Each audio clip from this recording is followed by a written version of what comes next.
Hello, what's good, and welcome. Happy Sunday. It is day 2 of our North American side of the PCC. I'm your host, F. Dot, joined here by Falcon and HD Philly B, and we are jumping right on into the action. We got M10 versus Flow State. Now, big picture headline here. Falcon, I'll let you, or Philly, I'll let you go and run with this one. This is just simply not the same Flow State that we saw last time. This is a drastically different team outside of the logo. Absolutely, and there was roster mania after the LAN. Everybody was talking and scheming, and new rosters formed. So yeah, Flow State has the name, but a lot of different members. I'm going to be looking at the dual lane specifically in this matchup. You have Cure and Vecron now, two prolific players by any means, but how long have they been practicing together is the question. They're the dual lane for Flow State, and they're going up against the wily veteran, the biggest namestay in the world, and that's Lakeinator and Peak, the former shot caller and support extraordinaire for the side of F8. So that is the storyline I'm watching here today. And there's also another personnel-related storyline here, Falcon, in that North moving over to the off lane. Big deal to see a little bit of a position switch. We got a chance to see we got a taste of it yesterday. Game 1, Game 2 though, Game 3 though, very different story. Yeah, definitely had such a strong performance in those last 2 games, and the swap has seemed to have worked out brilliantly for North. He's been playing really well, just not in the last set, but in the scrims in the previous games that we didn't see on the broadcast either. So it seems to be the case that he's comfortable. It could be also the case that he hasn't really fought against anyone that's of that higher skill level in the off lane. BKB or Slow State will punish any mistake in that laning phase that North creates. So this is going to be a really good test to see how well Mac-10 can deal with this role swap and to see if there's any sort of weak link in it. A little bit of standard stuff going on here. Ura just not allowed to be played, let alone specific Ura players in this set. Big one to highlight, the Countess ban is a little bit interesting to me. Aurora first pick, we haven't really seen her selected first overall, but strong control compositions have been kind of a low-key theme throughout this weekend, Philly. Yeah, and those two are kind of targeted at BKB. His hero pool is a little bit limited, though, through his scrims and practices. He's been streaming a lot more since LAN. He's been widening that hero pool. But when you're in the PCC and you're in the upper bracket final, like, you want to put out your best characters that you know you have millions of hours on. Countess being one of them. The Aurora is now the new one that he has kind of entered into his pool at a high level. So it makes sense that they are prioritizing him first. Plus, Aurora is also a flexible pick. You can go jungle, go offlane, go support even if you want. So it's a good opener, but also you're protecting your guy on the other side. And then as the picks are rolling through, I'm seeing Mac-10 more or less take away from what Flow State wants to do, because Kofi in the jungle has been running Shinbei a lot, and Vecron has been running Morn 5 times so far throughout this tournament. So they're like, okay, go further deep into your pool. Let's see what you got. How you feeling, Falcon? I think that both drafts have got something a bit different. Obviously, we have got the dual lanes sorted out. This should be a yin carry, as we saw yesterday for Cure, and on the other side of Flow State, Peak. I mean, I didn't get to see all of the games yesterday from that last set, but what I did see was Peak playing out of his mind on this character, having so many good pulls. So already I'm thinking of Mac-10 is seeing this and thinking, oh, this is just going to be really annoying in just not the laning phase, but the entire game in general. So I think both teams have what they want so far, and with the extra bans, I think it is quite interesting to see where they're targeted. Mid lane's kind of funny here. Howie, kind of number 1 overall, banned out, so the gadget comes on through, my love. But also very easy passive mid lane. Like, don't really have to interact too much there and can let the other lanes kind of vibe. Chimera's, more and more, a little bit of this character has been sneaking into comp. I know that there are some people that, who is it? Mars, I think, is the one guy that's like, no, it works, I swear. But Mars cooking is never a good sign. Don't slander my boy like that. I didn't say it, dude. I want to, but you know what, Falcon? I'm glad you put the spotlight, because I want you to talk to me a little bit about Morn. Last week we had Europe. 0 trees. Deforestation. This week in North America, not numero uno, but definitely no. What's the deal? Why do we see so much of the tree?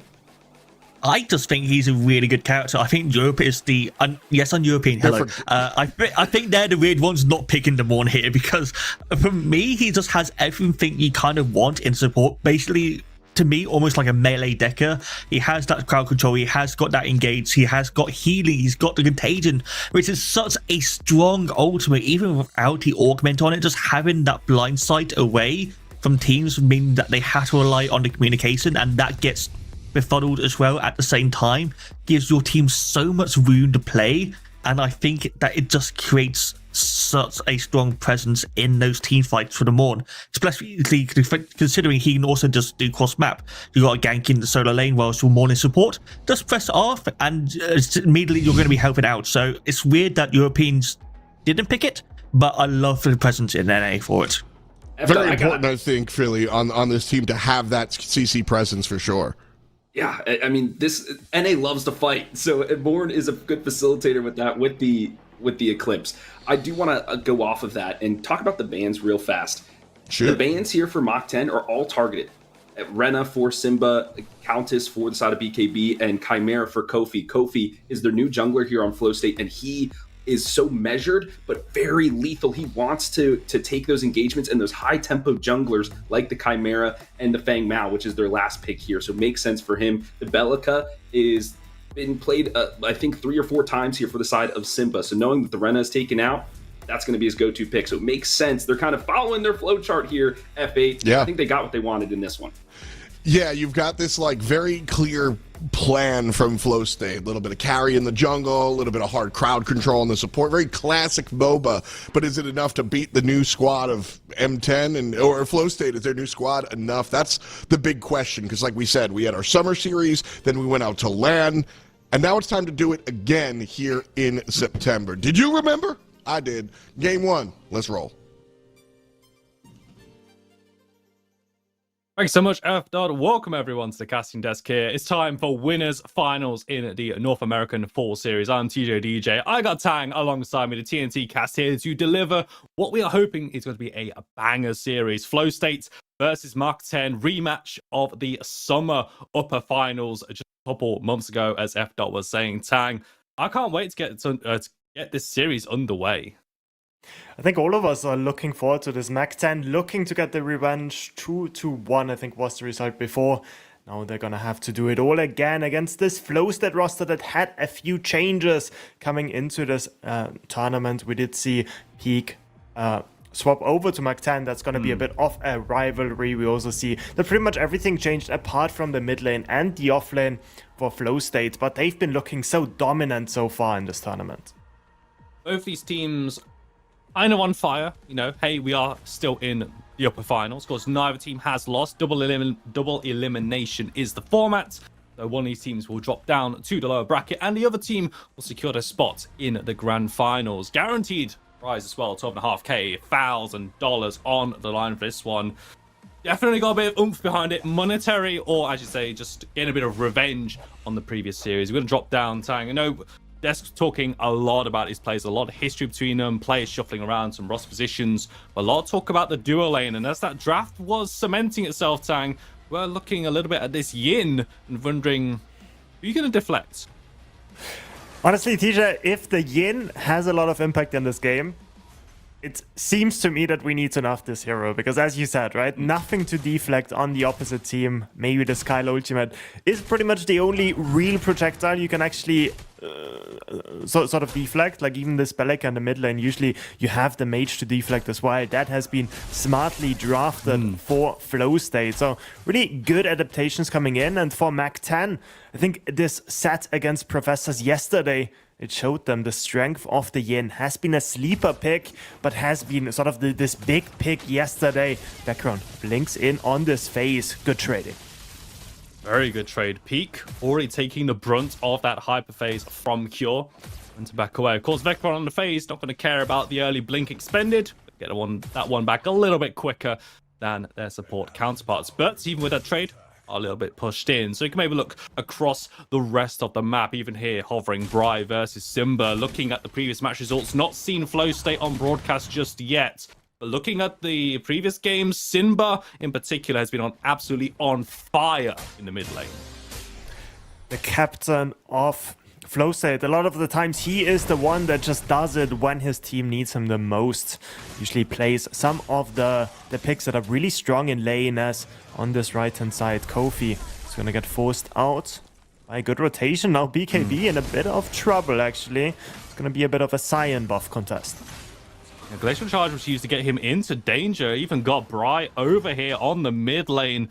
Hamstring his slow on towards 3, and a Blinks have to be expended by both Coffee and also BKB. Who even still has to use that Reaping Dash to get to safety there. A bit of a clash of the Cyan buff and just some resources expended.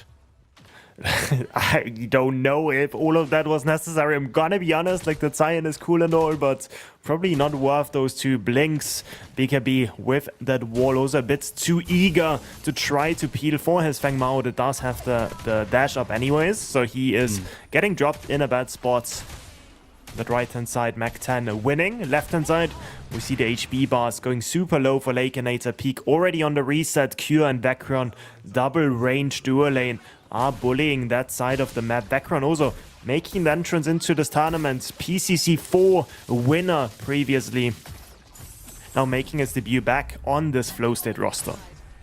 A lot of caliber, a lot of experience across the board here, and also just catching that with the earlier play there with Brian making a very early rotation over towards the right hand side. Peak moved into the mid lane to at least catch the wave. Mark 10 making sure that no minions are going to be left to dry, so at least the lane was caught. And Peak just roaming around and supports already getting involved. Very much different though with the phase, you know, kind of going to be babysitting that Scarlet for a lot of this game. Peak's though got a little bit of freedom to stretch his legs.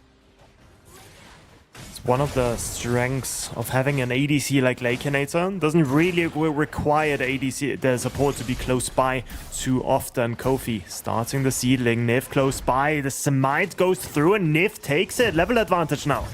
Gonna be pulled back. Vecron once again blinks back to safety, able to regroup with the team. A little bit of a clash, but everyone showed up on the left hand side seedling. Right hand side is still there.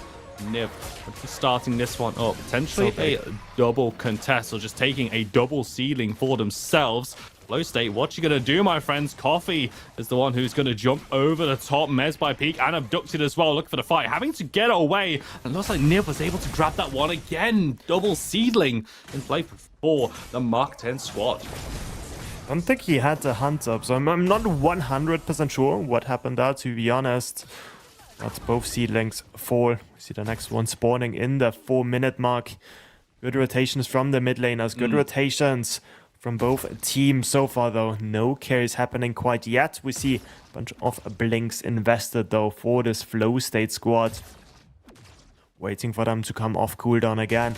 Could be a big advantage for Mac 10 when they force a fight. Feng Mao and Aurora still not with that important cooldown.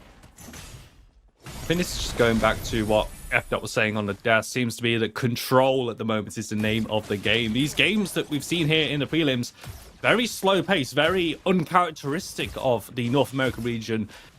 In previous events, normally a lot of brawling, a lot of fighting, skirmishing around. But right now, with 5 minutes, nearly 6 minutes in, seen that first kill yet. But Peak landing another abduct. Vecron pulls him back to safety at least. Very much control is what we've seen from the opening exchanges of this game. We've had those clashes, few blinks expended, but now ultimates coming off cooldown. Maybe those blinks might result in some kills later on. But they are on a time after all, so they have to pull that trigger at some points. But yes, yeah, I mean, Mac 10 at the same time, DJ, they have pretty good scaling. Honestly, I think it should be Flow States that are sort of bound to make something happen. Having something like a Shimby on the opposite jungle side is a hero that just gets so unfair later on. Kofi now on this left-hand side. Peak Spider moans away. Still gonna get tagged by Vecron. Not enough to get him down, but this Fang Tooth is the reward for the trade on the right-hand side. That trade, yeah. First blood is going to be secured by Mark 10. There's a play. A gank on the right-hand side. We saw the action on the left as Fangtooth does get secured by Flow State. Seems to be quite a traditional handshake, it seems, though. Tang, first blood on one side. First objective going the other way. it's fine, but they really need to get the mini prime as well. I think this one pick is not enough to really trade it out for the Fang Tooth. It's really important for flow states. It's also, if we think about the scaling the Mac 10 has, that is completely mitigated if the three Fang Teeth are secured by flow states, and they're in prime position picking up this first one to potentially achieve this. BKB, that's gonna get baited there around the corner. Already a good start out of them. A one pick for the Fang Tooth. Honestly, they easily take that. Absolutely. And as for Mark 10 as well, they've been so, especially on broadcast, on those first Fang Tooth, on those early objectives. So here they are, only getting that first pick. I want to see how that maybe plays out. The mini prime, as you highlighted, Tang, still available for either team to take. But yes, you got the pick, but what do you do with it? Turns out you just get the bonus gold and the bonus XP, and that's kind of it. We're all almost back to neutral at this point here. I'm kind of expecting Peak to start roaming in a second. We have the seedling spawning as well. As Vacron blinks in, instantly resets it with this blind as well, and you can see the strength of the lane coming to fruition. But yeah, this mini prime and the seedling is going to be this big pressure point now. Peak making the rotation into the river. I think both teams don't want to give this up. Kofi on this Feng Mao needs to get those stacks, needs to get those frags for himself to reach those thresholds where he just starts dishing out so much damage on this assassin character. There's a lot of, this is a team that really needs to pull the trigger, execute on some of these plays, actually be proactive. But right now, kind of moving through the map, going through the motions, dropping the wards. As I say, we have a lot more opportunities here on the 1.8 patch for these fights with the seedlings at the 4-minute mark on this right-hand side. Could be another point of contention. At least all the players are aware of it here. But again, the kill score does not reflect how much action we've already seen. Feng Mao also going for these invades. It's just going to be the seedling given over. Catching this mid lane, not wanting to go for the mini prime quite yet. It's just gonna be an invade on either side. Nif going for the 2-camp as well, having Peak by his side. The only one really suffering from this is on this left-hand side. Lakinator gets jumped on by Kofi. Be careful here, but Yin should have the safety with that lash kick, although Energy Lance Blink has to be expended as well as 4 members of the Flow State squad move in towards that red side jungle. A blinkless Yin would be punished here, but junglers on the left, the Mark 10 say, you know what? Mini Prime will finally take that one for ourselves. It's one of the reasons why I was a bit surprised by this Yin pick in the first place as well, because Peak loves to rotate. He gets so much stuff done on the rest of the map, so I don't blame the rotation, but I blame sort of the Yin pick, because she just can't really reach the wave in isolation, right? If you pick something like a TV, you can chuck the nades, you can play from a distance. With the Yin, you need to be up close and personal, and having something like a phase on this opposite side makes it so hard to escape, especially now that this blink is down. There's a lot going against Lakinator, I think, is what we can safely say this game. Peak is Still probably hundreds, yes. Yeah, I mean, he's still farming underneath towers, weathered that storm effectively, and even with this push on towards the left-hand side, only losing that blink. Fair play to him, I must say, Lakinator. Maybe, I mean, with a player like Lakinator, historically, this is what he does, kind of, goes through that laning phase, farms up, keeps himself competitive, and then when the team fights happen, that's when we see the Lakinator that we all know and love. Might have to bank on that once again, though. That was the D-Lab days. M10, they also want to make something happen themselves as this mid laner gets forced back. Blink away with the Typhoon Hop as well. Nif, are those ultimate stacks enough? One more would have done the trick, but Simba on the edge, making it out alive. Blink down on Lakinator. Now blink down on towards Simba. Moving over from Mark 10. With that one to go towards the left-hand side. Fangtooth on spawn. Getting ready to set this one up. Looking at the mini-map, though, Tang, as well, we're also seeing the offlaners moving over. BKB and North thinking about it, clashing in that river. Also got Kofi just towards the entrance of that red side. Our team really starting us up on spawn, just getting the wards down. Vecron still out fishing in the river. Not going to find Bry with that energy lance. A lot of setup, though, but it's Flow States in control of the pit for now.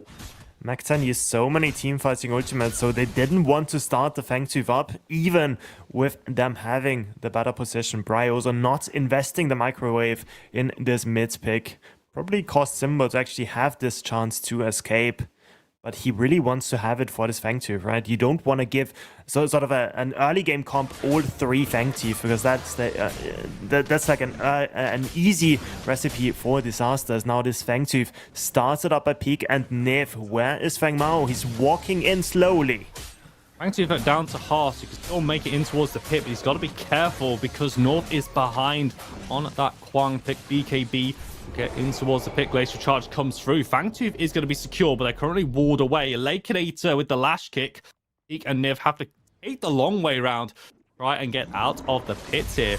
Low State not looking to pull the trigger just yet, although Lakinator spots on the left-hand side. Testone will come down, and Vecron finally gets removed from the game. Cure repositions Atomizer, gets some damage. Niv blinking away as Coffee dives on towards the backline, but the Mach 10 squad get the distance, looking to get away. Coffee with that execute's not going to find a kill. All kill on towards Coffee as well, hunting for this pick on towards Niv, though, who will eventually tick down. What a fight! It was so split at the beginning. Like, we did see Kofi and Simba both try to get the pick onto North. He blinked away in the mid lane, kept his life, and meanwhile Lakinator flanks around, gets this lash kick over the wall. Suddenly he's behind enemy line, and Mach 10 get the pick, and then on the return, the blink forward by Kofi just a bit too ambitious, and he ends up dropping to the ult kill of that Shinbi. Niv eating good today. This Feng Mao matchup is not an easy one, but he is making it work on the Shinbi. Carrying on that form as well from the rest of this tournament. Looking pretty good. Current state of the game at the 14-minute mark. 3 kills in favor of the Mark 10. Even got a Fangtooth for themselves. I believe North also took away that Cyan buff just to add a little insult to injury on towards BKB, and making sure that Aurora feels every single hit from that Heavenly Sword. Looking at state of the game remote towers as well. Only relatively even across the board here. Still very tense though, Tang. It's a real first clash we've seen from these matches though, and Coffee 14 minutes in finally being a bit more proactive on the Feng Mao. He tries to be, at least, but I mean the 2v2 does go pretty well for Flow State even in isolation, but Kofi doesn't have the blink up and no way to really gap close onto peak, so not able to secure this one for themselves. Just gonna be more stalemating. Honestly, this Mach 10 team, even yesterday, they've impressed me with the early game sort of strengths, right? We think back to a player like Lakinator, right? On a team like D-Lab back in the days. Was a team that always thrived in the late game. I feel like Mach 10 is almost the opposite, which is funny, having one of those players that sort of made his name being sort of this, okay, we stall out the game and then we win it in those late game team fights. But yeah, Mach 10, a different playbook, have been getting the advantage so far. Right hand side, BKB does have some friends over. I don't think he really wanted some friends over at this point. He's kind of playing around the terrain. Of course, this is an Aurora, so elusive, able to get away. But it's Mach 10, just with sheer weight of numbers, move over towards the mini prime. No contest though. Vecron joining the party. I think BKB did at least extend the invites that way though. Mini prime will not be turning up to the function though. Mach 10 securing that once again. And Lakinator level up now, just getting the solo XP with peaks just permanently on the rotation. Like, they really need to find a dive or something, because Lakinator is not really losing anything. Now low HP Kofi, I think he found his target. Doesn't look like it's gonna be an escape. Blink forward, it's not enough. The ultimate is not needed anyways. Kofi finally gets his first stack of the game, but the Shaper is the reward for Mach 10. This is what Mach 10 have been doing so well this game, is that wherever Kofi shows, they're always getting something on that right-hand side, be it Mini Prime, be it First Blood, be it a Shaper kill for themselves. Gonna get the seedlings into a lane, and we go for the first Cataclysm, that world shift here in the winners finals as well at this game. 1-3 though. Even though Mach 10 finding advantages, Tang, I don't feel like they're exactly running away with this game. Is like the leads are very much in the levels in the goal, but not really seeing it maybe in the map state or how this game's playing. It's only a 4-kill game at 16 minutes. Yeah, super slow, super controlled. We also see only one tower now falling on this left-hand side. So Lakinator has been this big target. Is the only attack damage hero, the only physical damage D-Link hero on the side of Mach10. That could be one of the reasons. But honestly, Flow State, they can't really index into tank too much anyways with this Feng Mao in the jungle. Aurora, realistically, the only one that is really... that can really opt into this magical defense. And I don't think she really wants to. So I don't really agree with this over-focus on this Yin, especially since the Yin doesn't have too many tools in her kit. Mid lane, so greedy. Niv nearly dropping down to that tower and it's so close to falling. And Kofi says, thank you very much. That's the second stack. And it's going to take 70 minutes to do it. But Jungler has fallen. And a grouping up here for Flow States. Jungler down for M10 means that they can safely walk into spit, and they do have the free secure though. But BKB dropping north wants to even up the numbers. It's now a 4 versus 4. Niv still not up, but North so lethal on this Quang. We did see it yesterday against Professors. Our MVP Lakenator split from the rest of his team. It feels like since the first second of this game, it's just chilling on the left side. But importantly, this pick in this mid lane, DJ, it suddenly makes this Fang take not viable any longer. And they buy themselves some more time for Mach10. Mach10 going to utilize the extra time to walk in towards the pit. Basically saying, no, Flow State, if you're not confident to walk up to the river, walk into the pit, we'll just make ourselves comfortable. Start up the Fang 2 for themselves. Flow State missing that criticism. A bit of a big moment for them as he's on his way out of base right now. But the Fang 2 is taken easy as you like from Mach10. And they really, just that one pick is to 2 Fang Tooths and potentially a free Fang Tooth Monty in 5 more minutes.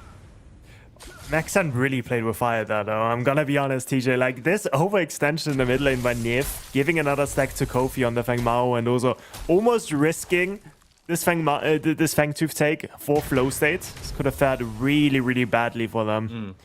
Luckily, they managed to pick off BKB for themselves. So in the end, it wasn't as bad as it could have been. Still, small mistakes like these, they could cost you dearly. So you really need to keep that in mind before you greed trying to take those tier 1 turrets. Yes, it's a lot of gold, but those objectives, those are the ones that win you the game. Tier 1 is the most important tower in the game. It has been called many times on cast. It definitely understands it, but I say maybe too much to his detriment there. With action over on the right-hand side, over towards this red buff, Flow States and the squad. Having to regroup just to get the Mach10 away from this one, trying to get a little bit of control back into the game, but the lack of frontline, as you say, like the itemizations not really going in their favor. They really need to grab a hold of this game because Mach10, they're not exactly, let's say, doing anything flashy per se. They're just going through the motions and they're getting rewarded for it. They have really good scaling in their hands. I'm gonna repeat myself one more time, right? This Shimbi is gonna be a menace. This Yin, over time, like, even though she doesn't have the best matchups against this Kyler, she's probably still gonna be able to win in the 1 versus 1. So slowly but surely, all of those matchups are gonna turn.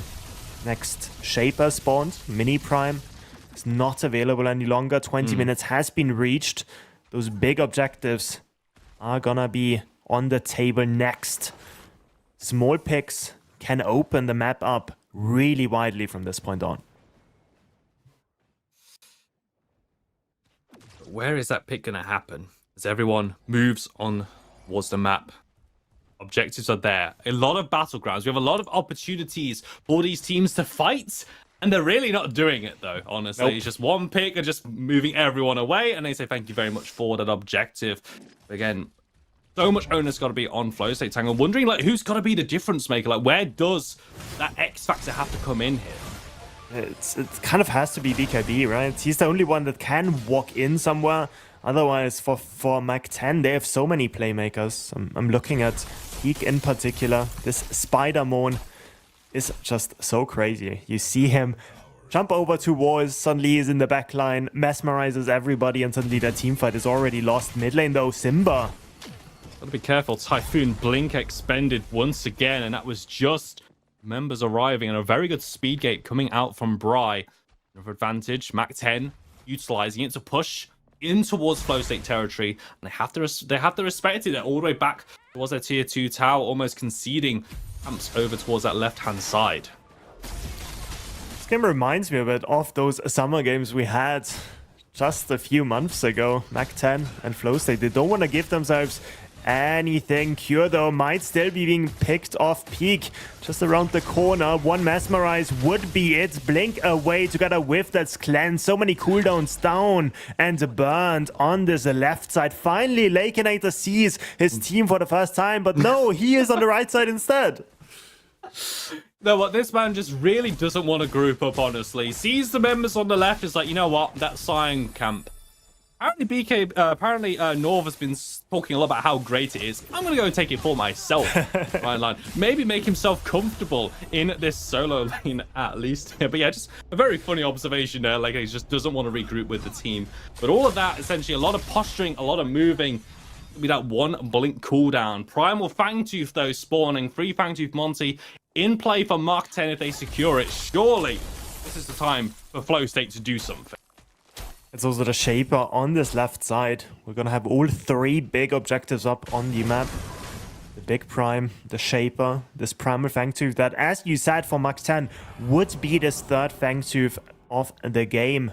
This 8% buff that we see everybody play for. Kofi immediately starting this up, and there's no vision for Mark 10, and it looks like they might be a bit late. Peak finally sees it.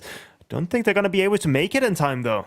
Fangtooth down to a third of its health bar already. This should be a secure unless Peak's got something to say. Eclipse and Glacial Charge used. The eyes are going to be on Niv as the secure does come through from Kofi. Now the team fight. Got to fight your way out of this one as the Crisis does tag onto members. Hezedo auto thrown down in the melee, but it's only going to be a trade of 1-for-1 as members just can't get out of the pit. 2-for-1 is going to be the play for now, but Flow State at least able to even things up, and Lakenator rejoins the fight and makes that 3 members falling. BKB in a world of danger. Good mez lands from Peak, having to use a Simulacrum to get over another wall, but a Tether lands from North, and that Tether is going to be a death sentence. 4 members of Flow State drop at the cost of that Fangtooth. Oh, such a ballsy play. It could have worked even, is the funny thing. Like, I think if BKB, instead of walling the pits off, obviously he didn't have perfect vision, but Niv went around. So if he used that wall to escape instead, I think it could have worked out pretty well. And now it's just going to be 4 members falling. Primal Fang, yes, on Kofi, but he's not going to be able to enter this pit unless it's going to be a bit of a misstep by Peak and Bry. The two that do have that hard CC, getting Kofi out of the pit. Tries his best, but honestly, it's just not good enough for Prime. Finally secured. Shaper still up as well. Could be the secondary objective they could play for. That was interesting because they did have Kofi away from that fight, essentially. Could have just started straight up on towards that Shaper there, but, you know, going for the All Prime, securing that team buff for themselves, try and balance things out. It's only Primordial Blaze on Kofi himself, and now already feeling a lot more confidence, you know, with the All Prime, that purple hue around all 5 members. Just make sure that Flow State, they do want to fight into this one. It'll be at a massive disadvantage. Only this Fang Mao with this Primal Fangtooth buff, this Primal Flame around him. Could be a difference maker, but honestly, as you said, right, this Prime buff is not a bad buff itself at all, and everybody has it. Right-hand side, North keeps on pushing. Tier 2 under threat. I don't think anybody's going to be there in time. And Max 10, they want to play on 2 sides. They start this shape up at the same time. Just feels so confident to do this. Might be giving up a numbers disadvantage as Flow State are at least able to move them back. North's taken 1 tower. Keep that in the back of your minds as Kofi eats a chunk, though, having to be pulled back by Vecron, though, as the passive is going to get all killed. Does at least get 1 tick on towards Kofi, but enough for him to back away. But he's got to make a move here because Max 10 has just stopped the recalls, and Norv has taken tier 2, taken the right lane inhibitor, and in that carnage, in that inaction, it's Mark 10 going to grab himself a Shaper. North also probably gonna get caught eventually. We see them chase him all over the place. BKB, good wall. Making sure that this dual lane is gonna catch up with him. North just trying to channel the ultimate, trying to buy himself a bit more time, but I don't think there's a way out for you, buddy. Whilst North is getting shut down, Simba's got Peak and Niv all up in his face right now. Has to go back towards that inhibitor line. Lakenator pushing in the left-hand side. Flow State in this position just have to overload one side just to answer back North, and look at what Mark 10 are getting off the back end of it. Yeah, so much. This mid inhibitor also really important. Is falling. He's going to drop down. Horfrost, though, didn't tag on too much. Hey, Lake, how you doing? Going to be rejoined by the rest of your team. Is able to take that inhibitor and so easily. Mark 10. Punish. Flow States in action. Take all the 3 inhibitors for themselves and will back away and get ready. Spend that gold. Spend that hard-earned money. Potentially looks to close out this game. Oh, those objectives, they just make sieging such a menace to defend. We see the gold difference now expanding, almost 12k between them. Actually, make it around 11k instead. But yeah, I mean, just a second ago, it feels like Flow State still had all of their structures. Now they just have nothing left, and we already have this next set of objectives spawning. This Fangtooth is going to be up in a second, and all of these waves need to be answered. Mag 10, they need to pull themselves really short in this one. Or on the right side, need to catch all of these waves, and I think Mag 10, they're not a team to relent with this pressure they're accruing. They're back on the map, looking pretty damn good as well. Let's move back. I just said, you know, they got to respond to not just the one wave. It wasn't North dropping that one inhibitor, but at least mid and right, left-hand side still available. It's all 3. One team fight lost, and this game is over right now. It will take probably a massive misplay. Arguably, you know, dropping the ball for this to go any other way here, but an opportunity presenting itself. Crisis was utilized. Eclipse does come out. Kofi dives on towards North once again, but it's just not doing any damage at all. No one's dying here. Nif finally will fall, but the rest of the team are able to arrive. Vecron the target, and North plays an anti-aircraft fire, takes down Vecron, and also Goons gets another kill. Simba, the captain of Flow State, is fallen. Late soloing Primal Fangtooth. This man's playing PvE, whilst the rest of his team plays PvP. That's just the best summary of the game is just watching Lakenator do the Primal Fangtooth while his team is fighting 4 versus 4. This core is gonna be next. Cure blinking away Peak. Spider-Moon in action. Not gonna connect onto Cure one more time. They're waiting for these waves to come in. Siege minions are gonna be a pain to defeat, especially with Bellica not up. BKB is having to use Horfrost on the waves. He can't look for an opportunity. Kofi is now playing distraction duty, and it seems he's got a better mez than Pete because he's pulled 3 members away from the core. Allows Cure and BKB to at least deal with it, although Kofi might just be a one-way trip for him, but he's leading everyone on a bit of a journey there. But the minions will finally shut that one down. Lake gets himself a kill credit for that one, and they gotta just basically be led lined over to a Primal Fangtooth, which is just spawned. Yeah, Kofi, he saves the game, but at the same time, he makes the game pretty unwinnable still by falling there towards the end. Now it's going to be Shape Up, it's going to be Prime Up, it's going to be no jungle available for Flow State, so no hunt can be used by them. As Mag 10 already setting up the vision around this objective pit, having no inhibitors up. Defending against Prime is already pretty bad, TJ, but defending against Prime with those seedlings going down the lane as well, that sounds like a nightmare. Flow State gonna hope that they wake up and maybe just get awake in their beds maybe a couple of hours ago. Still with game 1 to play at this point here, but right now this is the reality, the situation. Mark 10 poke hold on this game, taking down the Shaper. Ceilings gonna be making their way down, but they're already dealing with the base. Flow State will have all 5 members this final defense. Mark 10, everything looking their way. Need to pull the final trigger. Everybody in the base. It's going to be this 5 versus 5, but honestly, this core might also just be bypassed as those inhibitors now start to spawn again. Right one, middle one. It's going to spawn in a minute, and then the left one as well. Question is for Mark 10, how long do they want to take with the siege? How long can they hold off here? Even if they don't look towards members, that core 60-70% on the health bar. Vecron goes with the Energy Lance. Eclipse is going to be popped as well. Members of Mark 10 look to close one out. The Tesla causing problems, but they're not interested in the heroes. They've only got their eyes on one thing. Core's going to drop. And it's Mark 10 drawing the first game here in the upper finals. What a game this was. Mag 10 with control throughout the game. It didn't look like Flow State had any answer to this. And TJ, honestly, just a deserved win. Flow State back to the drawing board. It's not over yet. Can't wait to see what they have for the rest of the set. And they've got a lot of things to mull over here. Maybe looking at their draft, maybe looking at some of the decisions in that game as well. So much to look forward to. We're going to throw it back to the desk for the post-game breakdown. Thank you so much, TNT. Great stuff in game one. Well, the cast was great. Listen, I love Predecessor. I'm glad to be here, but I had to set an alarm for that one. A little sleepy, Philly. I don't know, man. That was not much happening, bro. I don't know what to tell you.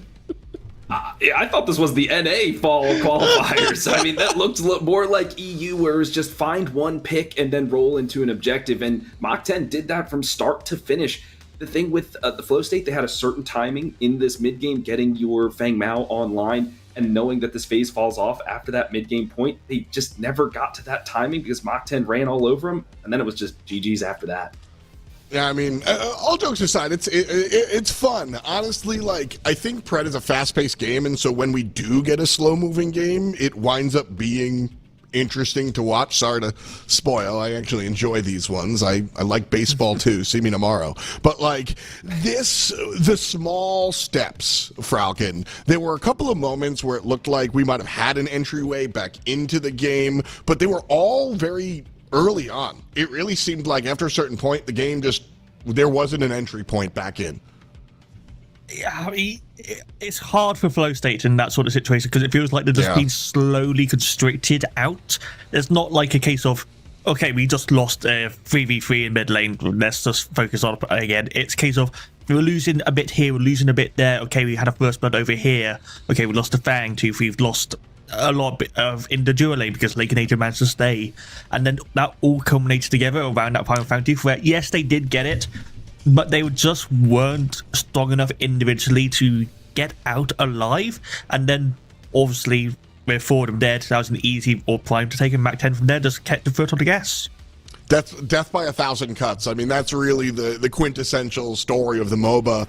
Every single moment, there are 30 single decisions that can go left or right. And today, or at least in game one, they kind of all went in one direction early on. So, got to find that fork in the road and swing the other direction. Game two coming at you. We got a little bit of break, but then more Pred.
What it do, game 2? Mac 10 on top so far. And I say so far specifically because I think game 1, sometimes it just goes that way, Philly. We've been watching MOBAs forever, and like I said earlier, MOBAs are the house of cards. You win one tiny exchange, you win another tiny exchange, it goes the other way. But when you lose all of those tiny exchanges, all of a sudden they're not that tiny anymore. Yeah, and I think they're gonna make some adjustments here in this draft. Instead of having their timing into that mid-game portion, maybe they'll try to scale up a little bit more, add a little bit more frontline to their roster overall. Because I was curious about what was their engage? How were they going to set up for some of these fights? Because they wanted to burst people down. They just didn't find a way to do it because BKB was kind of locked in there, and he's the sole initiator, really. So they're going to change up the draft here, F. for sure. More of the focus bands here. The Countess and the Rena Falcon definitely aimed towards that flow state roster. It worked out game 1, and you'll always hear me say this, that like you got to follow the meta until you become a leader, right? And then we really start to see at the top ends of these tournaments more of these personal bans. Yeah, personal bans are always going to be something that we are going to see at this level. Just some players are just too good. I know one trick is something that is tossed around a lot of time, but there is sometimes the case of just a one trick carrying a team, and I think a lot of players in Mac 10 and Flow State have the capabilities on these certain picks, Countess, UA, the Grux as being one. But the Simbi, Kofi had such a good game on that pick, considering it's supposed to be a scaling into the mid to late game with the Simbi, so I'm very happy for this first pick from them, and I think there's going to be an issue for Flow State already.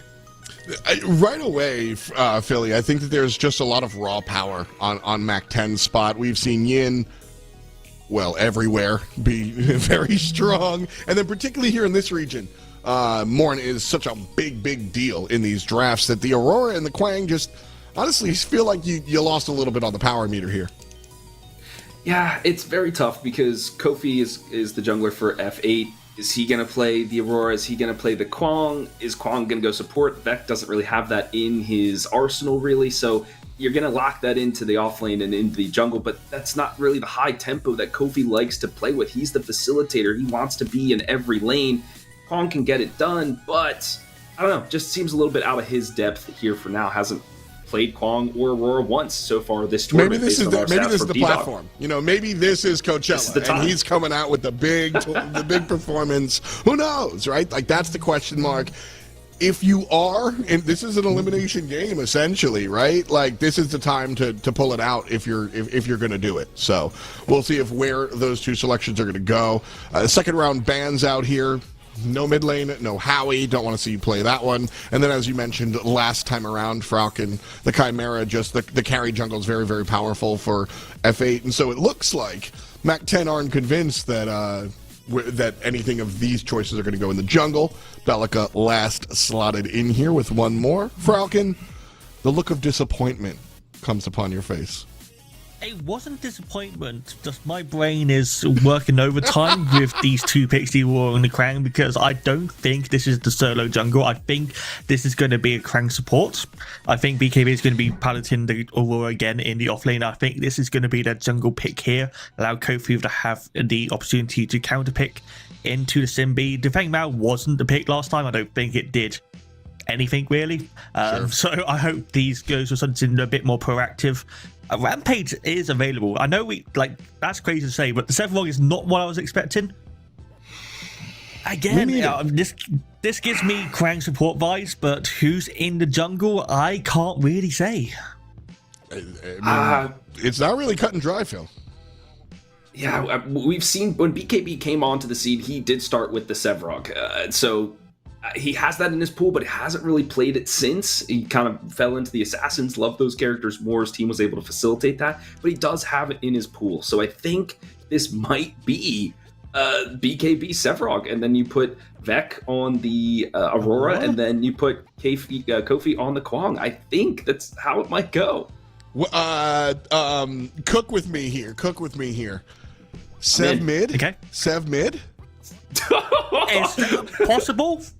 Unlikely. possible. I'd rather see Sev mid than a support, right? Like, there's nothing that Sevarog's going to really be able to do in that support role. And so, if you're trying to transition him anywhere, it would be a middle lane position, leaving Quang to maybe play in BKB's hands, and then a jungle over. Like, I'm trying to cook here, but this, if you're flow state, these are the conversations that you're having, because match one or game one looked a little bit rough. Falcon, is this what they need to win game two? I got you guys backwards. Oh, well, I can't say yes or no to that. I think that they have a lot more engaged compared to last game. I think that's going to help them brilliantly. I think the Fang Mao is wasn't the thing. So they have a Krang engaged, they have a Severwalk to dash in and get a colossal blow on the target. I think that they can do a lot of damage to the Yin, but Yin is very good at killing tanks, has got that wind burn extra max HP damage. So playing that triple front line into this character isn't the best. Shinbi's great at building Mega Cosmo as well, same with the gadgets. So there's a lot of tank shredders on the side of Mac 10, which is what I'm scared of as flow state, especially if they're not proactive in the early game. Yeah, it's going to be tough. Game's ready, so real quick, Philly B, I want you... do we see a game 3? Yes or no? I don't think so. I think M10's got basically the same roster as last time. It's just going to be the Zarus in this offlane instead, and I think he's going to be able to dominate. It's North, after all, one of the best in the world, so I think M10, they've got into creativity on flow state side. Is it enough? I mean, that's honestly the question. I'm scratching my head, but I'm cheering for him. I want to see a game 3. Let's jump into game 2 first. TJ, Tang, do the do.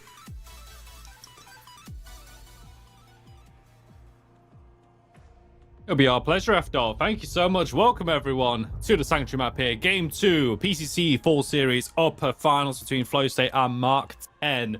M10 on a match point spot in the grand finals. They won a shot at $12,500 on the prize pool, and Flow States really locked out of that first game. And Tang, they've not changed much, honestly. Kept the same core and just a few tweaks here. But is that enough?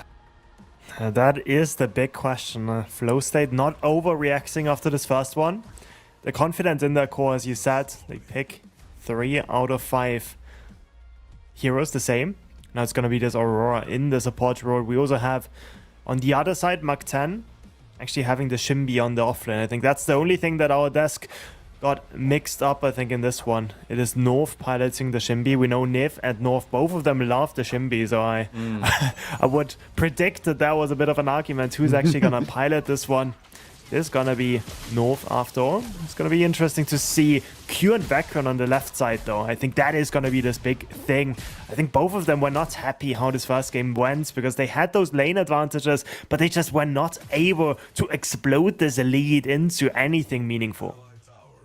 No, and just it's finding an answer towards peak, right? And I guess with Vecron on, dare I say, an unorthodox support, but granted, this is Vecron. He kind of plays these things anyway. It's not crazy for us, but still, it's, not a traditional support. So trying to match maybe the rotation, I guess that's one of the things that they're looking at here, because Vecron basically never left his ADC side that entire game. No, that's what you need to do as the phase anyways, so... It's just like, you don't want to leave the lane at the same time you want to get those advantages, but CS Corp was that even. There was also like low HP bars, but never really a kill there, so that was a few of those problems. Simba in the mid lane. Niv close by. Gonna play in the corner, and Simba not respecting it. Blink away, but Niv on the heel. Niv goes for the blink there.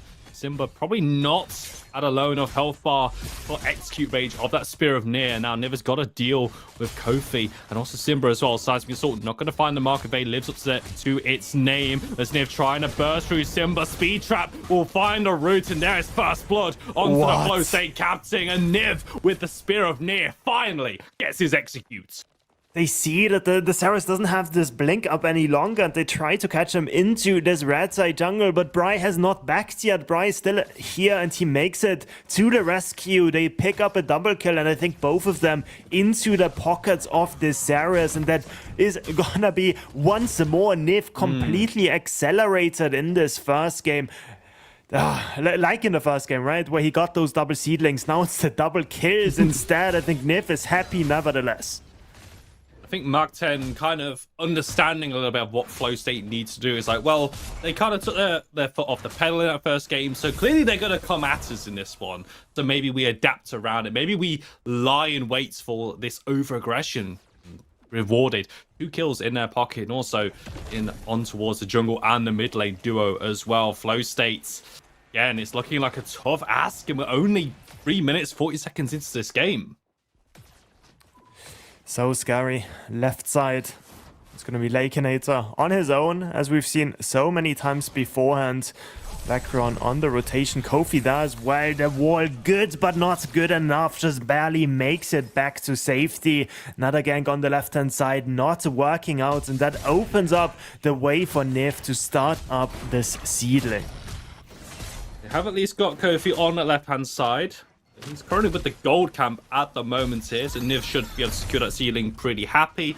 But this is, I think, that first breaking point. If the first blood is one thing, sure, but it's giving Niv not only 2 kill credits, 2 seedlings. You can see the rotation, 4 members of Flow State guarding this seedling. So it will just be a handshake this time.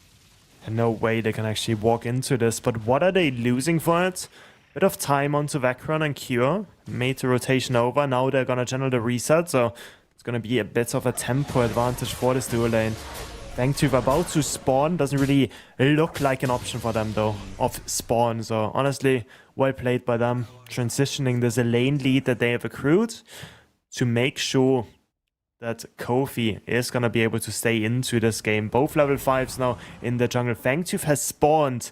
Bellica in the mid lane. Really strong in those duels as well, right? I think that's one of the ideas out of Flow State. We want to transition these strong lanes, this dual lane, this mid lane, into those objectives. But Mac 10, they've just found the punch every time. And yeah, it's just not panning out for them. I think maybe this is what Flow State have looked at. There is a sky on our screens right now is the dual lane. Does heavily trade here, but it's in Mark 10's favor. And they are going to move towards this first Fangtooth. And Flow State, I feel like this is the big test, these opening few minutes here. Like, able to handshake the ceilings, that's an improvement here. But Mark 10, going to take a Fangtooth with no contest. So what do Flow State do with this one? I feel like it's the same sort of playbook as in this first game. Kofi immediately going onto this red side, going for this invade, taking away this red buff for himself. It's going to feel really good, but still important objective claimed for the side of Mac 10 there on this Fangtooth. Couldn't be responded with the mini prime. Hasn't spawned yet. Now that is the improvement as well from Mark 10. I mean, what we saw yesterday, of course, with them being on the first Fangtooth very early on. Game 1 here in the upper finals, they did take the Fangtooth, but of course that mini prime was always a bit of a looming threat, shall we say. But we're pre 7 minutes, mini prime not even on the board. So Mac 10 are in a pretty good position here, I feel, to try and transition that in towards double objectives and just gain control back in towards this match. 100%. I think this offlane also, we haven't had much chance to talk about it, but yeah, North, probably one of the best Jimby players we have in Predecessor period, right? Playing against BKB was one of his signature heroes, but we can see BKB just sort of getting bullied there, especially in this earlier few levels. Just really hard to contend with North. Be interesting to see if he does go for the fist or if he does go for this cybernetic drive instead, giving him this extra armor, make sure that he's able to heal up through getting those waves down. Does look like he does go for the fist, so it's not going to be too much magic resist. So I think in the 1v1, I think North is just going to start outscaling the Cyberrock even heavier the later this game goes. I think for Flow State, what they're banking on is the BKB knows this matchup inside out, you know, and even if he is on the signature pick as well, it has to maybe play second fiddle here in the early game, look towards his impact in that mid game and late game. So Des were talking about that engage, colossal blow to subjugate. That's the sort of stuff that will come naturally to him. But right now, Mac 10 will take another objective with no contest coming from Flow State. They didn't go for the first Fangtooth, didn't go for the mini prime. They really take issue with Lakeinator. I mean, he is a bit cocky when you hear his interviews, but it's not that bad, Kofi. Come on, man. Like, once more on this left-hand side while this mini prime is up, it's gonna mean that at least a blue buff taken away. Vecra now, bit of a bad spot, but is he Lakeinator on his own?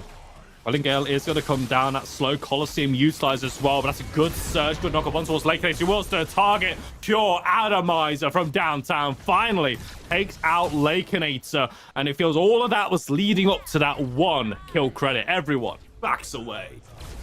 4 members on the left side. They get Lakenator down. I think this is worth it in their eyes. But yeah, as we said, Mini Prime secured by Mark 10 just beforehand. The fight, though, decided by Flow State, getting this first pick, getting this blink out of who was it? Gadget, I believe. So at least getting something back for themselves. Just needs to be more, right, DJ? They need to be able to contest the ceilings. They need to be able to contest this next Fangtooth in particular.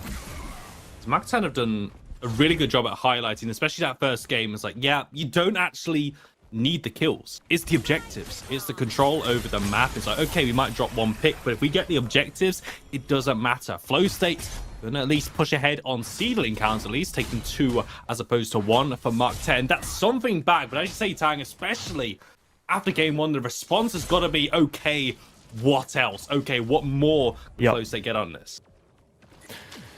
Yeah, because if you trade 50-50, it again feels like they're getting outscaled. The Sevrog is there, the Aurora with those team fighting ultimates is there as well, but honestly, for the side of Mark 10, having this Amon, this ultimate just makes the entire screen black. It's so strong in controlling space, and also in this 1 versus 1. It's always going to be North on top. We see once more BKB forced away from the wave, forced to use this ultimate as well, trying to buy himself some space from North. That is just winning his lane once more.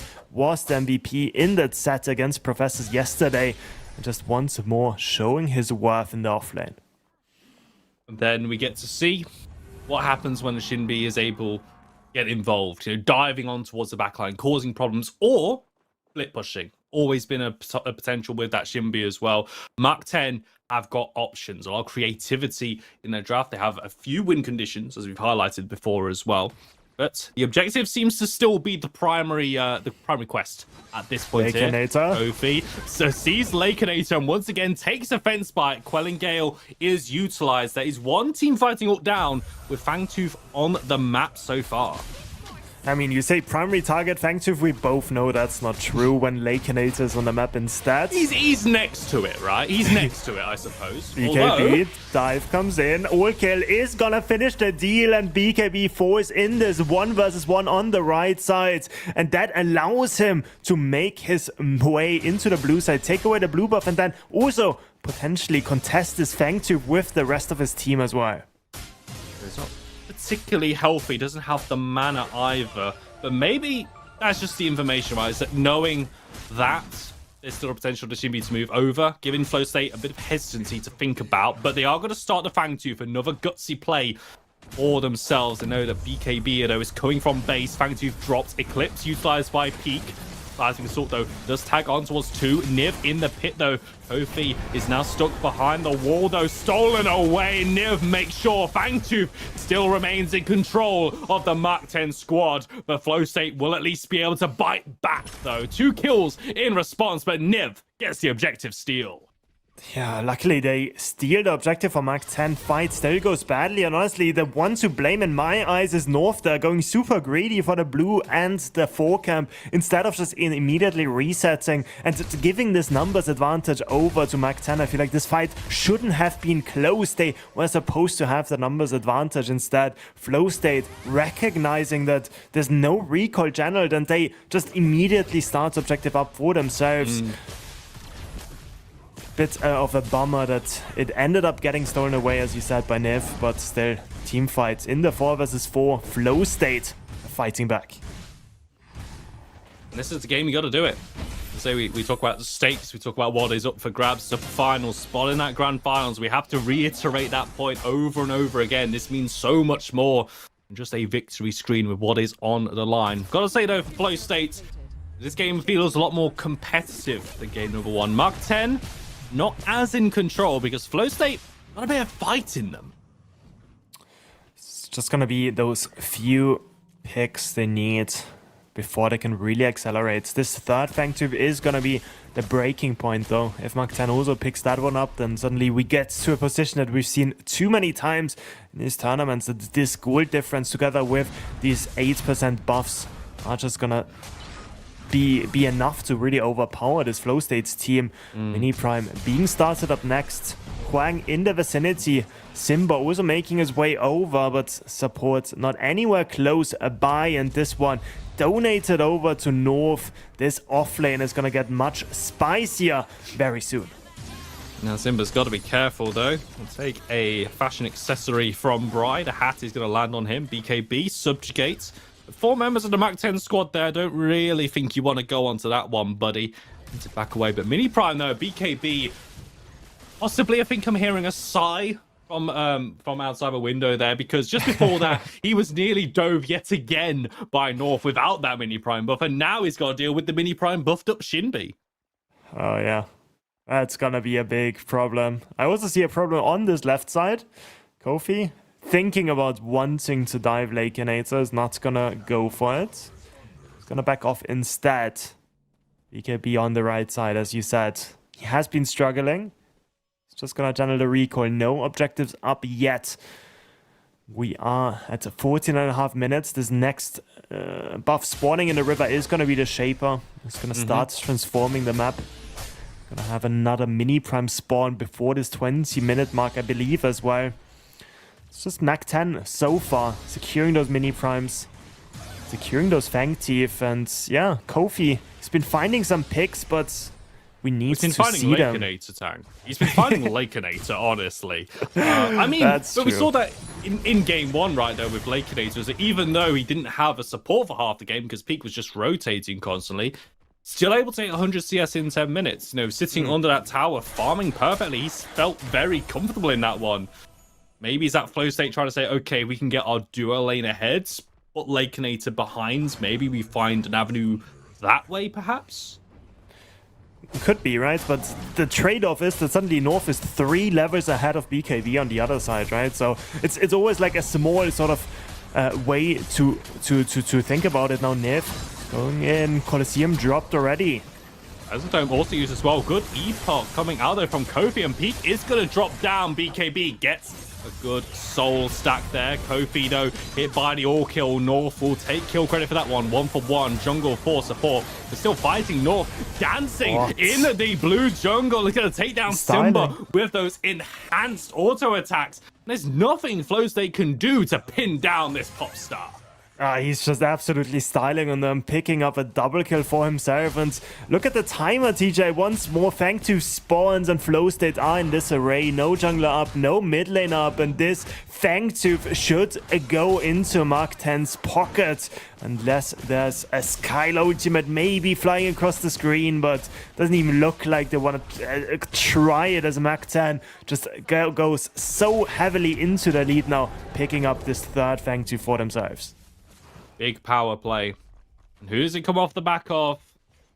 It's North on that right-hand side. It's a styling, the fancy footwork, going through an entire choreographed routine double kill, and how Mac 10 play around it. I feel they've done such a good job tag of just mitigating what this Flow State roster, like their star players. I mean, we all know that they're all good, but Flow State, without Simba calling the shots, without Kofi being this hyper-aggressive jungler, it seems to have enough right now to match Mark 10. There were lots of questions coming in. Bondru left Mark 10 there. Got replaced by North in this offlane role, swapping over from the jungle. But honestly, North just plays every role. Like, he is just one of those guys that you can pick. You can just put on any hero, and he is not afraid whatsoever. Facing off against the best Predecessor has to offer. BKB, former PCC champion not so long ago. Now 3 levels behind this North that is just absolutely shredding him wherever he sees him. Shaper up. Mini Prime about to spawn as well. And yeah, Flow States, they need to find an answer to this offlane. They just need to get this win over on the left-hand side. Sure, if maybe North is the only one ahead, if the whole rest of the map is eating and doing well, then surely something here. Chrysism tags on towards Lakeinator, but with the lash kick, able to get the distance. 1 mobility used for a Chrysism. That's a trade Lakenator will take any day of the week. Oh yeah, Lakenator surprised that there were not more people on this left-hand side as we have a few technical issues. So we are just gonna take a bit of a wait as we see for this these issues to be resolved. But yeah, honestly, for Flow State, they've been trying to get Lakenator 1 time, 2 times, 3 times. At some point, like, okay, this guy is just too elusive. Let's try something else. It is alarming, I think is the word I want to use there, how much that they're going after Lakenator, and also how Lakenator is playing this as well. He's just kind of understanding that if he's going to have to weather that pressure, it's like, okay, as you said, Tang, let North do what he does best on that Shimby. You know, I will weather the pressure. I will, you know, do whatever I need to do here. Because if North is able to split push, there's almost going to be the game there. Flow States, I feel like they're just kind of running out of options, really. They're definitely on a time limit right now, but Mark 10 are just playing so solidly in these games. That's been like the how do I say this, right? That's like what I see in them since they made sort of the entrance into this autumn series with a bit of a different roster, of course.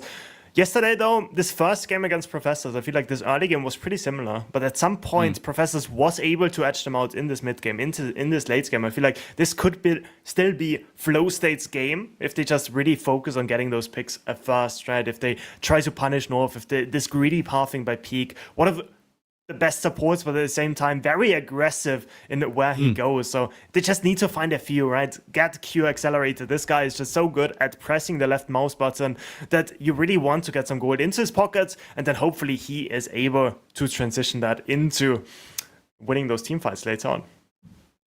It's all right. As you saw there, nearly loading back onto the Sanctuary map, but still got a few technical issues to resolve on our end, but don't worry. We got Tang on camera, so I think everyone's going to be at least happy about that one for now. So, I mean, I asked you in game 1, right? You know, about that X factor, and you said it had to be BKB on this Aurora. I mean, do they have to look to the Aurora and the Sevarog once again to try and get back into this one, or maybe is it the mid lane? I mean, what options do Flow State have, if any, at this point? I mean, they have decent. They have a decent pick comp, right? They have this Subjugate by the Sevarog. They have the Baleka with this, multiple man knockup on that Seismic Assault. So if they can find somebody, then that would be already half the game. Because North, we did see super greedy the build. Of course, he's a Shimby. He goes Prophecy. He goes Magnify. He doesn't have the most tank. Level 14, pick him once and you get like a full level on like 3 people, right? That's like the strength of that comeback XP that we talk about so often. So yeah, North needs to worry about giving over the shutdown. And if it does go to somebody like Cure on this Skylar, then that is suddenly Flow State back into not control of the game, right? But at least a fighting chance of winning those team fights. I feel like that's the consistent theme that's got to go from this one. It's like, it's that fighting chance. You know, game 1, they're trying to say that it was a bit of a blip. You know, Flow State, reigning champions in name, of course, did make a few roster changes as well. The first time on broadcast, definitely want to make sure that their stay here in the full series is not defined by that game 1 performance. But yeah, I'm going to Mark 10 though, so solid in their foundations as well. I kind of feel like I repeat myself from game 1 is that I don't feel they're doing anything particularly flashy at all. Like, there's not been some apart from the North dive on that right hand side, it's probably the air quotes flashiest that they've been. It's just solid foundational play here. And I think that's why they've made the run so deep into those previous events as well, right? We mentioned it before. This was the winners final in the summer series. It was also it was also the final in LAN, right? It looked like Mac 10 already pretty much won it, right? 2-0 ahead.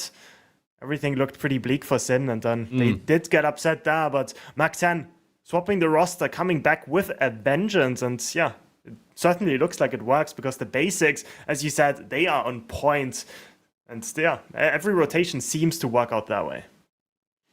Maybe Flow State needs to look into the idea of sacrifice, might need to give something up now. If North has got a split push, then okay, bring BKB over, force that 5 versus 4 fights, you know, any advantage that you can get. It might cost an inhibitor, but if it keeps you in the game though, Tang, I say it's probably a trade that you have to take though, because right now I don't think that Flow State can really rest on their laurels. Like, they need to find something in these opening few minutes here. We have got the game coming up, so we'll be jumping back down into the Sanctuary. We are such a crucial juncture in this game, as well as you see that in-game clock approaching 20-minute mark. Don't worry, core HP is not actually 36%, if it needs That's to be good. said. That's good. We didn't miss too much. We only saw some more bullying out of North on this right-hand side. Shaper still up. This big prime has now spawned. So this, what was it? Like 4th mini prime not spawning in time? Gonna mean that it's gonna be sort of this point in the game once more, TJ, where those small picks are now gonna be really crucial. Well, North is finally going to take, well, nearly going to take down the tier 2 tower. We got to say maybe one more push. That tower's going to drop, though. Cure getting the best out of Lakenator. There's the reflect. We were wondering what Lakenator was going to do, and does hit the Skylar ult back, but straight into the ground. No harm, no foul done, at least here. But again, opportunities perhaps. Although I haven't seen Peak, though, on the left-hand side. Both teams overloading different quadrants of the map. But the tier 2 still falls in favor of Mac10, and the right side is the scary one, right? You can't really overload on this left side when the Shaper is up, when this big prime is also up. So we see all of those recoils coming in, trying to get vision back onto this blue side, force Mac10 out of their jungle, but everything has already been taken what they wanted. So Mac10 once more making it work with the gold lead they've accrued so far, getting some more gold in their pockets, and North once more on the right side. Causing problems, going for the dive though. Niv going to go for the dive. Colosseum attack on towards Kofi there. Epoch does come out. A little bit of time, blinks over the wall, and we'll also get to safety as well. Vecron helping him out. Blink has been expended. Got to deal with North though. You just see that Ghost Wolf just on the center of your screen. Obzo Cure though, getting some damage on toward North, and you can see that damage that you're talking about, that when damage does land, North does take a chunk. Definitely does. Rest of the squad walking together. It was Simba on the right side losing the blink in the 1v1 against North before that as well. As Lakenator picks up the tier 1 for themselves. Recoil really close. Looks like it might be just a replay around this Primal Fangtooth. That was where it all went so wrong for FlowState in this previous game. It looks like this memory haunts them as well as they just drop a few wards. Not gonna be too greedy starting up these objectives quite yet, but 22 minutes in. Very much in control of Mark 10, yet Shaper still not claimed, but this Primal Fangtooth, that one is started up. And they're going to make that move towards it, though. And invites the FlowState squad, and they know they have to contest. They can't give this one away. North will drop the aggro. BKB, Seismic Assault throws Bry into the mixer. Tesla, though, will come out, though, from the Mark 10 mid laner, trying to dissuade as North goes into the back line. He's got eyes on a blinkless Simba. Might need to be the sacrifice here, because FlowState need to win this fight, as Simba does bite the dust, grouping up, though, Niv, North, and Peak, finding the Mez and Cure isolated. The shining light who FlowState could look for has been snuffed out. 2 members drop. Primal Fangtooth started back up. Oh man, they try their best, it's not enough. Mark 10 with the power of these 3 Fangtooth they've claimed beforehand, with this big gold lead in their pocket, they're able to start up this Primal Fangtooth. They're baiting the fight in, and they pull the trigger, winning it, even with a good subjugate by Colossal Blow out of BKB. Splitting the team fight, just not enough to really fight into the gadget, buying herself enough time with the Tesla Dome, with the stasis as well, and then suddenly, yeah, this entire composition has scaled up. North just one-shotting Simba there on this one side of the map, and now with this Primordial Blaze in their pocket, it's gonna be those next few objectives in their hands most likely as well. See that Shaper started up by Niv, got Bry and Peak there, or Prime. Going to be the look-in as well. I have to imagine if this objective is going to be taken, FlowStates just resets, get the health bar back, maybe concede the Shaper, potentially look towards that Ore Prime, because right now with that Primordial Blaze around their shoulders, Mark 10 could be looking at a triple ripple angle here. That Primordial Blaze around the heart, combine that with the Shaper, Seedlings on the lanes, combine that with the Primordial Blaze and the Ore Prime as well. That's going to be the call, and now FlowState, Mac 10 are already terrifying enough here, but with 3 late game objectives, might be enough to just completely break this game. I just find it so funny. Lakeinator just wandering around on the left side, just minding his own business, getting the gold buff for himself. Doesn't really seem too concerned what's going on with this purple alien there on the right hand side, since his team has it anyways. Both buffs in their pockets. Seedlings have mostly been dealt with by Flow State in the meanwhile, but they've done their part. Mark 10 with both of these buffs, and if we think back to this first game, that was when all of those tier 2s fell. That was when all of those inhibs fell as well. Mark 10 have just got such an easy avenue as well into that base. North has just been prepping their right side so well. Tier 2 tower left and tier 2 tower mid has barely even got a look in, just taking a little bit of chip damage by the looks of things. It's all been on that right hand side. Lakeinator being over here as well might indicate Mark 10 want to look towards the left hand side. Normally how that pattern seems to be emerging here at least. But again, Lakeinator is 0-1-1, but you look at the build is 4 items deep. I don't think anyone from Flow State can even look at him. 300 CS on this on this Yin that has been targeted, Incredible. right? It's not like he's AFK or something, but he is fighting against 3 people on his lane. So yeah, I mean, that's the best you can do there. In that case, mid lane sieged by 3, as you said. North on this left side against Sevrog. He's gonna be able to beat him out as Lakeinator is trying to pull people towards this right side as well. Mark 10 in complete control, but those tier 2s, they're not a joke, and Flow State, they have some tools to get those picks. A good Bellica knockup, a good Cryosism out of Vectron. Those are the tools that they could utilize to defend the base. They won't have Colossal Blow. BKB used it on the wave, but was unable to stop the tier 2 tower dropping left-hand side. Lakeinator's turned off the global taunts for a few seconds as the rest of Flow State moved towards the left-hand side, but he's crashing waves onto the right lane inhibitor.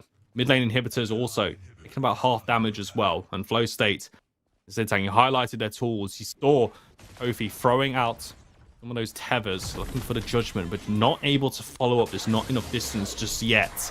But really, time certainly running out here. At least those big... this prime buff is also expiring though. So Flow State, they just need to secure like 1 or 2 more waves. I don't think that's time that Mark 10 wants to give them left-hand side. Peak gets exploded, but Inhib does as well. That's going to be the trade. Supports for Inhibitor. Support for the mid lane as well. That's what Mark 10 will take every day of the week, because just like game 1, they have eyes on all 3 inhibitors to drop though. Typhoon dash forward from Simba. Not going to find a Colossal Blow. Not going to find that Seismic Assault. Colosseum thrown down. Ryan Lakeinator, though, zoned away by Vecron on this Aurora. Knock up on towards near Blink away. Lakeinator, though, Quelling Gale immediately halts Simba in his tracks. And a lash kick to get away. BKB Seismic, going to use that Colossal Blow on towards Nip, but can't throw him in towards the rest of his team. BKB is in a bit of danger though. He's got the Blast Flower, gets him back up though. North is here and BKB doesn't want much more of that though, but Lakeinator on the left hand side. Flow State are split between the 2 teams. Now Cure, what can he do? Take down Niv, exactly what he will. At least now moving up on the right hand side. Blinks away, but the core will start to take damage. This has been a long, drawn out fight, but Mark 10 haven't given up just yet. Mark 10 Fry survives. What is happening? North also beats them in the 1 versus 3 on this right side. Meanwhile, Core half HP, as you said, and Flow State, it looked so good at the beginning. Looked just like a few picks that they could have gotten. Yes, these all of these inhibitors have fallen, but at least if you get those picks, then maybe you can make a comeback. Maybe you get those objectives for yourself. Instead, it's a teamfight win for Mark 10.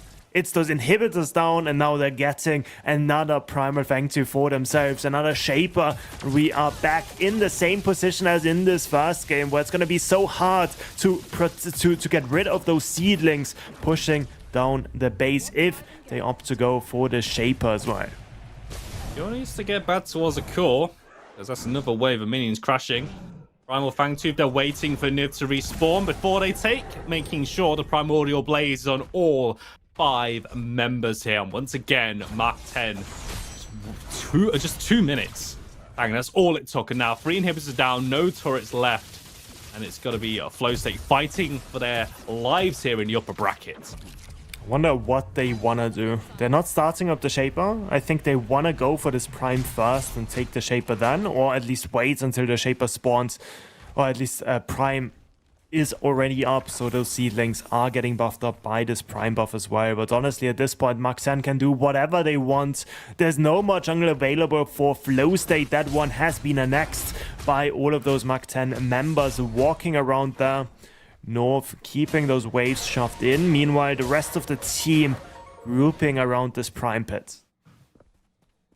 It's just watching Mach 10 carve up this map as they move it around, making sure there's no potential for Flow State to get anything out of this one. Lakenator, so you can see here, 5 builds now into his build. Hurts like hell when that whip is able to connect.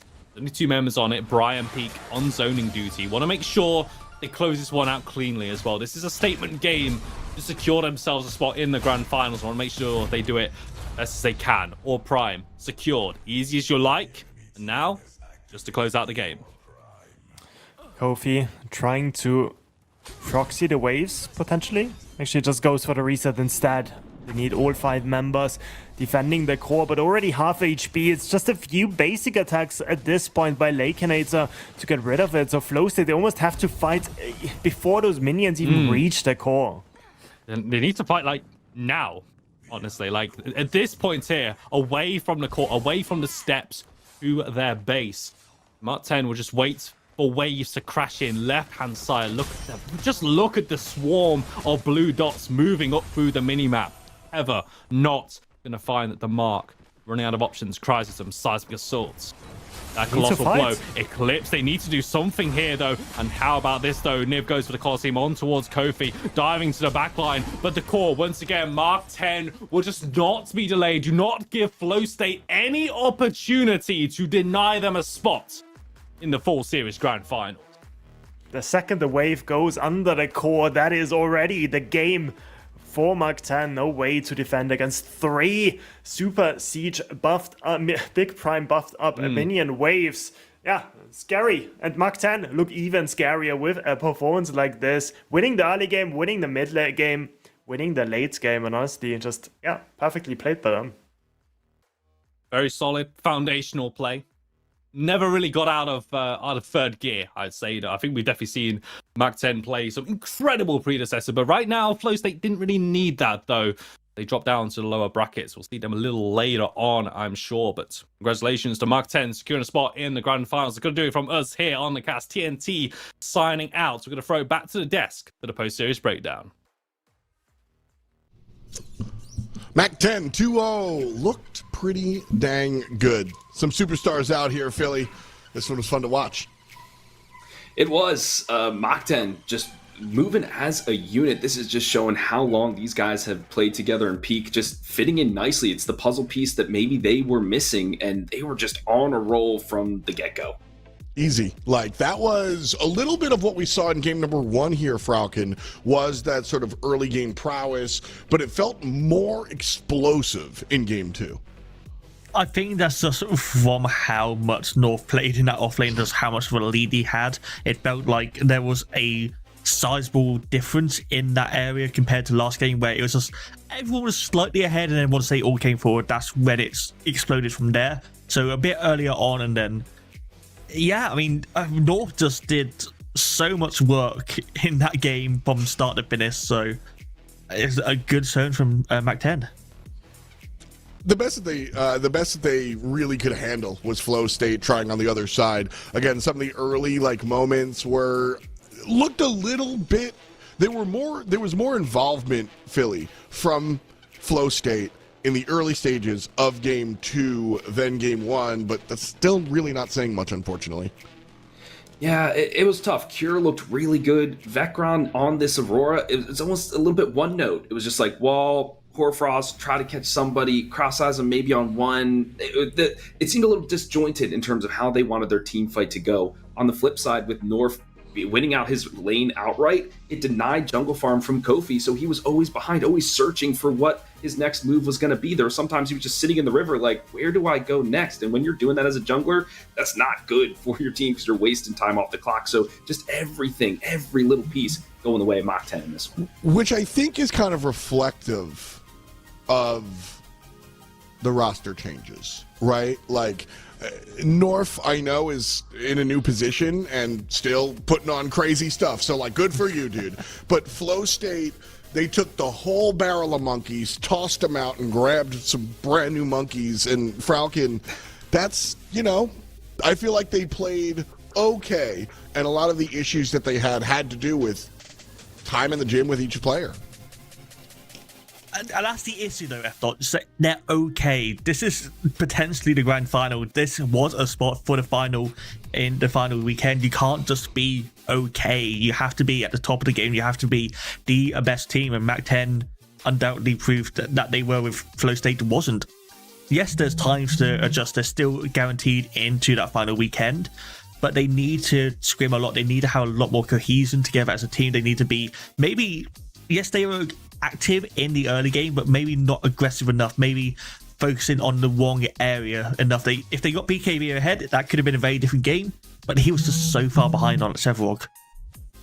A lot of ifs, a lot of almosts, but if ifs and buts were horses, beggars would ride.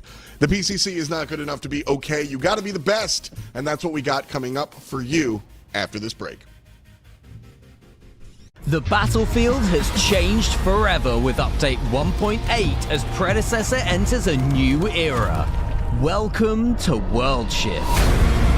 World Shift Cataclysm transforms the battlefield mid-match, unleashing pure chaos and raw destruction while opening up entirely new strategic opportunities. Before the destruction begins, a new enemy stirs. Seedlings are new creatures that spawn in the river, growing stronger as the battle goes on.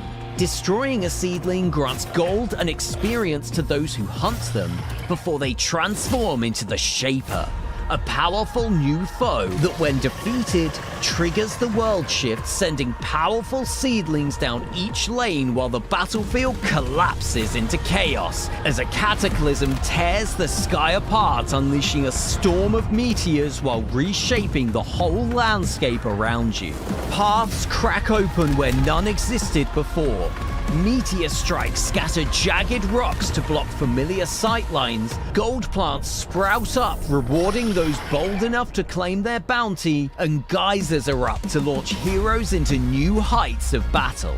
Cataclysm is only the first of several world shifts to come, each designed to rewrite the battlefield and spark new strategies in the heart of battle. World Shift marks the dawn of a new era.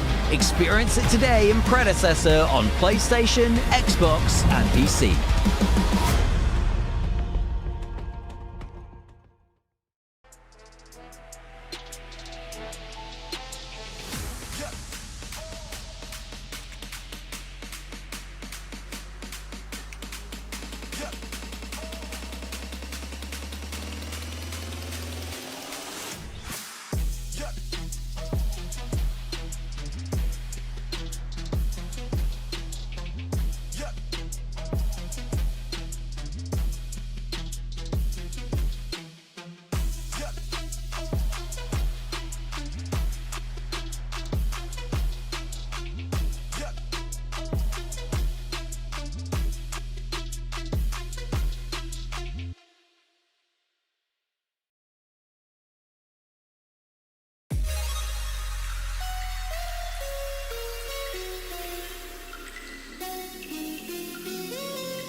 Welcome back to our second matchup of the day. We've shifted around the teams a little bit. Googly Goons and Nightshade EU. Yes, this is a North American tournament. Yes, they're the European team. We'll see if they got what it takes.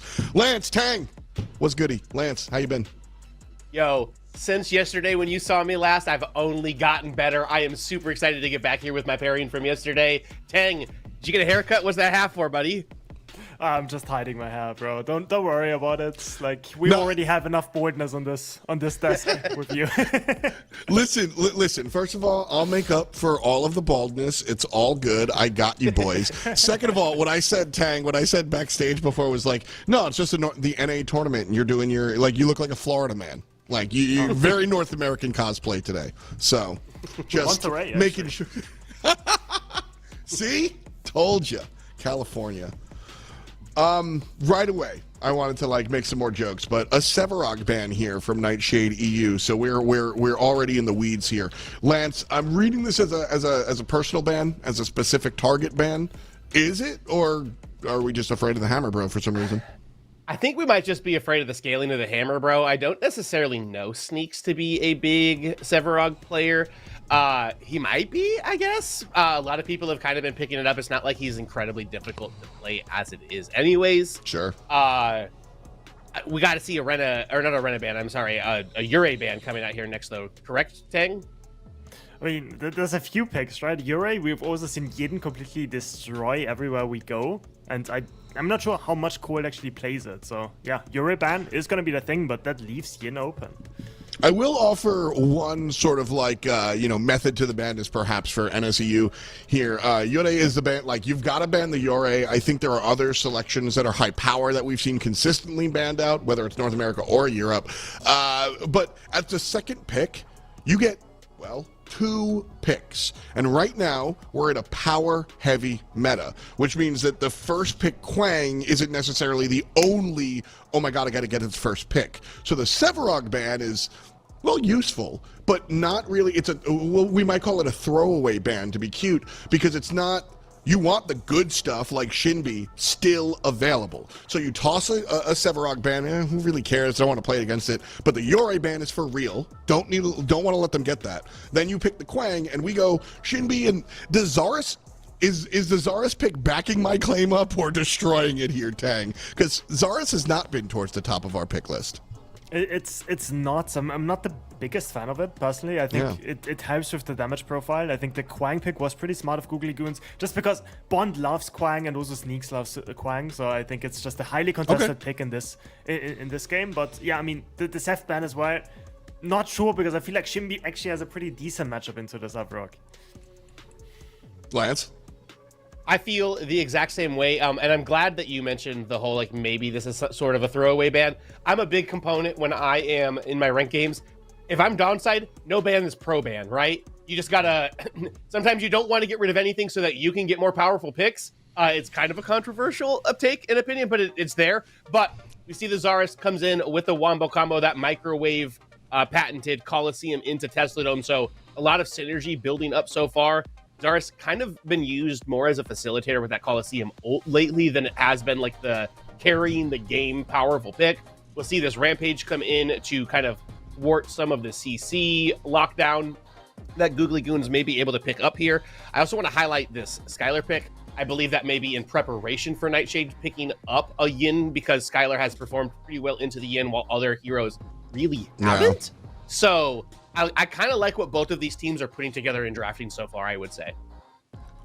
Tang, simple question here, or maybe not so simple, but a flat question. Revenant ban when there's crazy stuff like Yin, etc. out there.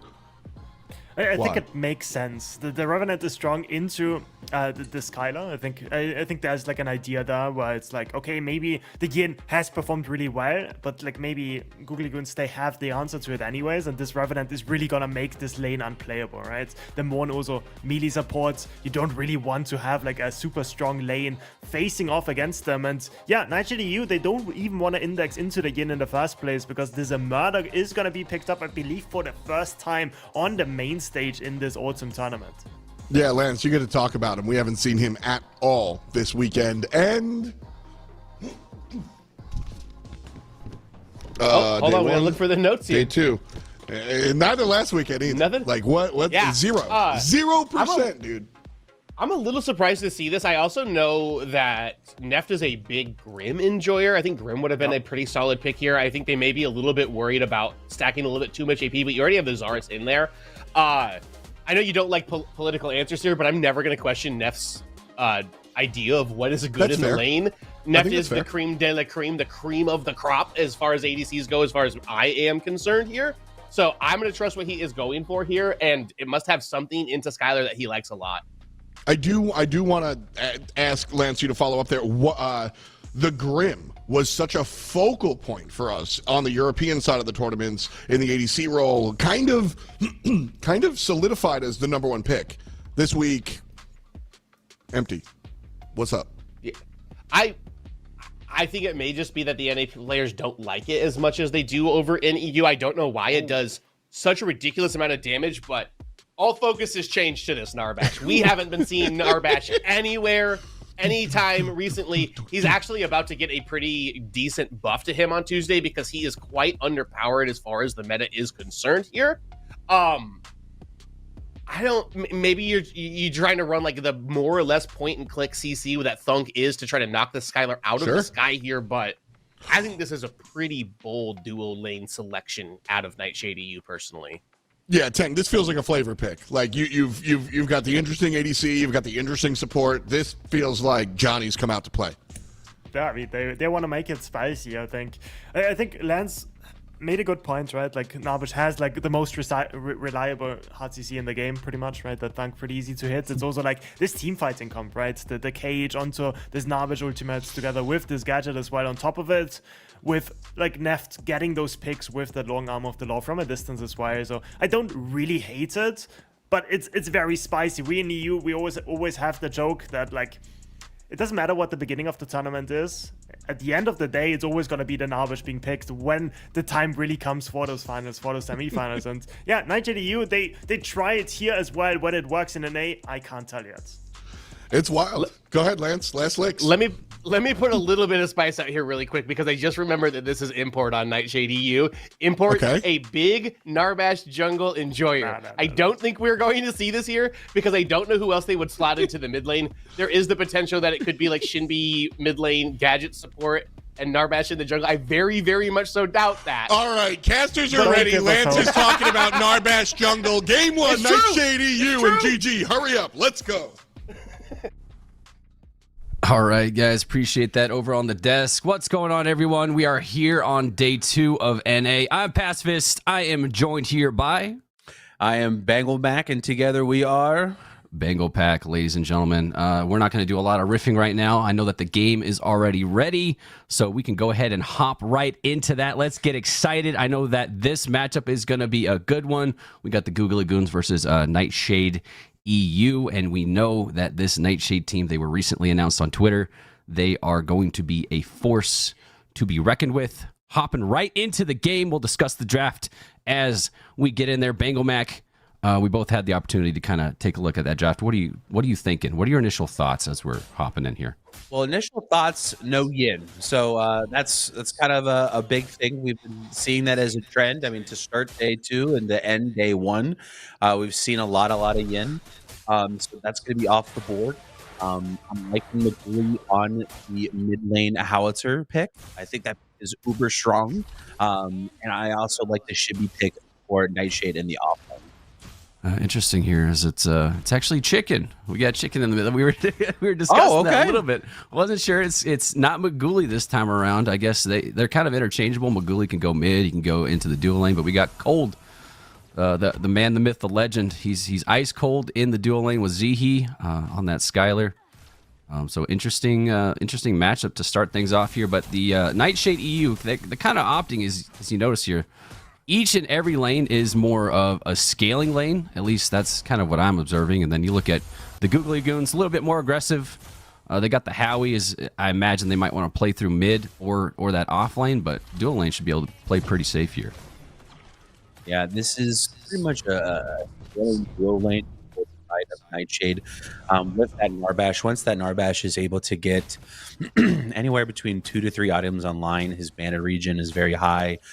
Same with Murdoch. Once he gets an item or 2 online, he starts kind of really chunking you down, and it's very hard to really face tank him because he can hit you with that buckshot, with that augment, with the increased trap sizes. It's really hard to maneuver in those pit fights, and with the team comp that they have, it's really kind of hard to play into it. The Crash Bang Boom, the Zarus, the Gadget All. It's a big combus wombus that they're looking for these big exciting pit fights where they can kind of take control and really get these objectives.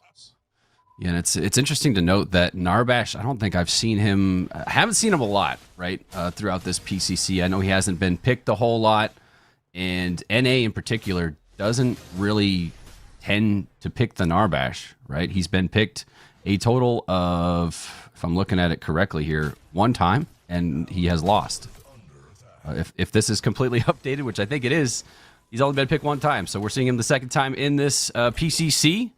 Currently for the EU players, and we'll see how that works out. But Narbash is one of those picks that into Morn is not a bad one because you can kind of just sustain against the Morn damage, kind of an anti-Morn type matchup. But there's a nice little Beguile on to Penguin. He's gonna back up there, gets a level up as well, so the damage is completely negated. And yeah, typical EU NA matchup here. No one forcing anything just yet. Both teams looking to scale as well as they can. The seedling being pulled in the river. Import going to try and set the pace there. Meanwhile, on the other side, we've got Mercy taking that other seedling. So yeah, looking pretty good here. Off lane, a little bit of trade going on. Looks like Bondruid, Shinbi trying to get a little damage onto the Quang. But for the most part, most of these lanes looking like they're very evenly matched, very similarly matched, where it's going to come down to execution as this game goes on. Yeah, it's really going to come down to who is going to be able to play their brand of Pred. The Nightshade EU squad is really looking for kind of a pit fight, play around the Zar's ult, play around R buttons ult. While Team GG is kind of looking for more of almost like an engage, really using that Eclipse from the Amorn to be able to kind of get the surprise on the engage with the Aurora with that glacial charge, and then that Iggy, or not Iggy, but the Howie being able to make it rain and do a bunch of damage, as we're seeing here on the right side. Chicken with a cheeky little gank behind the T1 and be able to secure the first blood. But while we see that the mid laners rotate on the other side, Nightshade is going to go ahead and look to get this first objective on the board. Yeah, the first blood is going to trigger. I think that Mercy was also on a ward on the right-hand side, so immediately triggering the pull on to Fangtooth. It's at 1100. I don't think that there's realistically GG can't do anything except for posture right here, kind of see what the exit strategy is, as there's a thunk landing onto Zihi. Bit of damage. The Mez does come out. Neft is behind as well. Could potentially engage here if he wants to, but no, opting to back up instead. Take the small victories, walk away. You get the first Fangtooth, and you don't need to push for anything else. That's a pretty typical of EU right there. But Mercy, meanwhile, looking in the mid lane here, trying to catch Shin off guard, not quite getting behind him with the wall, and Shin able to get out with his life. Still looking pretty good here. 6 minutes in as the first objective is secured, but pretty tame thus far. Yeah, I mean, it's definitely EU on brand. I mean, but at the end of the day, it's the smart kind of play. You got what you came for. There's no reason to risk it. No reason to give up any type of extra kills or flashes. Or speaking of flashes, we see Chicken having to burn his flash. But no reason to be able to give up any type of R buttons that you don't need to use. You already got what you came for. Just go ahead and dip out. See if you can get somebody else's and then leave. Don't put yourself in a precarious situation. But I kind of want to touch on this Narbash pick, because while he's only been played 1 time, I'm kind of surprised by that. I feel like he's almost kind of the perfect counter to Morn. With Morn having the bugs he's able to put onto his team, as well as the enemy team, the armor shred, as well as being able to place armor onto his own team. When Narbash is able, especially if he goes the Crash Bang Boom, where it removes a lot of that armor, he's able to heal his own teammates while removing a lot of the armor that Morn is passively giving to his teammates. And with that True Silver Bracelet, he's able to kind of be a nice zoner for whenever Morn wants to walk in, use the Beguile. We're seeing Bondruid over here getting dangerously low. Bond Druid very low. There's a nice engage from Import. The flash does come out, but Bond Druid responds with a flash. Sneaks really wanted the kill. He had done everything to earn it, but the teammates of Nightshade managing to rotate in time. Bond Druid down to a sliver of HP, gets away. That is a crime against the offlaner there. He's feeling that one. Really wanted to get that kill, and now Googly Goons should be able to respond here by getting that mini prime. So, at least getting some value from the unfortunate turn of events there in offlane, as I think this mini prime is probably going to go to Mercy, if I'm not mistaken. It is going to be him. Yep. Yeah, appreciate you, Observer. You're a godsend. Yeah, shout out TD for always being on top of things. But I will say, even though we've seen kind of this EU brand, I think Mercy, even though he is a bit of a W key warrior, I think he's kind of the potential to be the wild card in this game. As we're seeing him being able to do plays like this, where he's going to go in and I don't know if he was able to get it or not, but if he was able to steal it, that's huge. But he plays this kind of off-brand jungle that's really unique to his style, and it's something that you're hard to account for. I mean, we saw him in the summer split, pretty much being able to clutch the victory, in several of their games in the summer split. As we're seeing Bond Druid getting a little overextended here. Yeah, Bond Druid trying to get a kill onto Sneaks, and I was informed of this. This is not, we didn't crash. The Observer didn't DC. This is a pause right at 5 minutes. I believe there was an issue that had come up, so it's going to last about 3 minutes. From my understanding, there's a bug that occurred, and they needed to restart their game. So we're just going to pause here for a second, ladies and gentlemen. Relax for a little bit. We do have a question, though. I do have a topic we can discuss. Bengal Mac, we brought it up previously. Pineapple on pizza, yay or nay? Okay. Which chat, feel free to chime in here. So as far as pineapple on pizza goes, if it's offered to me and I have no other options, I won't turn it down. However, I won't actively go and seek and get it. It's too much. It's too much going on. Too much going on. I agree. Tedium says pineapple on pizza, but he's Canadian, so I'm not sure that his opinion weighs the same. No offense there, guy. But I'm just more of a pepperoni guy myself. Pineapple on pizza, it's a hard no. It's a hard no for me. Controversial. I think ketchup on pizza slaps. Crucify me all you want to, chat. I don't care. I think it slaps. I'm secretly a child at heart. Aren't we all, man? Aren't we all? That's why we're playing video games. That's why we play video games on the daily, right? We're trying to recapture that childhood feeling of no responsibilities, nothing to do except for come home from school, play video games, and to kind of forget about the problems of the world that are going on. And this is one of those games that's really, really captured me as far as it's something you have a really rough time in a game, you're triggered, you're pissed off, you're like, I hate this game, I'm never playing it again. You go right back to it, right? Because the next game could be the best game of your life, and you drop like 20 kills or something, and then you're riding cloud 9. It's just one of those games. It is. But one thing I kind of want to talk about here, it feels like throughout this tournament that this shimby has become a problem, and it feels like every single game, everyone's chefing up on it. Even though Bond Druid is looking a little grim right here. What do you think is the answer for this shimby pick so far through this tournament? The shimby is so incredibly hard to counter, where like if you don't put the shimby down early, then she's going to end up running away with the game because her scaling is insane and the damage output is absolutely ridiculous. Toward the end of the game, she's healing a lot. She's negating a bunch of damage because of her shield that she's able to pop. So she's really more of a pick or ban, right? And the only counter to it that I'm aware of is a Boris, right? Boris can kind of go toe-to-toe because he's able to maintain sustain and healing, or Crunch, but Crunch is kind of out of the meta right now. I don't think he's been picked at all. Excuse me, he has been picked. He's been picked 8 times, and he's lost 5 times. So not having a good tournament. Yeah, that's about on par what I think of Crunch. But I like to coin. I've been using this term. I call them Thanos champs, and it feels like if you've ever watched the Marvel movies, he has this popular quote, and he just says, "I am inevitable," and I feel like Shinbi is just one of those champs. There, I feel like in my personal tier list, I have a couple Thanos champs, and that would be Rena. I would say Yin, and I would say Shinbi. I think those are like the big three when it comes to those Thanos champs, where as long as they CS properly and they do what they're supposed to do, and as long as they don't go 0-10, they're going to be a late game demon. I would even maybe put Howie as a potential, Thanos champ, just because, he could be, 0-4, 0-5. And as long as he's farming properly, he's going to output so much damage in the late game and just scales so exponentially well.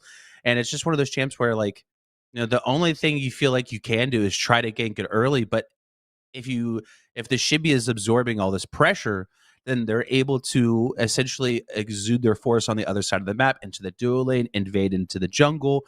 And it's just, it's such a hard matchup to be able to pick, not just into the off lane, but just the pressure on the map as a whole. Yeah, and to your point, right? You have to expend a lot of resources just to get rid of the Shinbi, because you need to get her out of the game, make sure she's ganked early and often enough so that she doesn't become one of those inevitable Thanos picks, right? Maybe a baby Thanos is more the answer, and your offlaners at least ahead are able to trade against the Shinbi. But yeah, more to your point, that's why she's a picker ban, man, because she's terrifying late game, and not many characters can stand up to her. And the characters that can stand up to her have kind of fallen out of the meta. Mm-hmm. I'll tell you what, though, Pass. While this whole weekend is going on, I can't help but think about, with the finals and everything going to be coming up here in a couple of weeks in October. Yep. This new patch is going to be coming out in a couple of days, and what that means is that we're going to potentially see Acheron here in the grand finals weekend. In your game so far, how's your experience been with Acheron? I know I've seen you kind of play the champ a couple times. Acheron's kind of been hot or cold for me. I don't think I've figured it out just yet. I understand the kit, but I don't understand fully how to engage with team fights in the best way, the most efficient way possible. I know a lot of people go with the the standard suck augment, or trying to be able to root from the wall, right? I forget the exact name of that augment. It eludes me right now. But BKB, right? I'm gonna be looking at BKB for how to play that character. I know that he's been running a lot of different builds in the offlane. So if you're looking to learn how to play Acheron, take a look at BKB. He's got a pretty good idea, and he tends to go the push augment, right? So he'll engage, he'll flank behind enemy lines, and push the enemies right into you. Oh yeah, we're coming back to the camps. I guess you guys haven't seen enough of us just yet. Still trying to resolve the current bug issue that the players were experiencing. I believe that the pause is still ongoing, but don't worry, we're here. We're not going anywhere just yet. That's why we added the Choice feature. says so. Yeah, exactly. Exactly. It was unfortunate, before the pause feature was added, like there were so many times where, a team would be so ahead, and then, some other team DC'd for whatever reason, and then it just felt like all their momentum shifted. So I'm glad that we have it. I would rather take this time to be able to talk about whatever it is that we want to talk about, rather than see a one-sided victory because of a DC. Because I've seen a series get decided on it, and it's not fun. But as far as the Acheron champ, I've seen a lot of mixed reviews on him. Some people saying he's OP, some people saying that he's, kind of mid. I feel like, and he's also got some really cool, combo wombos. If you go the augment that does that push and does the 200% damage, imagine, picture this for a second, just humor me here. But you have the microwave combat as a whole, you have the Gadget Zaris, but you throw in an Acheron into that with that 200%, increased damage, or it's into that combo. I mean, that's a convection oven at that point. That's not a microwave. That's an oven. Like that's hard. That's what do you even do? Right. And I think that in and of itself, we're going to see how it plays out and how these players are able to utilize the full kit and the full capabilities of Acheron, but I imagine as soon as we see some sort of play from the likes of BKB, right? If he's able to show something that is like, okay, this is why this champ's got to be banned, right? A push into a Zars cage, into a Gadget ult, into like a Ure ultimate, like that's when they're like, all right, we gotta ban this champ for sure. And I imagine that's going to be the case going on, but yeah, it's kind of a mixed bag right now because his ult is pretty easy to interrupt as long as you have a little bit of CC. At the same time, the push ult, very hard to interrupt, right? Because you're immediately miles away from him. But we are back into the game. We can stop talking about Acheron for now. That's a story, I think, or a nightmare for another day, depending on how you look at it. So we've got a little bit of action. Import kind of looking toward this mid, trying to get a gank onto Howie. Is Howie where? I don't think it is. I don't think he is, but Shin's not really stepping up too far to try and support. Import just give him a little poke, a little hey, say, hey, I'm here. Respect the fact that I'm hanging around, but Zihi also looking to answer here in mid. Narbash somewhat aware. Penguin probably pinging this to his team, letting them know that this support is missing. Aurora also rotating toward the left. Mercy looking for something. There's a flash into a Mez. Immediate thunk. The flash out of Neff to get out of danger. He's not going to allow any damage to happen from that. Mercy might be opting to pull the Fangtooth immediately here as the second objective is underway. Already going down. I think Zars is saying we're going to give that one. Try and get some value somewhere else as they're looking toward that mid tower. Maybe get a plate or two. Check for an invade as they're not going to be able to contest that Fangtooth, as that does even up the objective count at 1-1. Yeah, I mean, it's a heads-up play by Team GG over here. Understanding that if they're able to burn the flash of Neft, that they're going to be a bit uncomfortable trying to contest this Fangtooth. You know, while Murdoch is, you know, a hard-hitting champ, he's very diveable as well. You know, while he has his Murdoch traps, he has his static traps as well as his buckshot. If you get on top of him, there's not a lot that he could do. As we're seeing over here in the mid lane, that the Make It Rain is going to have to come out. A lot of damage going on to Import, playing his life. So Chicken does have to be careful going forward, just because with that Make It Rain being on cooldown, that Coliseum was never used. So now Howie doesn't really now have an escape tool. So look for Import to be very aggressive in this mid lane for the next 5 minutes. Yeah, Import could play the mid lane. He could play into that dual lane as well, as I believe, if we can check a quick item check, Tedium, if you don't mind. I believe that the Narbash does have that True Silver online, so engage is even more possible in the dual lane. They've got that kill potential, especially with the cage and the... I love the new augment. I don't know if you tested it too much on the Murdoch with the traps, but they're actually pretty massive. But we do have a cage in the off lane. The Shinbi ult is used.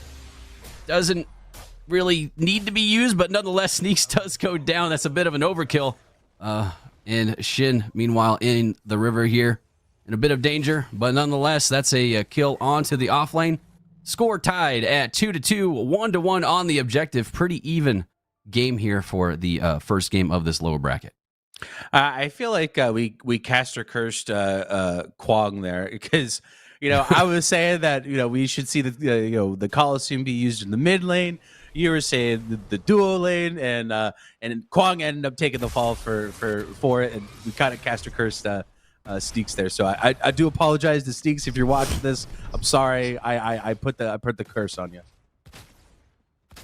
Yep, it is what it is, man. It is what it is. You can't save them all, and sometimes it's just what happens. Nonetheless, here we go. We've got the Seedling available in the right lane. That's the next thing that I believe these teams will be looking to play for. Mini Prime coming up in about 10, 20-ish seconds. So a potential rotation looking at that. Zihi, meanwhile, being a nuisance over here. If I'm not mistaken, he's got that Spider Morn as well. No, he's got that other augment, excuse me. But looking pretty tame here. 2-2. Tied up. A little bit of action toward mid. Shin not in too much danger. Bond Druid trying to trade against Sneaks in the off lane. The Eclipse has been utilized. Bond Druid with plenty of mana. Sneaks, not enough mana. Nice shield to be able to negate enough damage to survive the ult from Shinbi. But Zihi is on the rotate. I'm not sure that Bond Druid is going to have to expel or burn that flash. Does get out alive as Mini Prime has just spawned. but I'm not sure that there's enough pressure from both sides to try and pull that just yet. And continuing on here, 13 minutes in, both teams looking primed and ready to continue scaling in this game. So far, pretty much an even matchup here. We have the scaling in the mid lane. So, Nightshade EU does, have a good bit of scaling with that. Narbash, Zars, Shimby, and Gadget. So they're looking to kind of play this slow in the early game. So I'm sure they're not really minding, giving up a Fangtooth, giving up an early objective. I'm sure that they are happy with also having an objective on the board. But, I can't help but just feel like once this game gets to that 20-25 minute mark, that Nightshade EU is going to, potentially start taking over. They have the Reclamation online, but we're seeing here a Root get pulled out onto Shimby here. She has no flash. Penguin with the Reclamation is going to come out. Coliseum will fall. The Shimby will fall as well. And Import fighting for his life, trying to run away. He was able to get out with 1 HP. But, so far, only a 1-for-1 trade. Long Arm of the Law is not able to connect. So many health bars are low. And all that for one kill. Fangtooth is now on the board as well. So, maybe potentially if one team goes for the mini prime, the other team can maybe get a fast reset, go for the Fangtooth, or maybe try and catch Import and the crew on the way out. Mercy gets a fast back, and you're maybe trying to look for some exit kills here. Yeah, this is a very, very ballsy pull. Gadget now losing their life. I don't think the mini prime was the pull in that moment. They were down one, so shout out to them for being able to do it. Meanwhile, Neft does manage to take out Zihi, but he's going to lose his life for it in the event. I think that Penguin is going to have to be forced to burn his flash in that turn of events as well. Penguin getting out a 2-2 trade, but I think that Nightshade, again, they get away with something they should not have gotten away with. They were able to pull the mini prime pretty much under the noses of the Googly Goons, who were still a full 5, mind you, right? All ults were used during that previous fight. But nonetheless, now they're going to be able to get this next Fangtooth essentially for free. There's no vision on it whatsoever.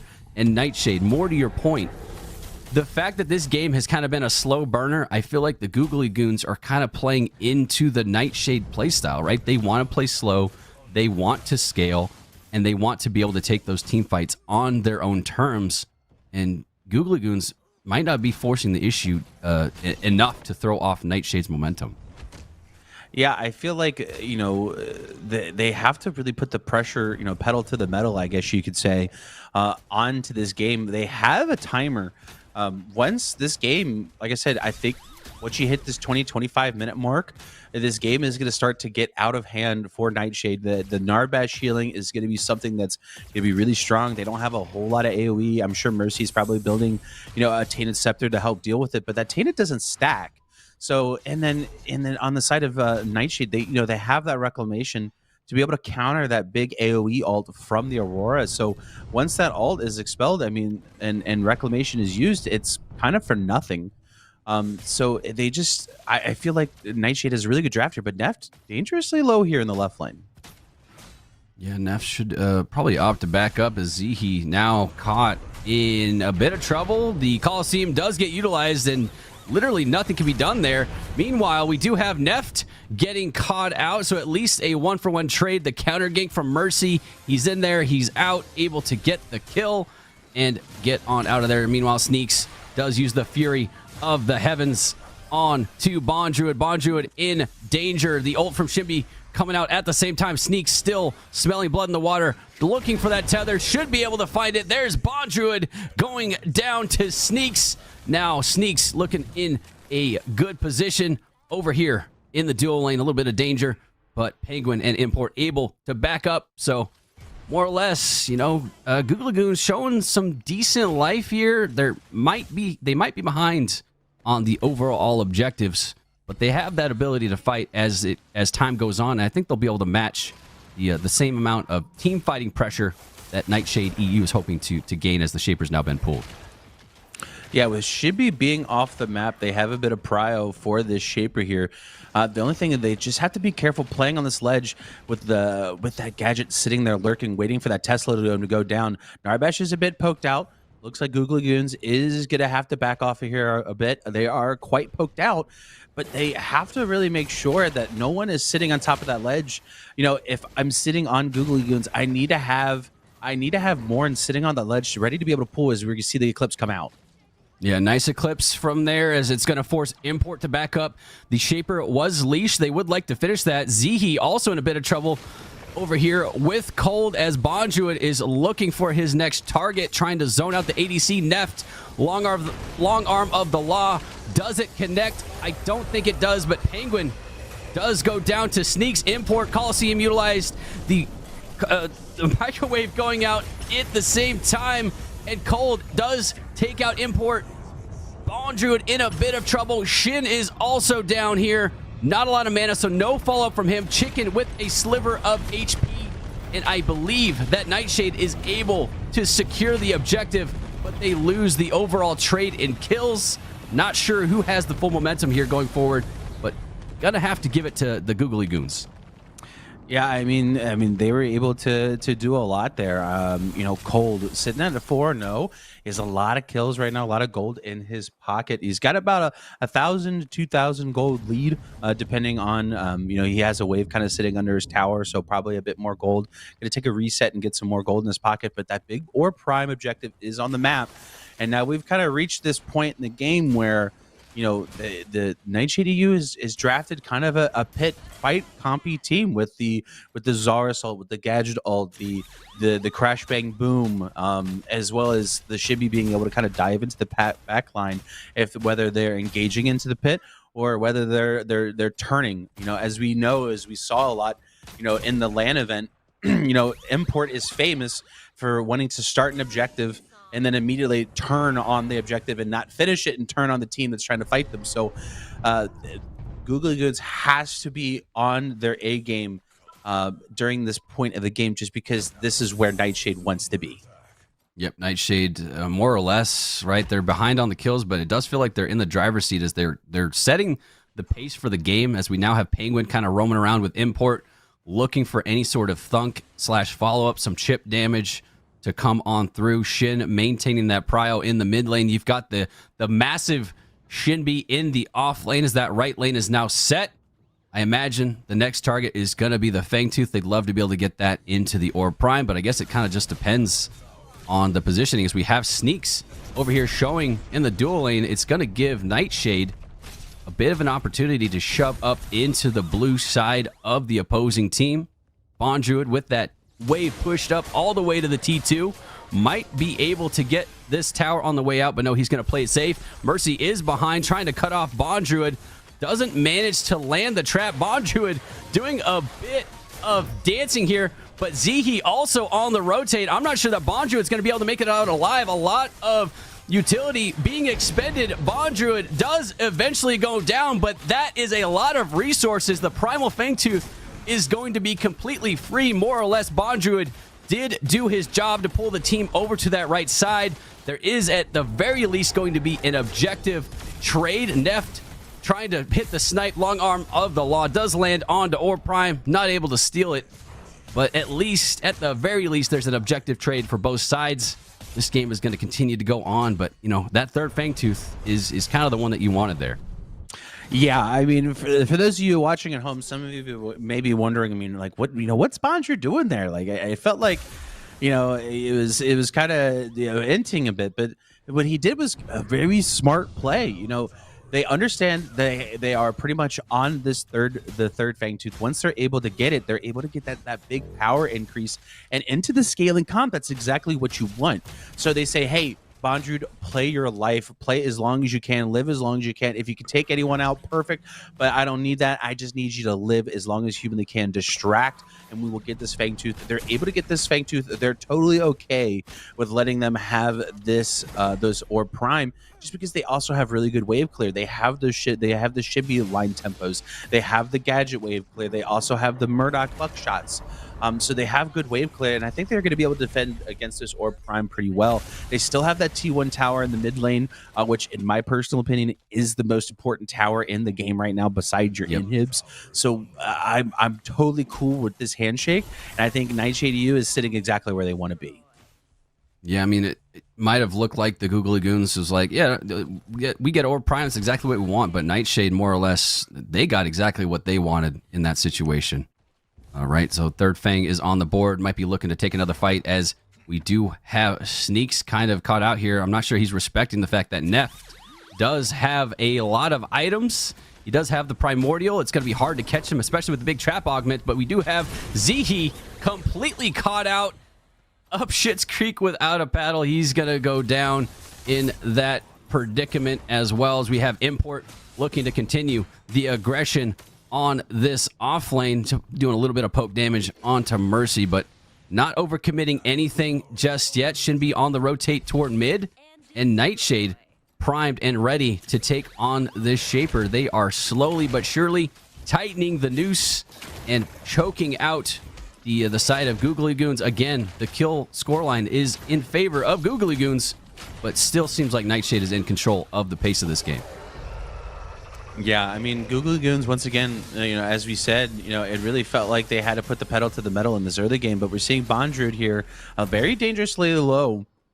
Flash is going to come out when you see Fury, the light from the heavens, come down with that R button from Sneaks, and is not able to confirm anything, but they're able to get that flash out of there. It seems like Sneaks is doing a good job of matching that split push from Shinbi, so that is kind of a bright spot from from Googly Goons, is that Shinbi is not really running away with this game at all, so that's positive. But that's, as of right now, that's the big positive thing. I feel like Sneaks is very, very strong. You got to play around him. You got to play for this pick comp that they kind of drafted with, the Aurora CC, the Kwang Tether, as well as that damage from the Howitzer. So I really feel like they have to be able to play accordingly. As we see here, Sneaks getting cut out on a lazy back. Yeah, I'm not sure Sneaks wanted to get caught in that moment. It almost looked like he was trying to hide, more or less, but he does get caught, and now Nightshade are pressing the aggression. The thunk does not land, so that is going to signal an immediate backup here. Again, Nightshade famous for not over-committing to anything. As soon as a play doesn't go correctly or the way they want, they almost always immediately back up a Bonjo. I'm not sure that he's aware that there is a Aurora directly behind him. He's going to try and dash out. Does eat the root. The Cryoseism coming in to play as well. So a lot of utility being expended onto Bonjo yet again. And it's going to allow Nightshade to trigger that push into mid, desperately trying to track down Bonjo, and Neft is going to take out Zihi for the troubles, as there's an ult coming out from Cold as well. Mercy does finally get the kill, but is it worth it, as the T2 in mid has now gone down? A lot of map control has been given just to try and take out the Shinbi. Mercy managing to land a root, as Cold is able to secure another Elim. Penguin also going down in the scuffle. Cold with 3 kills with Fangtooth available. Mercy is extremely low right now, but they should be able to reset and try and pull this next objective. Nightshade may have overplayed the hand. Yeah, Nightshade kind of getting caught out. They kind of overstayed their welcome there. But what I really want to highlight is not necessarily that Nightshade kind of overstayed their welcome, but Mercy, he's been crushing it on this Aurora so far. His roots have been pretty much perfect. I know some of you may say, maybe a bit overkill on the Shippy to use so much, but he's making such an impact in all these fights. He's a facilitator, if you will. Cold is being able to play off of it and lay a bunch of damage. Mercy is kind of the conductor of this train, and everyone's on board. And right now, they were able just to get secure Primordial Blaze with the Orb Prime going to be the next objective on the board. Going to be spawning here soon. Right now, the tides are turning in Googly Goons' favor. Yeah, Googly Goons now in the driver's seat for this game. They've got the Primordial Fangtooth. They've got 2 Fangteeths on the board now, and should be able to position and try and pressure onto this Orb Prime. Sneaks shoving out that off lane, and Mercy now looking for some aggression in mid. Import in position to try and counter any sort of pressure that Googly Goons is able to muster. But nonetheless, we've got the Shinbi in the dual lane, continuing that pressure that you have to respect, especially in this stage of the game. But Cold, with that Primordial buff, is going to continue trading onto the Shinbi. Shinbi is taking a lot of damage. Might get completely caught out here, as there is the Eclipse utilized, and the Atomizer on to the Shimby. That is a blown up Shimby. We do have Neft. Meanwhile, on the other side, as Googly Goons doing a good job of not overcommitting to a fight, not taking the bait that Nightshade is trying to lay out for them. And now the Orb Prime is up for the taking. They've got a full 5. All they have to do is wait for Cole to rejoin them, and they should be able to secure this objective. Just don't fight just yet, guys. Give him 10 seconds. He's going to be there. Yeah, I mean, once again, Google Goons is in the driver's seat. I know the last time I kind of gave I kind of tipped my hat to Shimby there for Bondrewd, playing his life and being able to secure an objective. But on that one, I'm not quite too sure what the play was. But Google Goons does have to respect the pit fight abilities of Nightshade here, but they're able to secure that orb. Long Arm of the Wall does come out to try and potentially steal that objective. But right now, everything is in favor of them. I really expect them to start marching mid here and start knocking these towers down. Yep, Mercy maintaining that role of the playmaker, right? He's kind of been a bastion for Googly Goons. The team's kind of collapsing around him, making sure that they are supporting whatever call that is made, as the Shaper is going to be the next objective that both teams are looking towards. Nightshade does not want to give this for free, especially with double buff, but at the same time, they have double buff. You can't really fully fight for it as they're looking for an engage onto Cold. Cold might be cut out. There is the Gadget ult coming out in mid as well. The Eclipse utilized Zihi trying to place some peel. All 5 members of Nightshade trying to back up. Sneaks, meanwhile, eating the Coliseum. There's the Crash Bang Boom coming out into mid. That is going to be Neft picking up Zihi, but is it worth it here as Neft now in a bit of trouble? He's backing up, looking to disengage, but he's got the beam of Cold to take him out. Sneaks does end up with the kill. Nightshade needs to be extremely careful here, as a full wipe would definitely end the game for them, but Import continuing that aggression into mid. Mercy has to just barely save that inhib, but what looked like a one-sided fight for Googly Goons actually allows Nightshade to turn it just a bit. They do lose their ADC, but it's now 1 member down. Nightshade is pulling the Shaper. Yeah, they see that Mercy is on the opposite side of the map here. So, but Sneaks is getting kind of a bit low. So is Bondrewd, both very low. But luckily, they have that Narbash shielding. They see that Mercy is pulled up to the mid lane, so they have to be careful. They have to respect the playmaking ability of Mercy here, as well as Cold being 7-0. They see here that the Shaper is still a bit low, 5k HP. Cold doing a bit of zailing. They have to be careful of this ledge play right here. We see Import dive in. Import does dive in, but he does not get the Shaper. The Narbash does go down for it. Import also ulting onto Cold. Cold in a very tough spot, does flash out, taking out Penguin at the same time. Mercy trying to do a job of peeling, but that is going to be the Shimby to trade his life for the ADC, and you take that trade if you're able to get it. Sneaks also picking up the Gadget in the scuffle. Can Mercy live, as Import is one of the last remaining? We do have the Murdoch, who has just come up. Neft is trying to help out his jungler, but that's going to be a triple kill for Sneaks, as he's able to pull it out for his team. We do have the Fangtooth that has just come up and available. Are they going to pull it off rip? I don't think so. They're going to wait for a few team members, but Neft is the last one remaining. He has to deal and respect the fact that both side lanes are pushing. I think that overall, that's going to be Googly Goons coming out on top there in that crazy trade. Yeah, I mean, excellent fighting out of Googly Goons here. I feel like Nightshade sent it just a bit too hard into that pit. I feel like I would rather have them kind of played their life. While Shaper is a strong objective, you're able to get a lot of prio in the lanes, as we're seeing that right lane getting pushed in and that T2 falling on the opposite side. I don't feel like it's worth dying over. It's okay if you lose it. Plus, you get a little extra gold from the little bug guys. But Googly Goons taking it to the Nightshade EU. As you mentioned earlier, before starting this, this team was extremely hyped up. They had the Twitter posts. And it almost felt like, for you basketball fans out there, it felt like, when the big three came together and LeBron James said he was taking his talents to South Beach, kind of, aura to it, where, it's a really big team. So you got to feel like the pressure has to be on Nightshade here. Right now, Googly Goons playing extremely well. Cold playing out of his mind. I think he's currently sitting at either at 7 or 8 kills. You know, it's funny. I was talking to him at LAN, and you know, we were discussing. I was asking him how his travel to LAN was, and he said, "Oh, it was about 10 hours, and I had to give him a double take." And I was like, "Oh man, that was the same amount of travel as me. Where are you from?" And we ended up finding out we're from the same state, and that ended up making me sad because I used to think I was the best player in my own state. But Cold playing out of his mind right now as we see Neff go down. Yeah, Neff going down to Sneaks, and this is going to be extremely difficult now as the death timers become extremely long, right? Not losing the ADC, losing a lot of kill pressure as Penguin is merely a body to heal. Not a lot of damage coming out from that Narbash.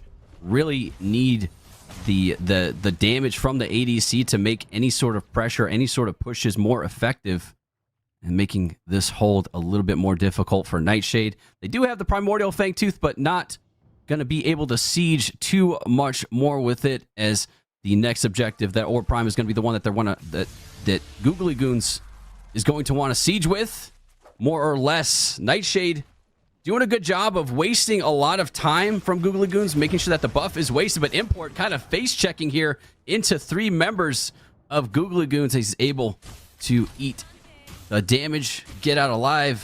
Shin still shoving that mid-wave as the Orb Prime is the next objective. It has been pulled.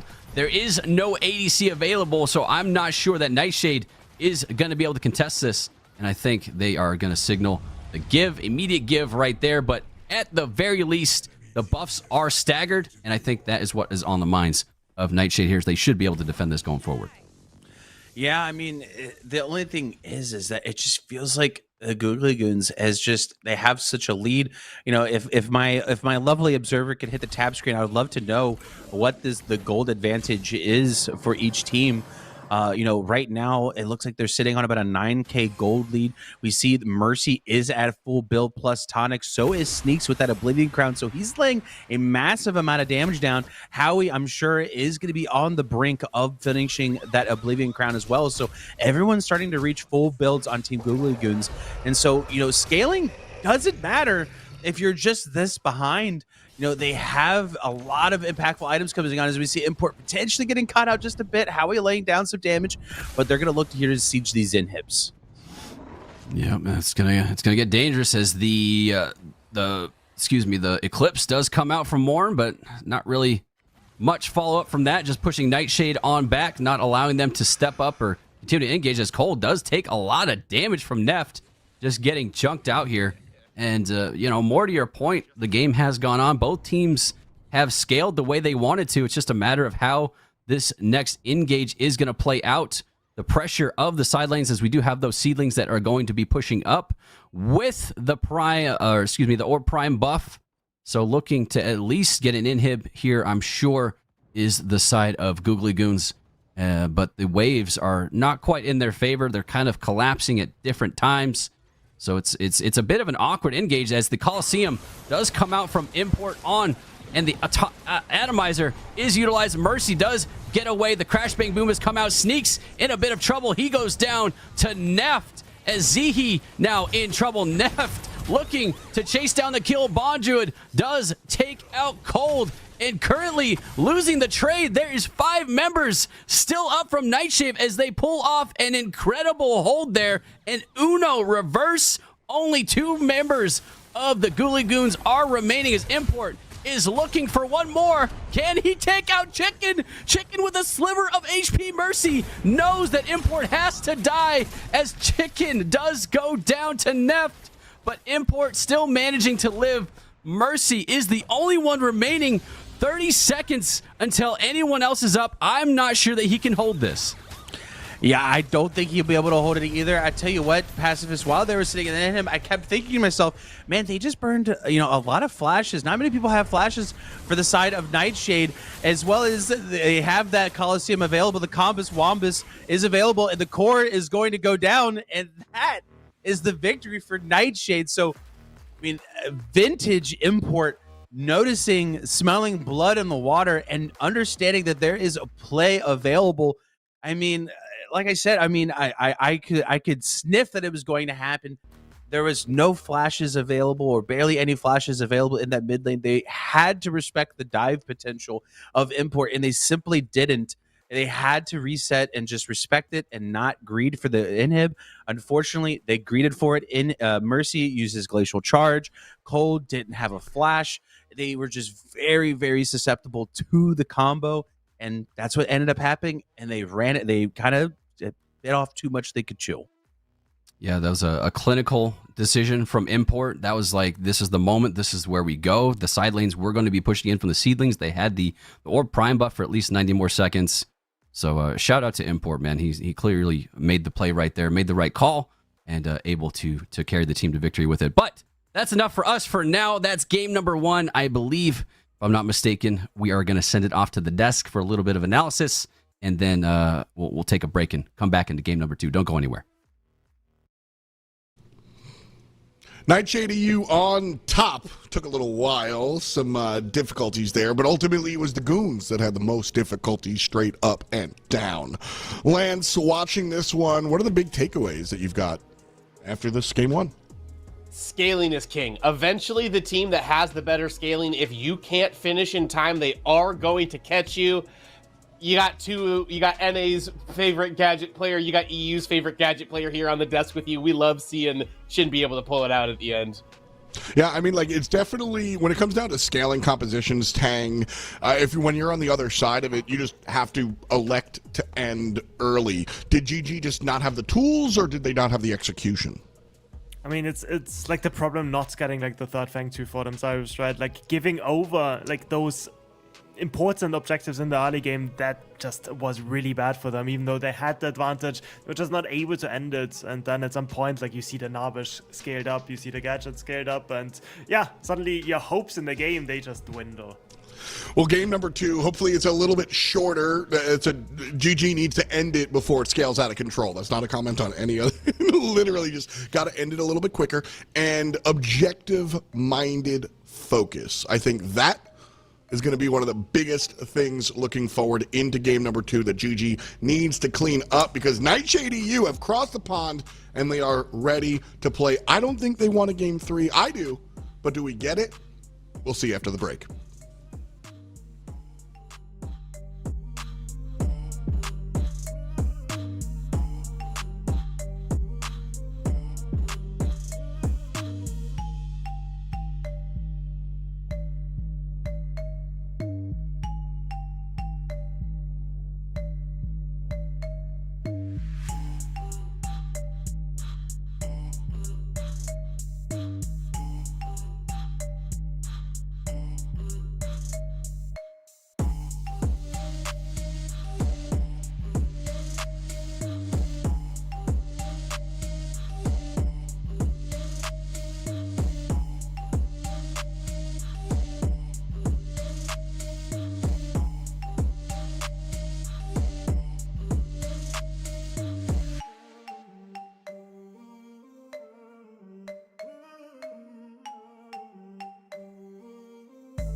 Into it. We've got game number dos on the way here. Googly has to kind of pick things up. Last time around, scaling was what won for us. We got late into the game, and, well, guess what? The team that infinitely scales won. That's how it works. Let's see if we get deeper this time around, because I think pretty much 1 + 1 = 2 was the answer to game number 1. Game number 2, though, Tang, as we come into this, you're not guaranteed. So the idea that, like, okay, the game went late, the scaling team won, you're not guaranteed that NSCU are going to go in that direction again. So it's not like you just draft all early game and win. You've got to play the draft as it comes. Yeah. I mean, I think an early game draft is not necessarily bad either, right? It was just Googly Goons. They were not able to really do what they wanted in time. We see them actually pick up this Rampage. I'm a bit surprised by that. It was banned, I believe, in the second rotation before. And now the Saras and the Shinbi, just a repeat by Nightshade EU. I was hoping that they would index on this Quang instead a bit, but I believe we have some bans still missing, Lance. Yeah, we're missing 1 or 2 bans. Might be the Quang. We'll check in just a little bit. But the Rena and the Yuri, not a surprise to see them banned out. That is kind of... We've seen the ramp up in Rena bans pretty much. Like, she was kind of under the radar. We saw a couple of people play her and went, oh, that's a lot of control. And so we don't see her anymore is kind of the vibe here. Gadget did a really good job last time around, and so GG wanted to make sure that we didn't see it this time, and Tang, as always, the smartest person on the broadcast, predicted the Quang ban. So A+, dude. Lance, we are now a little bit more settled in. Rampage first pick, not a North American vibe, but we steal a lot of culture from Europe to begin with. That is correct. You got me a little off guard with that one, but it is undeniable, F. here. I mean, there's just a lot of flexibility with Rampage. He can play 3 roles. We kind of go over these points every time he's selected early in a draft, just to kind of keep that hand away. I want to focus more towards these bans that we see from Googly Goons here really quick, as we lock the howitzer in here. But you were talking about, are they going to be able to just elect into the full scaling again? Not if you take the 2 infinite scaling mid laners off of the board. Well, I mean, there is a third one. Tell me who it is then. Severog mid. I'm gonna keep. Oh, get out of here, dude. I like my infinite scalers, and for those that have known me before the predecessor world, I like a little bit of weird stuff. So, Skylar locked in here with the Fae across the way. So we saw maybe 1 or 2 picks. Ooh, forgive me, D-Dog, but forget the number. But we did see a little bit in Europe, maybe once, maybe twice. Not so much chicken soup here. NSCU going and locking it in here. Tang, what are we thinking? Why are we going in this direction? Shin loves the Fae. Also, it's a really good matchup into the howitzer. Like, big hitbox can really stack up those harvesting netzers. And yeah, Shin immediately goes for it and makes a lot of sense. Also really good with the Colosseum, trap them all together, fly trap on top, and then usually you go the healing augment to really help with the sustain as well. And having that orc by his side, that is just gonna be so much health once more for this Nightshade EU squad. I feel like Narbash is classic. Like, this is as classic Pred as you can get. Interesting, the quote that you brought up before, that as tournaments get later and later, we just revert back to the Narb. Reliable CC, strong healing, great aura. Like, yeah, we love it. So, lower on the power scale, but more consistent, question mark, Lance, for Narbash? I would say so. He's also kind of ping-proof, which is something that you have to keep in mind when you're playing with EU players over here on NA. Like, the projectile speed for Thunk is pretty quick, and if you're like kind of barrel stuffing them with it, or like drumstick stuffing them, I guess. Oh, hey, there's your infinite scaler. No, that's me at the football. Yeah, but if you are, he's kind of ping-proof, right? Like, you're not going to miss Crash Bang Boom because it's just a big circle around you. You're not going to miss your healing because it's a big circle around you. Speeding up people doesn't require ping, so it just may be a little bit of like an easier time playing a hero like that as compared to like the Richter that you see from Googly Goons here, where you're going to hit a skill shot. So I think that may be part of it.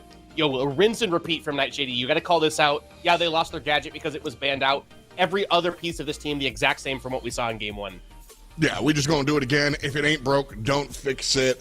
On the other side, Google, and this is, you know, should be standard or expected anytime you got to pick ban phase. We won.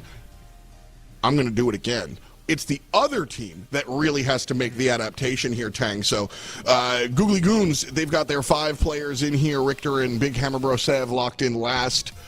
Are you content? Is this enough to change what happened in game 1 and bring us to a numero 3? I'm still a bit unsure where the Rampage, where the Richter goes. I think it might be a Rampage support actually, and then a Richter jungler. But in general, like, this is a draft that is really easy to play, right? You have the Subjugate, you have the Rock from Rampage, and then the Richter does the hook thing, and suddenly the enemy is dead, right? That's like the idea of it. So getting those picks, especially against really volatile champions like the Shimby, like the Fade, at 1 hard CC should be all it takes. But like the flip side is, if you don't get that, then the damage output is also not that high. So for Googly Goons, it's about not falling behind, and then also about playing together, playing as a team, right? Walking in as a 2-man, as a 3-man, and just making sure to chain those hard CCs. Well, I've got them chained up right now. NSEU got one in the bucket already.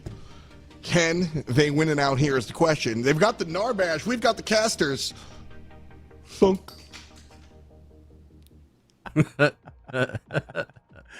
Nice. Yo, appreciate that toss over F dot, pun intended.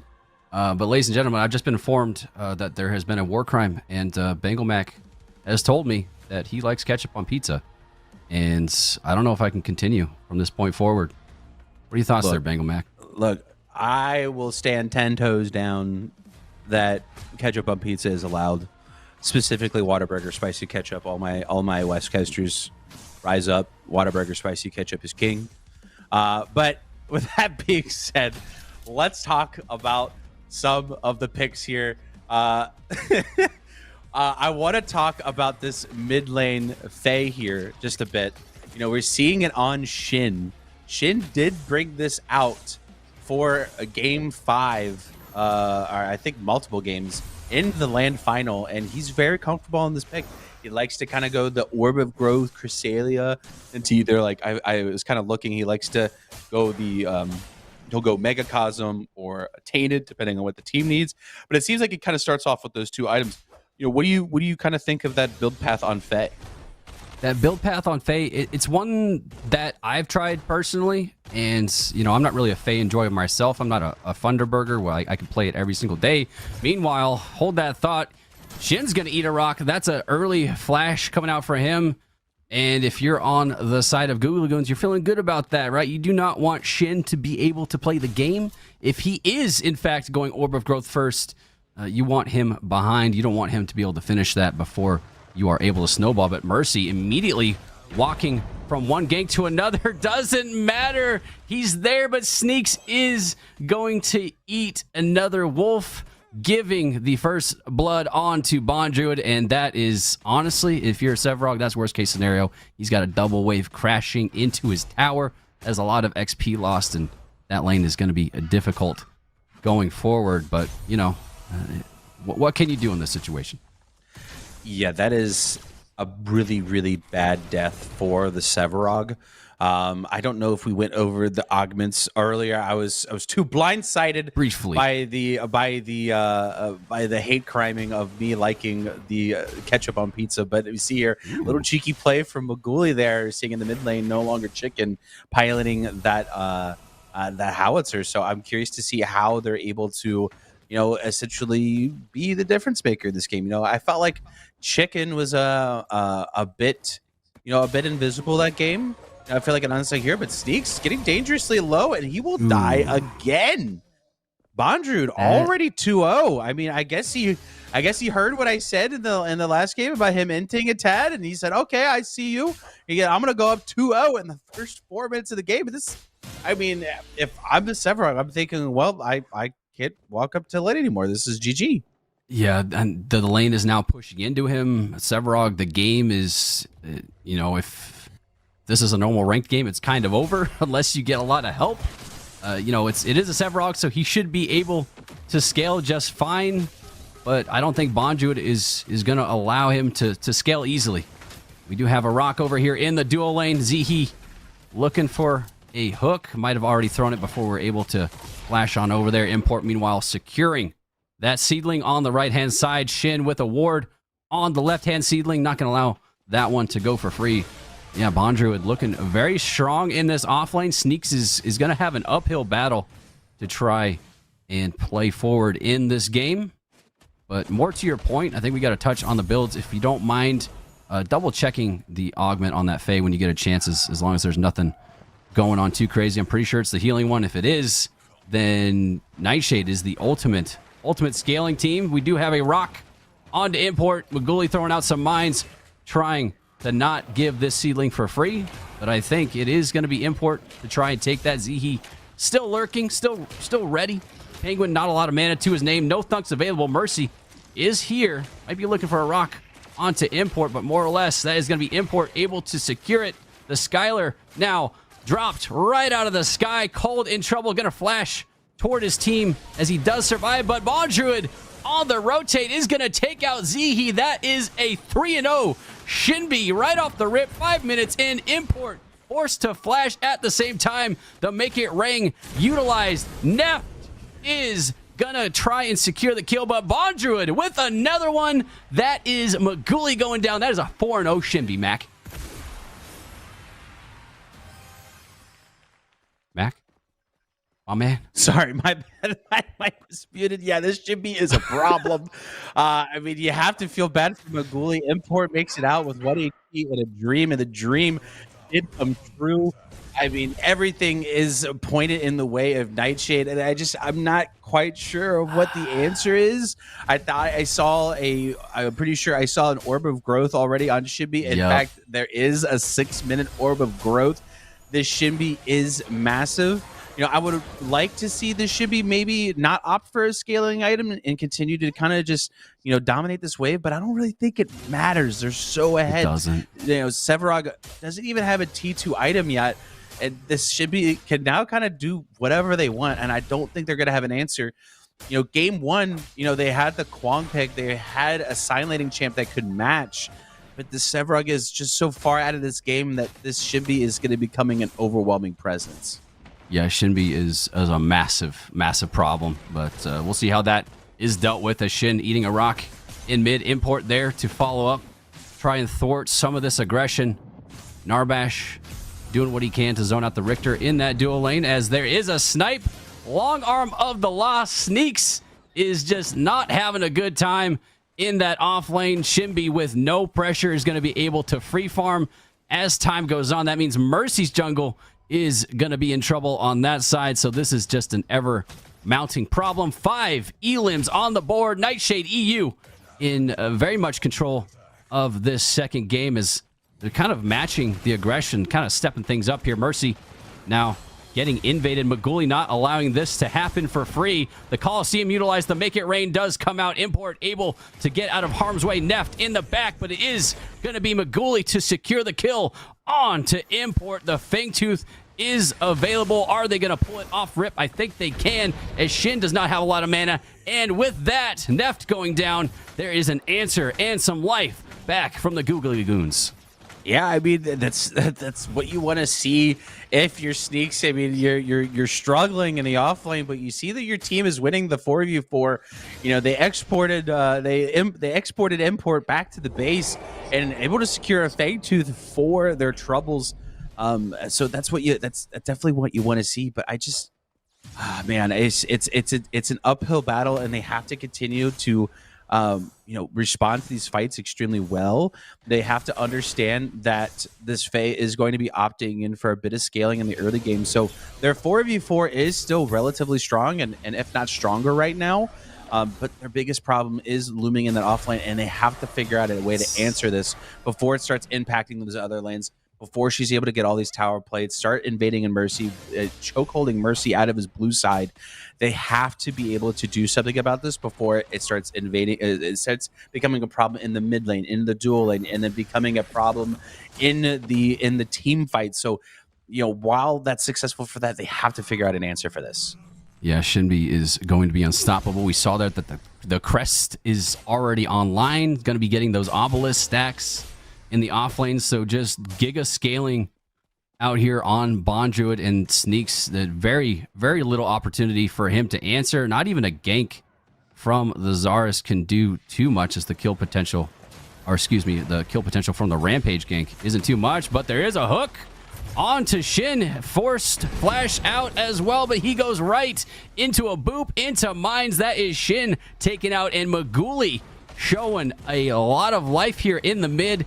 He is one of those players that can play pretty much any role, and it looks like Howie is one that he's able to pick up at the same time, eating a spear from Import right here on the right. That's going to be a rock onto Penguin. The skewer coming out on to Import. The Make It Rain utilized as well, trying to get some damage, forcing him into a better position. Penguin dangerously low. Sneaks looking to follow up, but the Seedling looking like it's going to go the way of the Googly Goons as they're answering any sort of aggression from the side of Nightshade. Well done by them during that engage. They have a really good team fighting comp so far. I mean, they are responding extremely well to the rotations. They're just rotating better than Nightshade. I'm not a big fan of the rotation from Severug there. He lost about a wave and a half from that rotate, which is even more behind now, as well as now he's looking for that Scion. That wave is going to be broken from that power, and so it'll be a bit harder for him to be able to get those scaling. So, if I'm in the comms of Goons right now, I'm just saying, hey, Neeks, I need you to be able to try and get these back online. Luckily, he does have that augment where, if he's able to use his dash on targets, he's able to get stacks from that. So he was able to get some stacks there in that fight. But they have to keep that tower up for as long as he can, so that way the Shibby doesn't start rotating and making a bigger impact in the game that they already are. Yeah, and the problem is right now is as soon as that Orb of Growth finishes, as soon as he's got those full 2 items online, the Obelisk stacks have been built. If he gets that mini prime in the offlane, that is going to be a massive snowball. Nice rock combo into the Richter hook. He is sticky with it. Maguli gets another one. Now we're talking about the Shimby, but Maguli is going to be massive at the same time. It's going to be up to the Shimby to try and stop some damage. Does dive on the backline. Not sure that GG realizes it. Import forced to flash out. Bond Druid is pushing up the aggression behind, as I don't think he wants to continue this. We do have Penguin on the rotate, looking for a hook. Zihi not able to land it just yet, but a lot of good aggression here. They did take out Shin before that. The mini prime is potentially the next target of focus here, as there's a root landed onto Bond Druid. Yeah, root is going to land onto Bond Druid, but a thunk is going to land onto Sneaks, able to kind of just dash out a bit, and they kind of shake hands and part ways. But this is a great response out of Google Goons. They drafted this ramp Rick combo, and they are executing it. Zihi and Mercy are one of the same wavelength, as we see here that Nightshade is going to be picking up this mini prime. And Nightshade very confident with their pulls. Like, we've seen it all throughout the first game and into this game. Very quick to pull. Very little hesitation from their side, and I think that goes back to the thoughts of Import, and his decision making tends to be the right one. But now Fangtooth is going to be the focus. Shidby is on the rotate. We do have Sneaks on the rotate as well. He is going to be behind Mercy now, popping back. There's the skewer, utilize the rock. The Coliseum is coming out. The Make It Rain utilized as well. No one has gone down just yet. Mercy very low. Import is going to end up dying to Zihi. Now Neff taking some shots from that Fangtooth. Bone Druid doing some damage in the back, looking to hunt to take out Cole. There's no way he's going to make it out alive. Zihi in danger. He goes down at the same time, and that is going to be Maguli to pick up Neft in the back. Sneaks and Maguli, the last ones remaining on the side. Currently a 2-3 trade, trying to make it out with their lives at the very least, equalizing most of that action. The Fangtooth isn't pulled just yet, but I think that Googly Goon should be up to at least contest this. Yeah, I was not a big fan of that Fangtooth pull. This is something that I see in games, and I'm not quite sure why. But but Nightshade EU, they had pretty much the entire team at the mini orb, and Googly Goons kind of just sat there and watched them take it, and then walked with them to the Fangtooth, thinking that they could pull it. But instead of just, I'm surprised they, instead of just watching them to go maybe for a blue side invade or start the Fang, instead of just kind of watching them take this mini. And now Nightshade EU now gets both the mini as well as this Fang tooth. So a lot of early objectives going on the side of Nightshade. We see here that Mercy is going to go in. The Narbash will fall. Cold doing a bunch of damage, but Bondrewd is in that back line. Circle Rhythm is going out. He is pretty much diving that line. They're trying to do everything they can to kill Bondrewd, but Bondrewd is just not going down. That's 2 members down for Googly Goon. Zihi up next. That's who's in their sights next gen, trying to run down a bit, give him his bit of movement speed. I don't think he's going to be able to catch it. Maybe try to get a cheeky hook under tower, but does not land it. We see here Sneaks was able to get that tower on the right side. Look for an invade here, get some more stacks on him. But everything right now, even though that, Googly Goons was able to, get the game under wraps a little bit, they kind of started giving a lot of gold back to Nightshade. Yeah, Nightshade, we talked about it before, that Bondrewd has been able to finish that Orb of Growth into Orb of Enlightenment. Neft is the one that took out the bounty onto Maguli, but meanwhile, we do have a rock to answer. Neft maybe a bit overextended here as he's trying to get the tower and get out with his life, but that's going to be Cold to pick up the kill onto Neft. Not sure that there was a bounty on him just yet, but at least equalizing the scoreline in that dual lane, making sure that Cold stays on even footing against the opposing ADC. Bondrewd, though, he's still one of those people that is going to be terrifying as this game on. 7 kills for Nightshade out of the 10. So Bondrewd looking more and more like a raid boss. Something's got to give for this guy. Just saw in that last team fight that, Shibby was pretty much able to do whatever they wanted. Googly Goons have a lot of CC, but they're not really executing on it as well. I mean, it feels like Bondrewd is kind of waiting for his moments, waiting for the CC to be used, and then going in at the right time and just unleashing a bunch of damage. We see here that they have 3 items. That Orb of Growth is now Orb of Enlightenment. They have that Magnify, that Sustain, as well as that Caustica. So they have the Mana Regen, they have the Armor Pen, and they just have a lot of HP and health regen during these fights. So Bondrewd is starting to look like that Thanos that I referenced in game 1, and it's going to be really difficult to be able to deal with him going forward. It's not even just that he's Thanos, right? It's the Googly Goons kind of gave him all of the stones, right? They gave him the stones to complete the fist, and now he's walking around looking to snap his fingers as he's able to pretty much run at the Sevarog, right? Sevarog cannot trade very well into Bondrewd with the items that he has. Bondrewd does have the superior sustain, but we got to give credit where credit's due. Meanwhile, pause. We've got import Coliseum utilized. The Rampage is completely caught out. Mercy is going to be eliminated right before the next mini prime comes up. The Skewer comes out. Bit of an answer as the atomizers use Make It Rain coming out into the mid as Maguli now caught, but Skylar able to pick up the kill onto him. So a jungle for jungle trade at the very least, but Shin is continuing the aggression. We had the Bondrewd rotate from the backline. Maguli is going to be taken out. Zihi in extreme danger. He's got 83 HP to his name. Sneaks is at the very least here in mid to try and prevent any more bleeding. The long arm of the law does go out, does not quite land, and GG able to try and get out alive. Meanwhile, Cold is able to, or looking to secure the T1 on the left-hand side, but what looked like could have been a massive snowball wasn't quite as bad, but nonetheless, Nightshade still looking primed in this game. And Nightshade just has so much sustain on this team.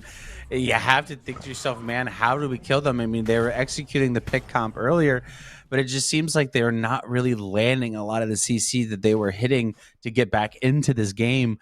With that Faye augment, the healing on her RMB, as well as the Shibby healing, as well as the Narbash healing. You have to burst one of these champs out, and they just simply aren't executing that. Yep, it looks like that is going to be Mercy to take the mini prime. Import is jumping in on him. Bondrewd also trying to push him out. There is the Coliseum. The Rampage Behemoth has been utilized. Cold completely shredding Import. Mercy still in danger as Neft is going to end up taking out Mercy. The all kill still available. Neft eating a subjugate. The root from Zihi. The skewer coming out cold. Should be able to follow that up as well. Sneaks. He might have been down, but he's not out. He's a full stack Sevarog. He's still massive. Nice hook from the Richter. Bondruid, the raid boss, is going to go down, and it's on to Cold, which is exactly what you want in this moment. Googly Goons are showing not only life, but they're back in control of the game with that trade.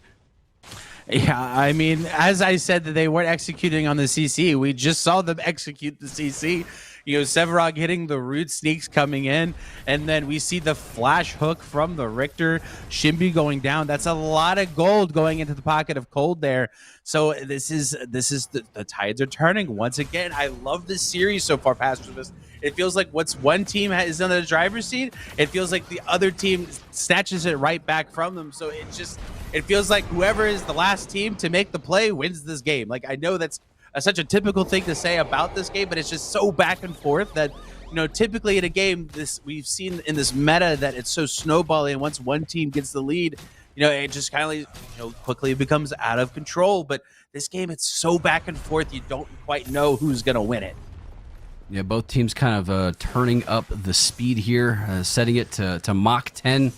Shout out to Mach 10, making it to the finals, or looking pretty good here. But yeah, both teams doing a great job. I think Nightshade is they've kind of stepped on the gas pedal a bit and matching the aggression, kind of on the back of Bond Druid, but looking to put on a show here. Sneaks, I wanted to give a shout out to him as he's fully stacked, right? He had an extremely rough start, but the fact that he's in this game now speaks volumes to the mental, right? It's easy to get down on yourself, but he's managed to get up to 200 CS, still a pretty massive Sevarog, very much in the game, and it's going to come down to him.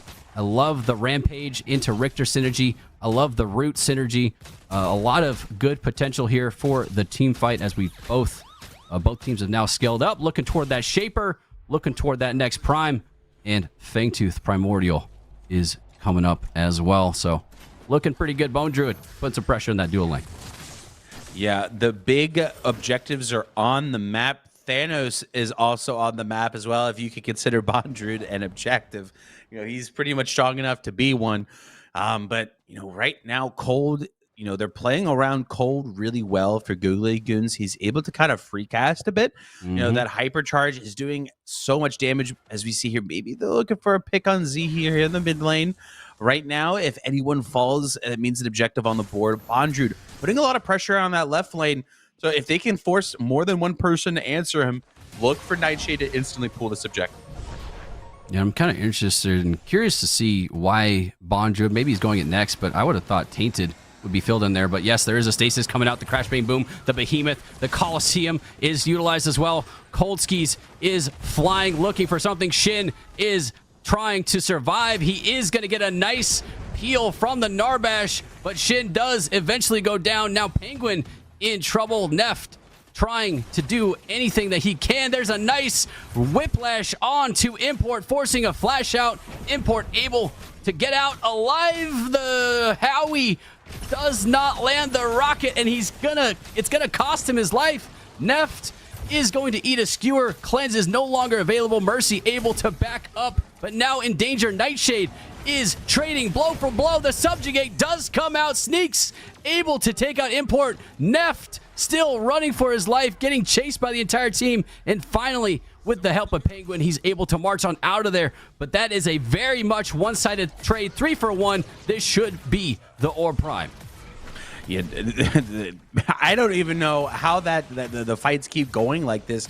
It feels like Nightshade is always kind of the first movers in these team fights. Someone's getting caught off or picked off or something like that, and they're able to kind of turn it around. Faye or Shin kind of getting picked off there in the mid lane. Stasis comes out, then the Howie makes it rain from below and hits that clutch R2000 to be able to finish off that kill and deny them to be able to reset and come back for this Orb Prime. So, you know, we're seeing here that Google Goons are bringing it back. Kills are now 14-14. I'm sure that the gold is probably somewhat even, maybe still in favor of Nightshade, but that's a lot of shutdowns going for gold. For Cold, he has that Vanquisher, and there's a lot of gold in his pocket. Nightshade has to figure out a way to be able to get to them. Shinbi has to figure out how to weave their way through the wave of CC. Earlier in the game, he was kind of able to do it with such ease, but now he's starting to struggle getting to that back line of Googly Goons. Yeah, I think that's part of the reason is the Coliseum is going out just a little bit early, right? The chaos that is ensuing, but Bondruid looking to catch or get, he's trying not to get caught. Sneaks was looking to catch the Shinbi over yonder, forcing a flash out of him. Shaper now being pulled. They have the Orb Prime buff. This is definitely going to be a turn. They, if any sort of call is made from Import, but I think Import is just going to try and give, maybe take a look, but more or less that is a free Shaper on to the side of Googly Goons. They're going to have that pressure, and I think Bondruid, instead of rotating to the next fight, this is starting to look, I do not want to instant replay where the offlaner is able to backdoor. Okay, let's not let that happen yet again. Sneaks is going to match the Shinbi at the very least, but the Fangtooth, right? Nightshade cannot allow the third one to go over to Googly Goons. Googly is doing a good job of preventing Import from staying over here. They should be able to pull it right off that. Yeah, with that teleport, he has that 6-second back timer. It looks like he's not even opting immediately back. He's looking to take that cyan buff first. But with that 6-second back timer, that's a lot of time it takes for the Import to be able to get back to the lane. He's opted to go ahead and just to run it there. And they should be able to pick up on this ward here. They're going to see that he's starting to cross over into the mid lane. So look for Googly Goons to potentially turn and try and fight off this objective. I think it's interesting that they didn't pull it immediately, right? Pull it immediately, try and take it out. But Shin, unfortunately, caught out. The stasis is only going to buy time for the inevitable as he does get eliminated by Cold. Now Nightshade in a very awkward spot. The left lane is pushing with that Seedling. I don't think that they can afford to completely give this objective. They know that the writing is on the wall. Import still lurking, and I think the Googly Goons will look to turn on this one. Penguin looking for some sort of engage. There's a nice Rifties into a skewer. The Make It Rain does come down. Cold Skis is just doing damage in the backline. Penguin does manage to make it out alive, but very, very low with HP. They cannot go back in. The Primal Fangtooth, the third one, is going to go to the Googly Goons. Nightshade in a bit of trouble. Man, Shin getting picked off there at the beginning of the fight. That's just poor positioning on the side of Shin there. He has to understand that he's on that weak side and he cannot be caught out. If he does, it means that they're able to pull this objective for free, which is essentially what just happened. He gets caught off on the 3 camp, gets hit by a 1 CC, and once you get hit by one layer of CC on this team comp, you know that the Sevarog root is coming, you know that the Richter hook is coming, and you know that slow from that Skylar is coming as well, and you're just going to get ran down and killed. I really wish that we was seen a better positioning in a Shin. We know that he's one of these top tier mid laners, but getting caught out like that is just, it's not good for Nightshade. Yeah, that's that's a massive CC that you need for secure, that you need to be able to peel. You need to be able to pull down that Skylar, right? That Skylar is just doing work in the back line. You can't get to the Skylar, like everyone's just melting. So yeah, it's a rough position for Nightshade to be in. They need all 5 members to fight, and I don't think they've had it yet in the last at least 3 fights, 3 trades. Sneaks now looking very confident in this off lane, able to make trades against the Shinbi. The Colossal Blow is coming out as well. He's feeling pretty good, especially with how this game started. Bone Druid is completely chunked out there, forced on back. The siege onto the mid tower has begun, and Cold was looking for a snipe with the Atomizer onto the Shinbi, not quite able to land it, but nice rock. Potential follow-up here. Nothing too crazy as the Google Lagoons are continuing their siege onto Nightshades. Yeah, I mean, as a wise man once said, how the Turbals have tamed, Sneaks, it's looking like in a complete opposite of what we saw during laning phase.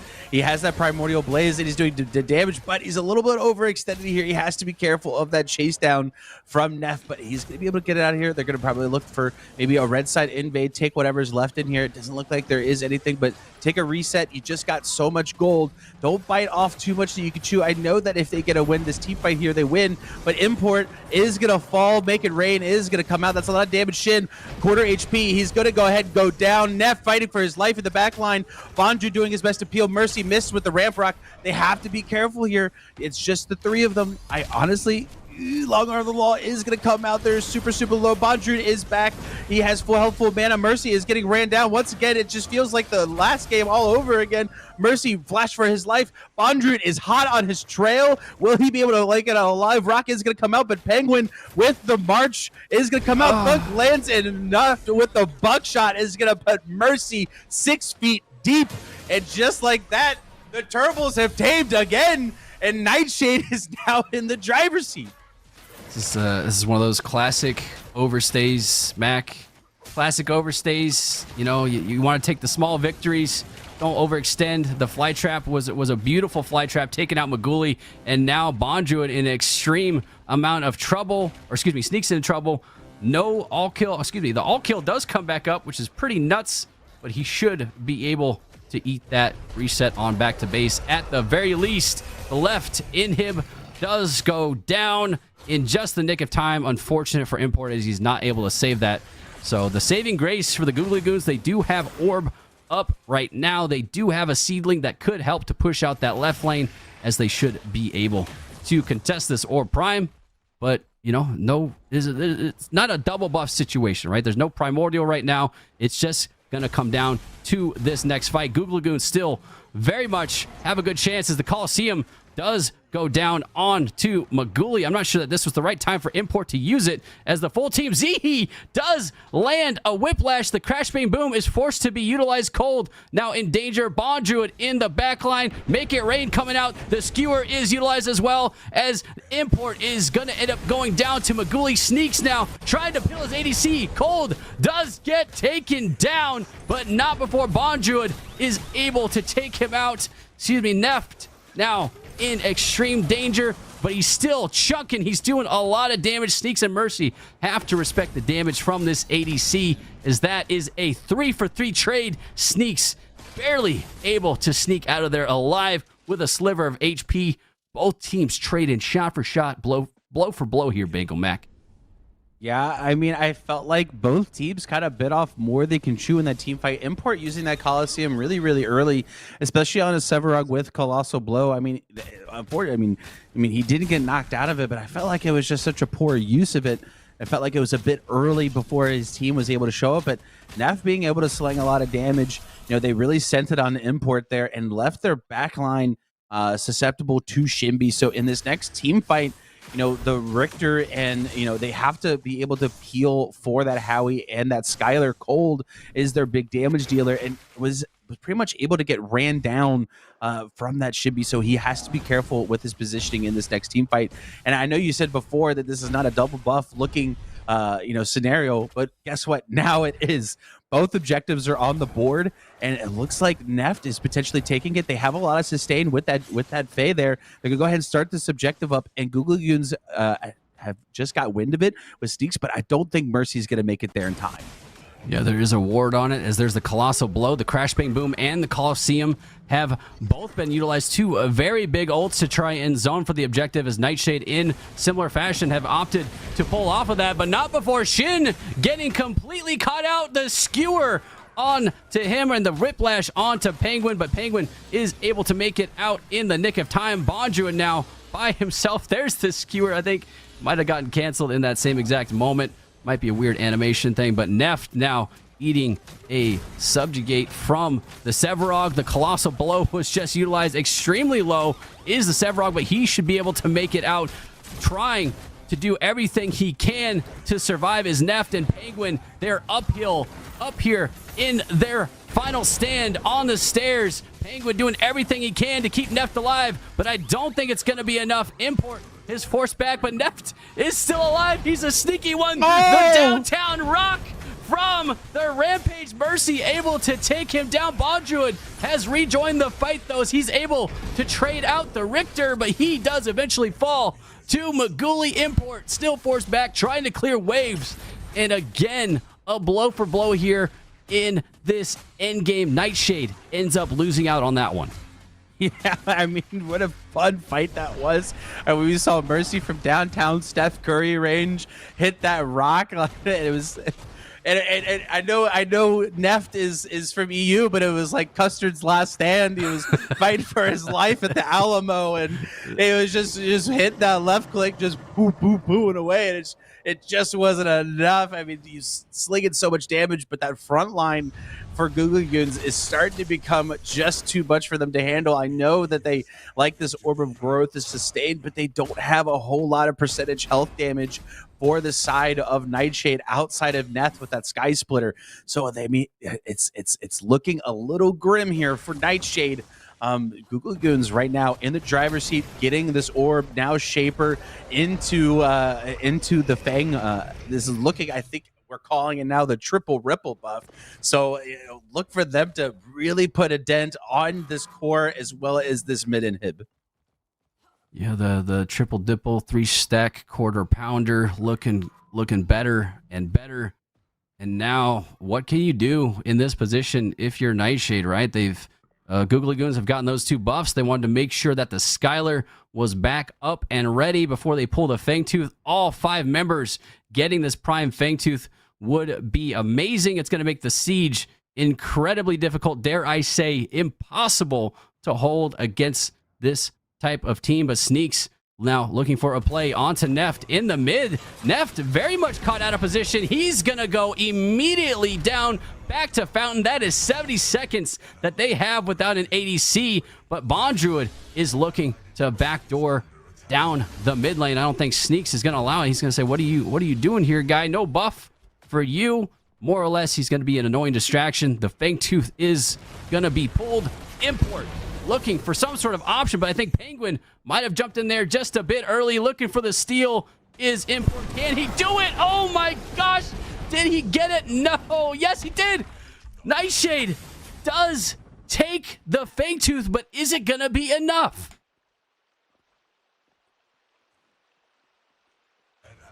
Ingomac. Many people are just down for the side of Nightshade. I mean, I believe Penguin was going in there just to get a health check. The root is going to come out. Colossal Blow. Shin is up for grabs. Bondrude trying to see if he is big enough of a raid boss to do it, but it won't matter. Cold picking up the final kill, and that is officially an RGS ace with Maguli on 1 HP. He's going to be careful of the core, but that should be the win for Googly Goons, picking up game number 2. Now the series is even up 1-1, and great googly moogly, we have ourselves a set. Incredible game number 2. I feel like the first one was more or less the teams kind of feeling each other out, kind of seeing, how's this going to go? And then the second game was let's kick it up a notch, hit it with a little spice, bam, a little Emerald live action, and gave us a show, and we appreciate you guys. That means, Mac, that we get a game number 3, and excited to get into that one. Do you have any closing arguments before we send it to break? Man, Sneaks, he came back. I mean, most people in a ranked match would see the Shibby up 4-0 and having all the kills, and you're like, man, just FF at 10. I'm done with this game. But let this be a lesson. Scaling is king. He played safe, got his CS, and got his passive stacks, and had him by minute 17. So play smart, play together as a team, and you can win the game and execute your team comp. I believe with that, no desk for you guys. We're going to go ahead and shoot it over to a break, and then the desk will be back after the break.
All right, we do got a game 3. They did not think that they, not me, did not think that we would. But in all honesty, much love to my desk as I throw them under the bus. I think that a lot of people looked at game number 1 and thought that it was kind of a wrap. Even as we addressed it on the picks and bans screen, we kind of looked at the world that was set up and was like, listen, just because we saw the late game not really indicative of anything, but I still thought the performance in game 1 was enough. Tang, why wasn't it enough this time for Nightshade EU? I mean, Nightshade EU had a strong offlane, alright. Spawns got Omega fed, but like the problem actually happened that we were mentioning on desk. Like, they have so much hard CC, and honestly, Sihi towards like this mid to late game, like he was just on fire. He was hitting all of those hooks. And yeah, I mean, the Shinbi can be as fat as she wants to be. If she is hard CC'd until the gray screen, then it just does not matter. That was kind of a theme that we've seen throughout the week, Lance. If we can zoom out real quick, I've seen a lot of hard crowd control heavy compositions. That seems to be kind of the theme here of PCC 12. I mean, CC is king, and you can't deny the fact Shinbi, the only character that doesn't even have a soft form of CC. Every other hero's got at least a slow in the kit. Shinbi, the only one without it. But, you know, that power balance kind of gets shifted up, so that's why she kind of outscales everybody. At the end of the game, she can deal more damage than every single person, so it's kind of that trade-off. Here, we see them once again pick this up. They always get the Rampage on top of it as well. So they pair some CC with some not CC with a lot of power within it. I also want to go back and reflect on these bans. I like the Skylar ban. She has been a menace so far in this tournament. The Skylar specifically here in game number 2 was, I think, one of the bigger difference makers. The Twin Blast is a character that I haven't seen at all, maybe one selection last week in Europe. When it comes down to Rangers, when it comes down to ADCs, I mean, not just Pred, but across MOBAs, they're usually the most similar of the classes, right? So Twin Blast, why haven't we seen him as much? I guess that's the end of my question, Lance. I would love to default this to Tang because I have no idea. Go ahead, Tang. Take it. I think it's just that the power profile at the moment for the other carries is just stronger. I think TB has the strength of being the longest range, can free farm, the support is allowed to roam, but we've seen a lot of, especially in other series, right? Like a lot of lane presence for the supports as well, and I don't think TB fares too well into a lot of those meta matchups. And if you really want to play for lane, you just go for Grim, for example. So TB is going to allow them to pick whatever they want for support, though, because that guy can do like whatever he wants. And yeah, Cure can definitely, not Cure, Cold can definitely pilot it as well. Well, Googly Goons come out, and they're going to ban out the Gideon, so still focus on particularly the mid lane right here in our third round of bans, and more on that control. The Steel is a character that has been banned out a little bit today. Not towards the top of my power chart, but been sneaking around here, made a couple of high-impact games, not just last week, but also this week, Lance. And so he's coming up here, how he locked in. Steel for NSEU. Is this, are you very happy about this? Very sad or ambivalent? So we're going to go back to our conversation we had at the very beginning of this draft about crowd control, right? And how important it is, right? So Steel, stun, stun, stun, and slow. He puts a Rift Walkers on it as well. He gets like a small pseudo pull around him. You want to lock a hero down. You want to be tanky as all crap. That's Steel. You know, what are you really going to do about it? I do kind of want to point towards Googly Goons here. Very surprised to not see the Sephiroth come in with the performance that Sneaks had it on the last game. Yeah. I was surprised Nightshade EU didn't ban it at all. I'm also very glad that they picked this Howitzer up with as hard as they have been targeting Shin with these bans that we see, 3 mage bans. Not going back to the Fae, I also think, is a solid move by Nightshade EU. I think that was a little bit of an Achilles heel for the squad for sure here. Tang, are we the Kira locked in? My concern, which might be nonsense here, with NSEU, I feel like there are 2 camps of hard crowd control. You have your Rampage Rock, which is great for a setup for something larger, and then you have your big like Steel, more of a I'm controlling this area type deal, right? And then the third component of that equation is the big boom, the big Damahe, and it feels like you got Shinbi, I know. it feels a little damage light. Am I cooked or am I cooking? I mean, I think there would be enough damage. There's just not like a microwave on top, right? No Yeah, Tesla Dome, no that's black what I'm hole. looking for. Yeah, like Howie is pretty decent. I think the way you look at this is like not as like a hard CC necessarily comp, because it is correct. There's like not really the teamfight tools, but what they do have is they have dive in every single hero, right? So like I think the idea is you have the Shinbi on the side lane. She should win outs in the 1v1, even though like plays against sneaks on the Quang, that was a big pressure point in this very first game. So I wouldn't be too surprised if Bond actually does not manage to win out in this early game. But if he does, then Shinbi is split pushing, and then the 4v4, it's just full dive, right? Just go onto the TB. He plays from range, but we are going to bring sort of the threat to him. And then when Shinbi joins the squad, slots perfectly into that dive composition idea, dash in, dash out, hokey pokey, etc. Lance, across the way, GG, they've got to deal with this dive composition. A, do they have enough anti-dive to deal with it?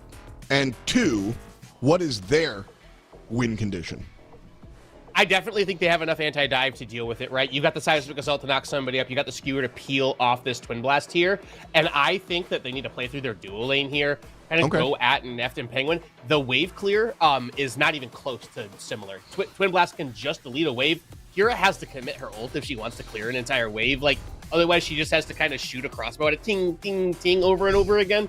If you just continue to pressure this down, feed waves under the turret of Neft and Penguin here, I think that's where the success for GG's can come from.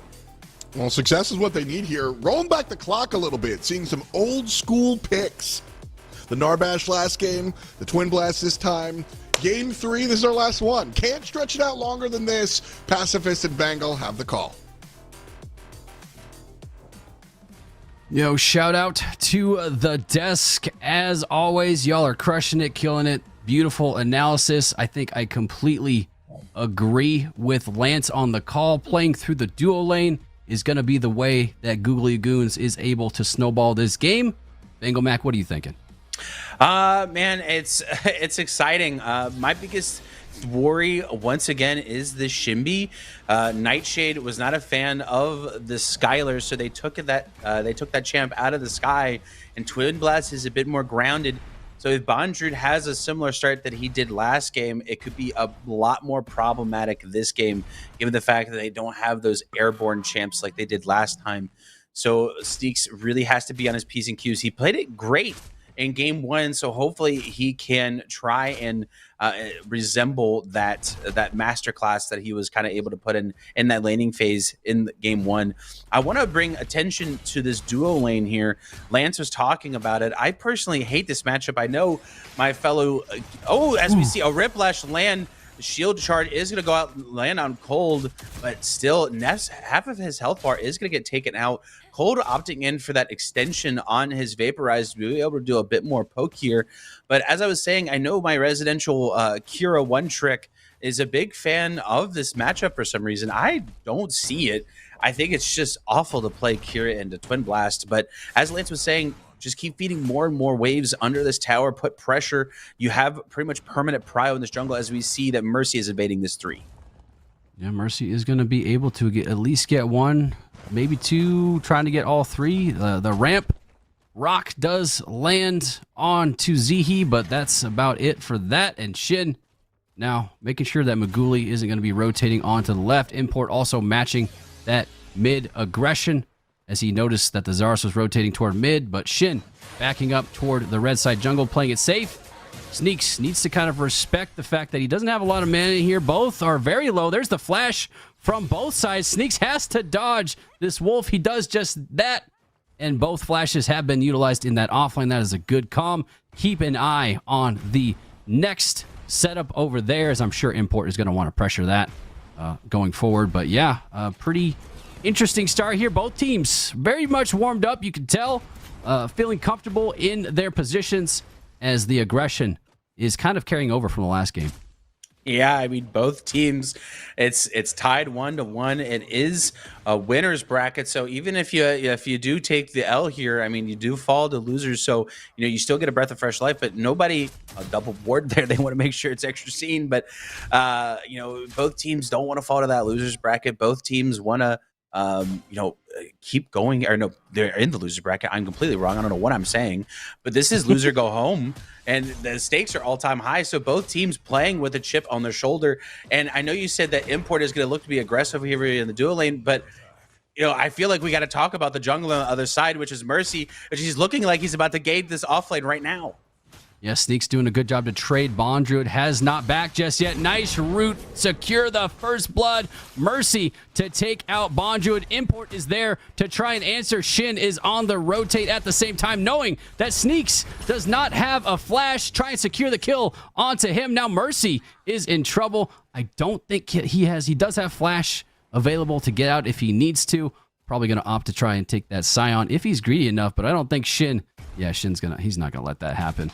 But Bellica, sensing the situation over in the offlane, has opted to pull the seedling. Might be a little bit advantageous for her, as now Bondruid is in the mid. Zihi also here as well to support Maguli, so he should be able to get that. No problems. Meanwhile, Import on the left-hand side looking to get that seedling.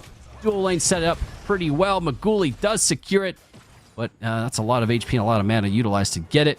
Might be worth rock from Import, forcing Maguli on out. Zihi still very awkward position for him. He goes down, unfortunately, more or less for free to Import, and Nightshade with a 2-1 lead here at 5 minutes. Yeah, Nightshade being able to pick up the kill in the counter gank from Import, as well as being able to catch, Zihi kind of, what's the word I'm looking for? Autopiling back to mid lane, and he is low HP, and Bondruid is able to catch him out, so they're able to kind of catch him there on that seedling. But Cold able to here get a lot of solo gold and XP, and he has that Vaporize extendo range, so he's able to farm pretty safely over here. So not much lost over here for the side of Googly Goons. But first Fangtooth is on the board. Bondruid does have to be careful here, half HP, but this objective is on the board. Mercy is on this dual lane side. Yeah, it's kind of looking like the Kwong pick was a good answer to the Shinbi. It makes her trades not nearly as efficient as long as Kwong is able to play it right, and Sneaks being on the Kwong is someone that he can play pretty well. We do have the Googly Goons clearing some vision around the Fangtooth, trying to force any sort of answer from the side of Nightshade, but Nightshade's still very comfortable. They're not rushing anything, as Import looking to clear his red side, get that level 6 in prime position to try and do something either in the mid or that off lane. I believe that the flash is still unavailable for Sneak, so getting another one on the board for him would be a great play if they're able to capitalize.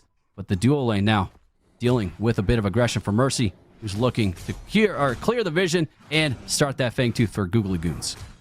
Yeah, they understand that most likely Import is on his red side jungle. They look at the blue side and they see that it has been cleared. He pathed 4 to 2 to 5, so they understand that that's where he's pathing. So Import is going to maybe try and look for a steal here, but I don't think he'll be able to get it, as that first Fangtooth is going to go on to the side of Googly Goons. So clean early game so far for Team Mercy. Able to secure that. Bondruid also on the right-hand side, getting a 3 camp for his troubles, at least maintaining that pressure onto Sneaks. Pretty even matchup here in the off lane side, but Mercy now noticing is collapsing onto the Shinbi. The Coliseum is going to be utilized. Shinbi still without a flash. He's going to have to just eat a bunch of damage. Shin has rotated. The Make It Rain coming out. I think Mercy might go down. He does, and Sneaks looking to follow it up. I think there's a root that's going to be landed. A rock follow-up as well. Maguli also utilizing the Neuralizer, and now Import in a very sketchy situation. The Behemoth forced to be utilized. Another knock-up coming out, not able to make the leap over the side into the 5 camp. It's a triple kill for Sneaks. Man, what a response from the Googly Goons. They're able to play that perfectly. Mercy understanding that Shinbi doesn't have flash, as we see here that she just got her flashback. He's understanding the timers, understanding that he has a limited amount of time to continue to punish the Shinbi, and both the members of Sneaks and Maguli show up and just completely outplay Nightshade here, and they're able to execute the triple kill onto Sneaks. So this laning phase for Shinbi is going to be very, very rough. which is what you want to see if you're a Goons fan, because that means they have prio now for this mini prime.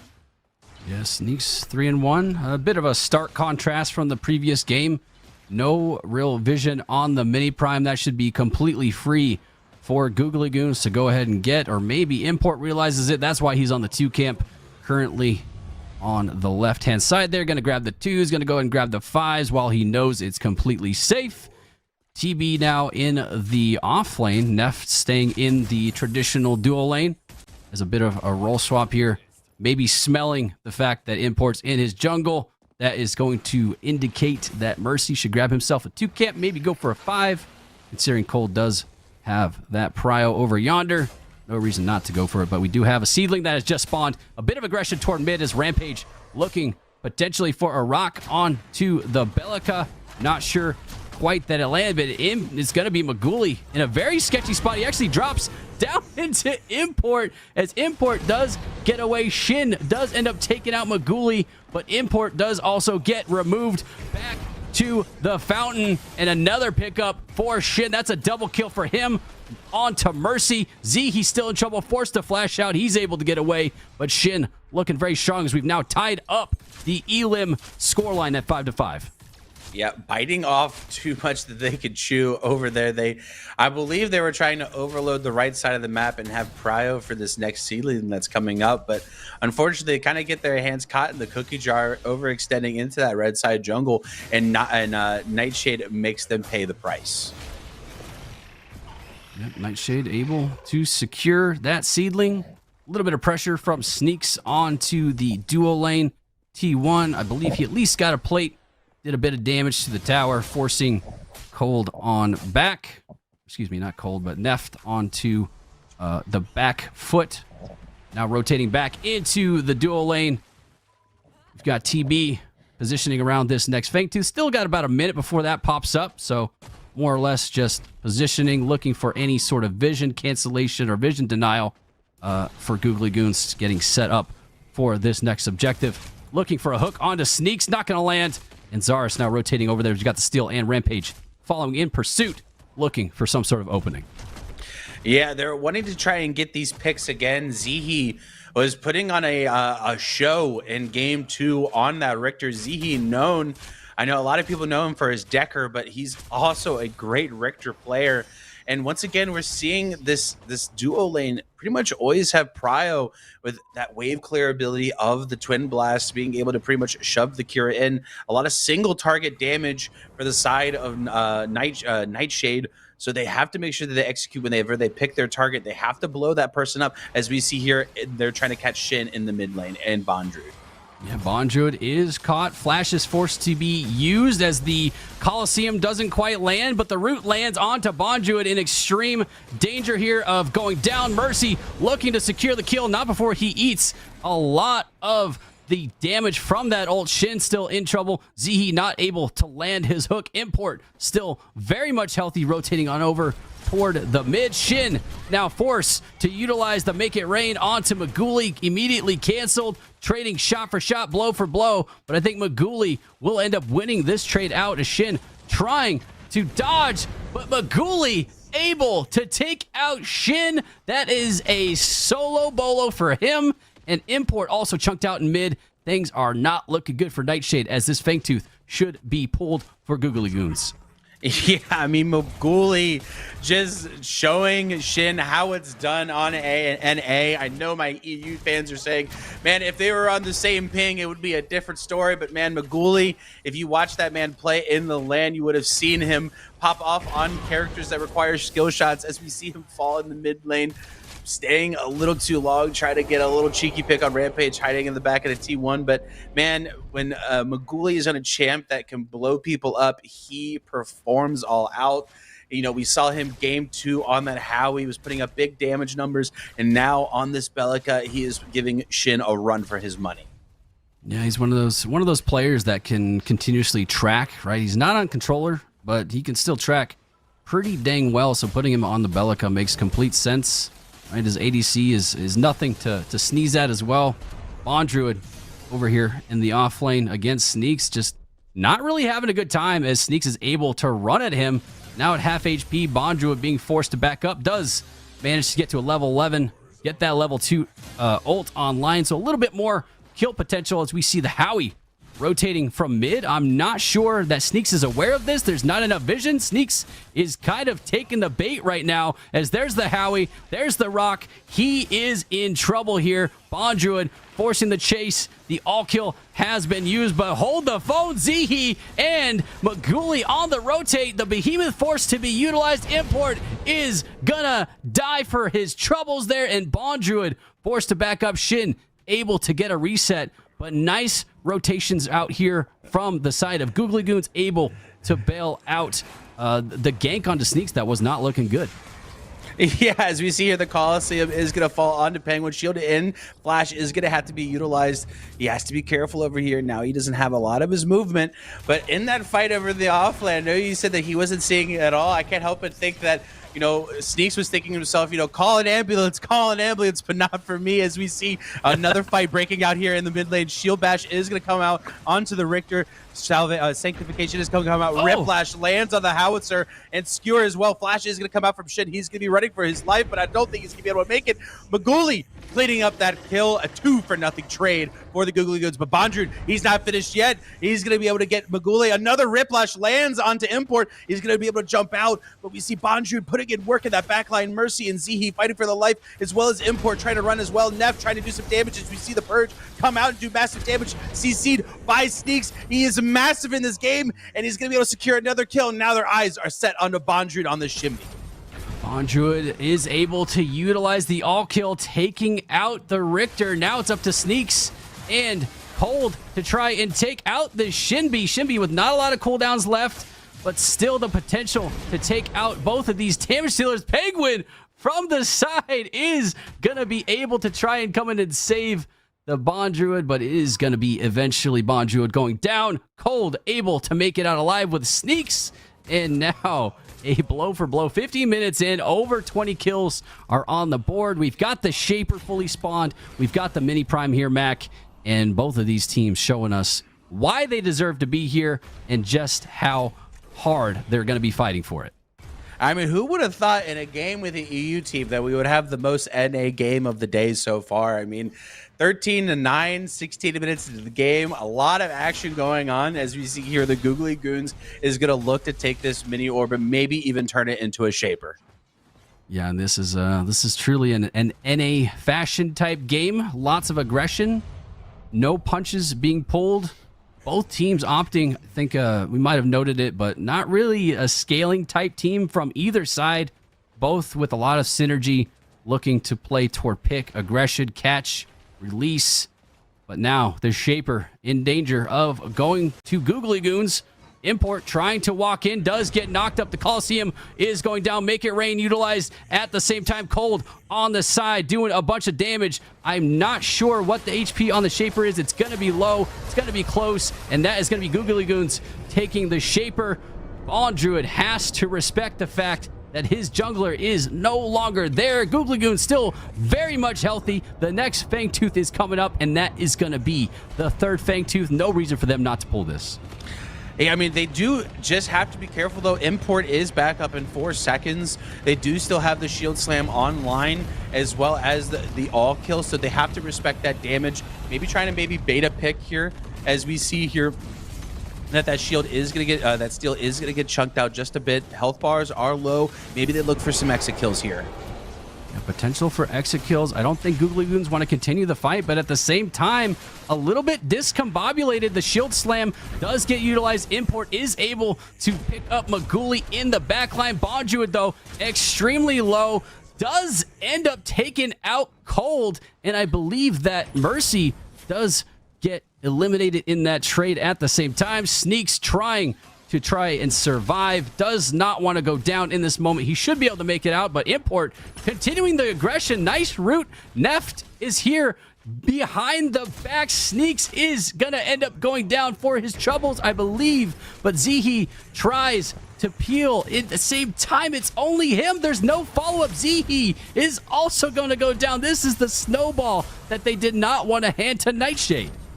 Yeah, I mean, I know you said that the objective was going to be free, but I would have rather have seen Googly Goons. I would have rather have seen them take a reset after winning that fight, taking the orb as well as the Shaper. I'd rather have seen them reset, let Nightshade deal with the waves, and then go for the objective once the waves is set and they have pressure on the towers. And now, since they lost that fight, Nightshade is able to turn their attention to these waves. They really didn't lose any towers for their trouble, and they just got so many shutdowns on the board. Neff now 4-1-2, has a lot of gold in his pocket, 3 items on Akira. This Kira is going to start chunking a whole lot of damage. It's a very scary Kira whenever she can get all of her stacks very quickly, especially with that Ashbringer online, the Lightning Hawk to run you down, the Tainted to apply that on-hit damage, but Cold trying to get a bit of damage, knowing that Mercy is here in support. Import, though, at the same time, looking for a rock onto Cold, does not land, and Shin also here to follow up, but the full team of Googly Goons more or less rotating. Shin is going to end up going down for his troubles again, caught out of position here. Yeah, I think I saw his blast spine on the ground. He was trying to set himself up to be able to get out. As we see a 1v1 happening over here, All Kill is going to come out. Both health bars are still relatively healthy. As we see that he's going to go ahead and land the root, hit the CC. Bondrewd smells blood in the water. Wants to go in, misses the All Kill. Root is going to land again. Tether, and it is a solo bolo for Sneaks in the off lane. Sneaks feeling pretty good about that one. He has been landing his tethers all throughout this game. That should signal that Googly Goons could continue aggression in mid if they would like. No pressure from that off lane. No worry about a Shinbi rotate. And now the big prime is up. It's available. Sneaks coming back to lane off of that kill. Could potentially force the issue here if they wanted to. But I don't think that Nightshade wants to give this one up, as Import caught completely out of position. I'm not sure that he realized that Sneaks was going to be coming from behind. The flash from Mercy, the rock, but it doesn't matter. Another tether being utilized, and Import is immediately back to the fountain. He's gone for 40 seconds. This should be a free or prime for Googly Goons as they're starting to gain that momentum and run away with the game. Yeah, Juggler is down for the shade of Nightshade. I know normally if Import's on the board, no objective is safe, but he is off the board, so no smite is available for the side of Nightshade. They're trying to maybe see if they can get an additional pick as well. Neft, got to be careful over here. Dash is going to come out. Shin with the make it rate is going to come out, but it seems like no damage is going down out. Skewer is going to go down. Mercy will fall, and the damage is going to go down onto another member of the Googly Goons. Right now, no one is dying on the side of Nightshade, even though they had the advantage. Bondrewd has to be careful of the backlight as well. Maguli is going to be boxing, but he's going to fall as well. And Bondrewd showing up to the fight and doing so much damage. And now Zihi is going to have to flash to get out. And right now, once again, this series is so back and forth. It feels like these teams are so evenly matched that it feels like every single team fight changes the direction of the game. And now Nightshade back in the driver's seat. Yep, and with Import back and ready, it seemed like there was just a bit of miscommunication on do we turn, who are we chasing? Completely split on the decision making there, and that's all it takes is one moment like that, one fight, and suddenly Nightshade, as you said, back in the driver's seat. We've got the Shaper available now, the threat looming overhead of a potential double triple stack buff. That's not going to be very easy to hold here. Going on 22 minutes in, Import is going to eat a hook to the back, a little bit of damage chunked onto him, but looking to follow it up with a rock, not going to land, as he is going to be backing up, trying to lick the wounds from the damage. And I believe we might have a pause, if I'm not mistaken, or just a slow loading time buffering here. 1 second, ladies and gentlemen. Stuff happens all the time. This is just kind of how it goes. While we're waiting, why don't we take a look at the nice scenery around Bondrewd, see how things are looking over here in mid. Take a look at the scoreboard. 23 minutes in. It is 17-18 on the kill line. 3 Fangtooths to the side of Googly Goons. As, you know, they're kind of on the back foot going in, but the gold is still very much even. Yeah, gold extremely even. And like as I was saying kind of in the last time, these teams are so evenly matched that, you know, each fight kind of goes, you know, a different way depending on the game. Shin opting in for this true silver here on the Howie, understanding that, you know, when Maguli is able to use his ultimate, that it kind of shuts him down. So now he's able to use that ultimate, but it does sacrifice a lot of damage now that he's gonna try and essentially compensate for that with that Spellbreaker. When that bubble is available, he does have increased magical power. So I'm interested to see how those damage numbers for the Howie are going to be. But right now, I mean, it's anyone's game. I mean, I know that the Nightshade just got the Orb Prime buff, but it feels like, every single team fight, it's so back and forth. I feel like I'm watching, a heavyweight boxing fight, like, Ali versus Frazier. It's just so back and forth. It's this peak Predecessor. It's so much fun to watch. Yeah, both teams doing a great job putting on a show, and I think this, again, I say it once, I'll say it again, it speaks volumes to the fact that they are ready and capable to read the current situation, right, the state of the game at any given moment, and be able to react accordingly, right? The decision may not always be the right one, but what matters the most at this level with these teams is that everyone is in on that decision, right? A call is made, you go with the call, regardless of what your personal feelings might feel about it, unless there's like a veto option, right? The power of 9 or something like that. But more or less, a lot of decision making you can tell from the backs of Import on the side of the Nightshade versus Mercy on the Googly Goon side. But if I'm not mistaken, we are still experiencing technical difficulties, Bagel Mac. But leading up to this point, at the very least, we've had a pretty dang good showing today. Very interested to see just how far these teams are able to make it. Which team is going to go through? It's anyone's game right now. It's kind of a coin toss. Yeah, it's very, very close. I mean, as we just saw on the scoreboard, I mean, it's 1,000 gold separating these two teams. So everybody, has pretty much the same amount of items. Everyone's sitting at 3 to 4 items, depending on where they're at in terms of their gold. I think right now for Googly Goons, I think the X factor is Sneaks. I know coming into this series, a lot of people thought that maybe he was kind of the weak point of that team, but he's showing out and playing really well. And to someone revere is one of the best offlaners in the game in Bondred, playing one of the most OP champs in the game, which is Shimby. So I feel like all roads kind of lead through both Sneaks and Maguli kind of comboing their abilities, and Z hitting those Riplashes and still executing on the pick count that they've been really enjoying since game 2. Yeah, it kind of speaks to the fact that both teams had a plan going into this one. They knew the draft that they wanted, right? And again, this was more or less, do we want to play their game or do we want to play ours? Do we want to play anticipating the fact that they are going to look to scale, or do we want to go maybe a little bit more pick boxing? Can we prevent them from scaling by getting those early advantages, early leads?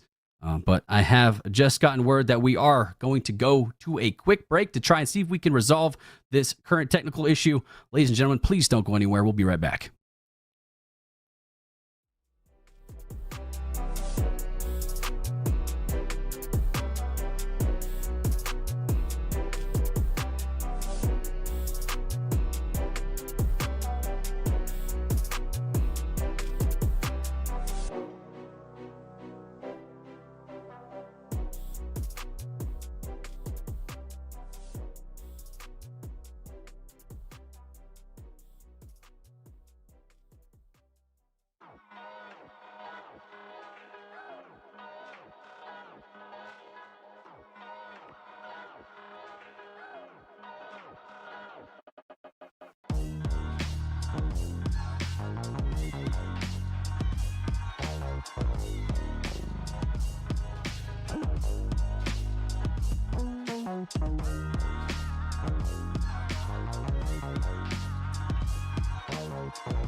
All right, guys. Welcome back. Unfortunately, myself and Bangle Mac, we have to be the bearer of bad news here. While this is not the result that we wanted, we do have the results of the game. Unfortunately, the replay has stopped, so we're not able to pull up the results live for you guys. But we do know that Googly Goons did end up closing out the game. They were able to win it, and what looks like a pick onto Shin from Sneaks, followed by a quadra kill from Maguli. So Maguli kind of shining toward the end there as he got a quick couple kills in the last few seconds of the game. Bangle Mac, it's unfortunate, man, but what are your thoughts based on what we were able to see? I'm just trying to imagine this team fight in my head. When I hear a quadra kill from Maguli on Bellica, it seems like, if my brain wrinkles are telling me anything, I feel like he was able to get a quadruple reset on his ultimate and is able to put a lot of damage down. I would have been really cool to see. Unfortunately, we weren't able to see it. But Googly Goons are going to move on. I believe the word is they're going to be playing Rogue in the next round. So I think that's the next game that we're going to be past. I think we're doing losers round 6 next, but don't hold me to that. But an exciting series that we saw so far. I know my EU blokes, I think I'm saying that right. I would say, if this was LAN, the series would go differently. A Nightshade EU put on a show while playing on 100 to 150 ping. So I think there would be a lot of difference if this ping was a bit different. But Googly Goons going on and putting on a great series for everyone to watch. Yep. And with that, ladies and gentlemen, we appreciate you guys here. I'm Pacifist, joined here by Bangle Mac. We've been Bangle Pack for the games. Let's send it off to the desk as we get ready for this next set.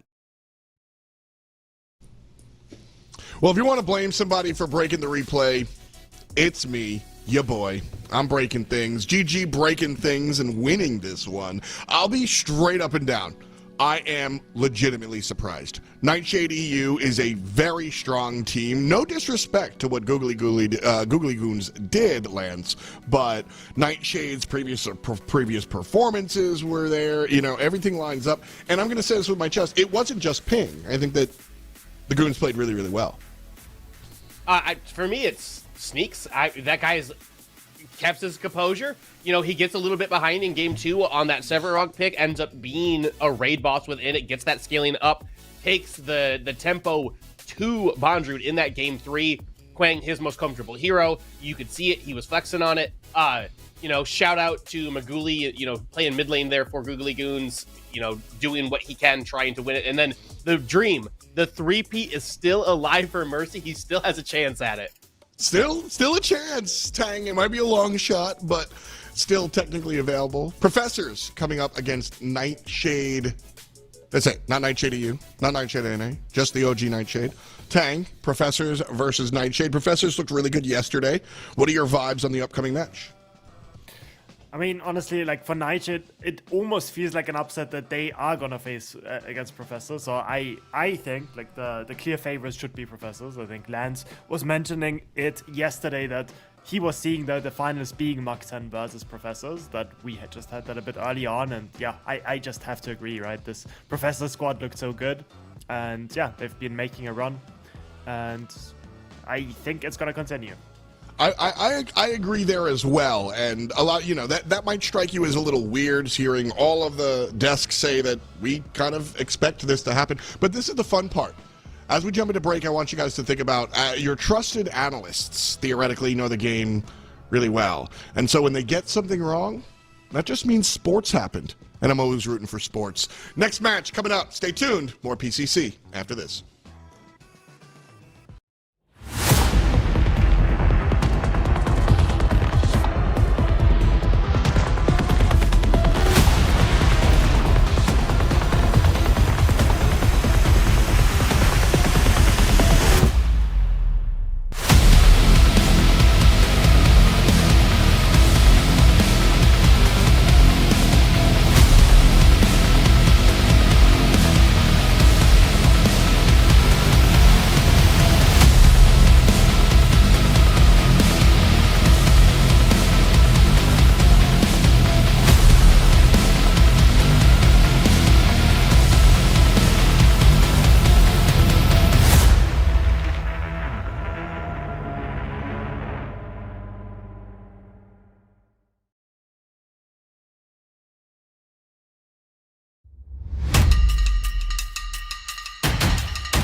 Gamers, it's the beginning of the end.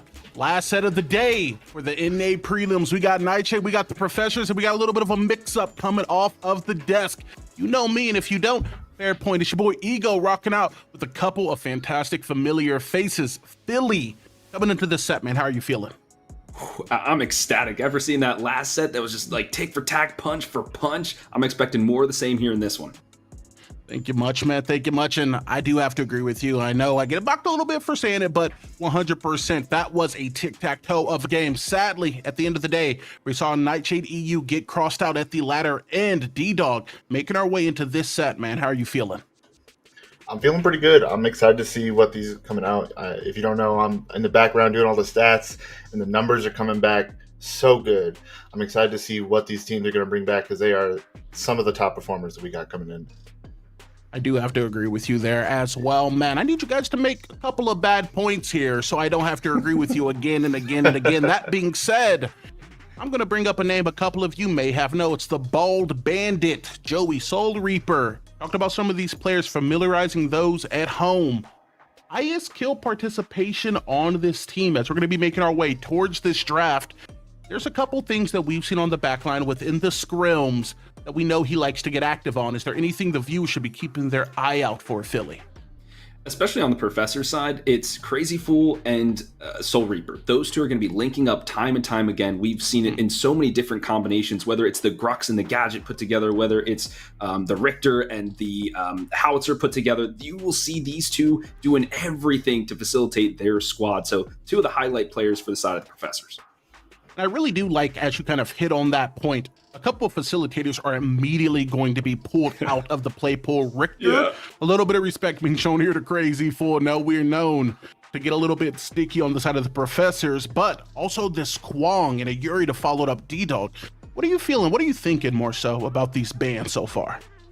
I think these are pretty solid. Something you kind of expect, especially the Yuri. We've seen it gone pretty much all of the tournament. The Kwong especially, he's been pick or ban every single game for the most part, right? He's got over a 90% pick ban rate. We're going to see him a lot, and he makes a big impact when he's in the game. So it's definitely a good idea to go that direction. Speaking of being big, you know, we're gonna get rid of that secondary word, impact. Rampage also gonna get banned out. Very high pick ban rate throughout the entirety of the PCC, but the first pick off the top, I can't say I'm surprised. Philly Rena gets picked up.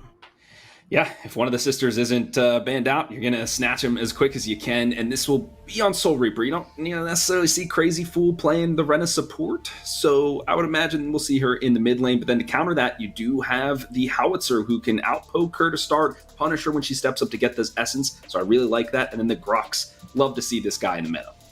Yeah, man, and I couldn't agree more with, if you're not seeing one of the sisters, that part in particular, I'm going to give people the really square. Let's pull up that Expando and Enhance on it. Yuri in combination with Rena are so potent. That Soulstorm, that Abyssal Rift, they can define some of these crucial pit fights. Something that helps with it, though, is going to be this Morn, being able to cut off vision and kind of plan how you want to take some of these team fights. How do you feel about that second and third pick, D-Dog? I'm really excited to see this dual lane kind of go against each other in this clash. We're seeing really good stuff coming out of Naps and Survivor. There's doing some really good stuff. The support, though, this Morn, I'm curious to see what Survivor is going to match up with it, assuming this goes into the support lane. Oh, yeah, and, you know, I'm going to put my hands up because I think both of these players are absolutely phenomenal. As Philly, you said a little bit off camera, Professors have a bit more experience, but singling it down to specifically these ADCs, these carries, Naps has been kind of outplaying the boy a little bit. More kill participation, more objective damage. KDA going to fall just slightly short, a little bit of the Argus mentality as far as that goes. That being said, final bans do come through. Yin and Feng Mao taken out of the pool. Philly, these characters have been so oppressive so far. Is this just a make sense ban for both of these teams? Yeah, especially the Yin. Just remove that from the game. It's hard to play into. She deflects a lot of the missiles and whatnot, projectiles and all that and jazz. The Fang Mao can get snowbally. there's a lot of high tempo in the jungle here. Kev KO Ken is actually the jungler for Team Nightshade. You may have seen him for Hive play the ADC. He's now transitioned to a different role here in Sanctuary, one of his favorite characters. I do want to highlight this Wraith, though. However, my friend Naps will most likely be on this this assassin character. He's doing really well. Had a chance to sit down with him at LAN. He's a fantastic guy. Play with him a lot offline as well. So I'm looking forward to his performance on this character specifically. Oh, man. And I was going to kind of compound on what you were saying, but these last couple of picks, spicy. I'm having to drink a little bit of water, man. It's getting awfully spicy here in the P's and B. Skylar and Wukong going to be locked in on the back end for the Professors. We know Creed is an absolute fanatic for the monkey, and the split push potential with that Shinbi as well is monumental, to say at the very least. Although, we do got some colossal characters, if you get what I mean, onto the side of Nightshade with that Seth lock-in, as you said, and a Countess to be able to round it out. D-Dog, how are you feeling about these compositions, my man? Professors are going to be a very hard to lock down this upcoming match. Wukong jumping in the air, Skylar can jump in the air, Shinbi's going to dash, Rena's going to jump in the air. They are not trying to stay on the ground. They're avoiding that Grux pull. They're trying to get out of this Countess to not be able to catch up to them. It's going to make an interesting fight going for these picks versus that front line, front to back kind of play style. Philly, you kind of touched a little bit on what I'm about to say here, and D-Dog, you kind of teed up for me. Thank you, my man. This is going to in part be on Naps and this poke that this Wraith is going to be able to provide, right? As you said, D-Dog, these are extremely mobile characters here. I'm going to be looking a lot to this Howitzer, to this Wraith, to be able to get these team fights sliding in their way whenever they do have the opportunity to exchange a little bit of the damage. That being said, though, gentlemen, I'm going to give you both the Dalmatian treatment. I'm going to put you on the spot in a couple sentences or less. I won't limit you to one. Which one of these teams do you like more, Philly? I'm going with the Professors. I mean, just the elusivity of this squad. Everybody's got a dash. Everybody's got some way to escape and be mobile. They're just going to pick apart this Nightshade squad. It's going to be the Sevrog has to peel like a madman to keep his backline safe. So Professors, I think, take game one. And you, D-Dog, how are you feeling about it? I might have to agree with HD Philly B here. That is a pretty hard to kill team. If they can get scaled up and start doing some damage, we're going to see this mid to late game really turn over for Professors. Very nice, gentlemen. Very nice. Well, Dalmatian treatment complete, guys. We're going to be making our way into the game. Two casters that really do got that dog in them, though. Lance Ritter, take this one away. Oh, thank you, Ego. Thank you, D-Dog. Thank you, HD Philly B. My name, as always, is Lance Cecil, and I'm joined by the beautiful blossoming flower that is Ritterific Rit. Welcome back. How are you doing today? I mean, Lance, I'm always excited to be back into an exciting matchup, especially this one in particular. We know both of us got a chance to meet up with the Professors there at LAN, had a lot of talks with them. Not quite exactly the same team, switching over and bringing in Appy into that off lane, but exciting team to watch. But Nightshade's still going to try to do their thing here. Know that the Death said they want to put the favor over into the hands of the Professors, Lance. But if there is the chance to secure down those squishy characters, hold them down and secure some of those kills early, there is hope there for Nightshade, though I do believe my professional opinion does give a little bit more of the edge to this Professors team. I think so as well, but hey, I got to give my flowers to this Nightshade organization, NA and EU, making it to this point within this tournament. An amazing turnout by them. Shout out to the owner of Nightshade, D-Money, for being able to prep these rosters, get these people together, point them the right direction, and really get some results out of Nightshade as an entire brand for this. However, up against a Titan, I've said it before, for my money, Props is a top 2 team in this tournament. This is going to be a tough one for them. I also slightly prefer the draft for Professors here. It's hard to go up against this Rena, but if there's any hero that can do it, I believe it's Kale on this Howitzer. And I'm glad you bring that point up, Lance. I think that is the focal point of this matchup here. How this mid lane tiers out throughout the course of this matchup. Is it an early start where it gets the advantage over to Nightshade, where maybe they can keep Soul Reaper under those hinges, keep him wrapped up so they can't go ahead and explode onto the scene and lay out that ample damage? And can they do that throughout the course of the entirety of the matchup? Is it just an early game phase? Can they hold it throughout the entirety? Because if they cannot do so, we know Rena could be an absolutely menacing champion to deal with. And the game continues to go long. She picks more and more of that essence up. That scale starts coming. Also, a little bit of attention towards the duo lane, too. We've seen so much success out of Skylar so far within this tournament. The beam starts to deal so much damage. Same with this Morn, I would say, not necessarily about doing the damage, but just how disruptive it can be. We saw Peak really rocking that Spider Morn to perfection in some of our last sets that we've watched throughout the day. Hopefully, Crazy Fool can emulate some of that success as well. Yeah, the thing is here, this duo lane is the Grux. You know, the unique picks. Some people love them, some people don't like them. I think there is a good matchup hope for them here if they can stop early. Another good pool coming out here from Cheeto doing his part, but Mez going to slow down to let Survivor get his way out of there. So far, good start here from Nightshade to putting their pressure down onto this Professor's team. However, simply just going to counter back their way into there, reset this lane. They still got some control, took some damage, Lance, but nothing to be worried about the earlier portion of this matchup. Skylar just going to do everything to keep these lanes down slowly as quick as they can to clear this out, but the Grux is going to be the focal point of this duo lane. If there's going to be something to happen here, going to have to land some those very key smash and grabs throughout the course of this matchup to give the advantage over to this Nightshade team. Yeah, and Crazy Fool does have the opportunity to provide some sustain for Survivor. You see them, already back to full health based off that primary ability that Morn does bring to the table. A quick shift over to the off lane as well. This is Blue's comfort pick, 1,000,000%. He plays so much Sevarog in comparison to most of the other off lane heroes that he plays, but Appy had a lot of success yesterday when we saw him on the Shinbi in that Mach 10 matchup. He kind of took the hands to Norf in game 1 when he was piloting this Shinbi, had it banned away from him the rest of that series. And I think that is the key focal point here. We've seen the Shimbis have good success. We've also seen the turnarounds where Sevrog maybe didn't have the start there. He starts off with a little bit of 4-0 Shimbi and then comes back. Would not expect to see that to be the same outcome here. It was effectively played there in that last matchup that we happen to see here on the cast, Lance. So focal point definitely staying in that direction. Haven't put much shine into the junglers here. We talk about Kev here on the Countess versus Creed on the Wukong. And two of my boys here. We met both of these guys at LAN as well. Creed, a really cool person IRL. Everybody knows how much of a vibe Kev is. I love seeing him play in jungle instead of that ADC role that we had seen him in over and over again. And I think this is Creed's signature pick as far as junglers are concerned. Every time I watch scrims where Creed is on this Wukong, he goes from lane to lane to lane. He gets blinks, he gets blinks, he gets blinks, and then he comes back and capitalizes with some kills a little bit later.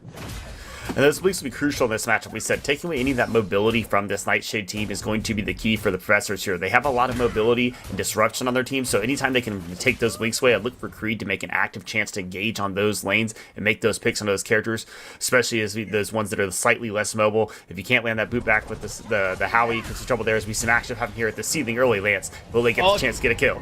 Toledo's low. Soraker's going to get it. Put him on the board. That's the first blood. Creed also going to move Kev away from that blast cone, but it will still push Kev over into safety. They will take this 2-camp very likely. Kev must have Hunt up if he's looking to contest here. Yes, it looks like he is going to get that as he gets the level up, so a level advantage. Creed still going aggro onto him, now is going to elect to run himself away here as Kale joins the fold. So nice job by Kev not giving too much up there, but first blood surrendered over to Professors.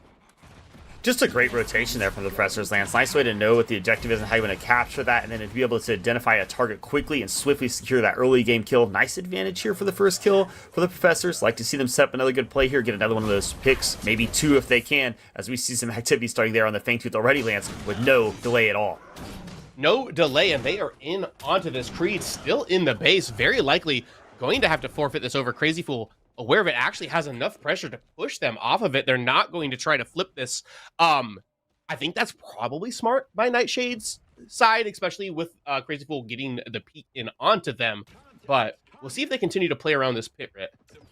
And now we'll see the chance for Professors to set up their stance. It was a nice play there. Good, intelligent call there by Nightshade to go ahead and back up there. Crazy's going to try to lay down a Mesmer here with the follow-up from Soul Reaper. Does not happen there. Is going to get himself pulled back in, though. Put himself in the path of harm's way. Going to simply back up there, though. Not going to surrender a kill over to Naps. Survivor going to lay some pressure there back off the dual lane here of Nightshade. And a little bit of parity now coming out within these lanes, just doing our farming up, sitting around, getting those items directly into the pocket. So we'll continue to kind of talk about these matchups. Actually, as I say that, level 6 is hit over in the offlane, so a little bit of kill pressure. Blue needs to be careful. This all kill can really burst a Sevarog down, or pretty much anybody in the offlane down, if he's able to get to 8 trace stacks within it. Is at a slight level advantage, but Kev on this side of the map may look to try to help Blue out here. As he should be looking to make a play here. No presence from Professor to our save. I would see the big hit coming in, Lance. This might be it.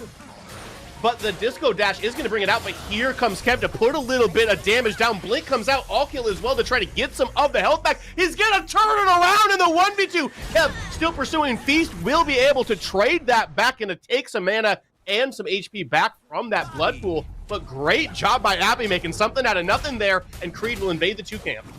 And Creed doing what he has to here to effectively stay ahead. Crazypool right along his side to help drain out Kev of more of those farms. Good play there, though, by Kev. He sees the chance to go in and secure a kill, does end up letting Blue get killed there by the Shimby, but does get the redeem to say, hey, I'm going to avenge you and get this kill here. We're not going to have this one simply go for nothing.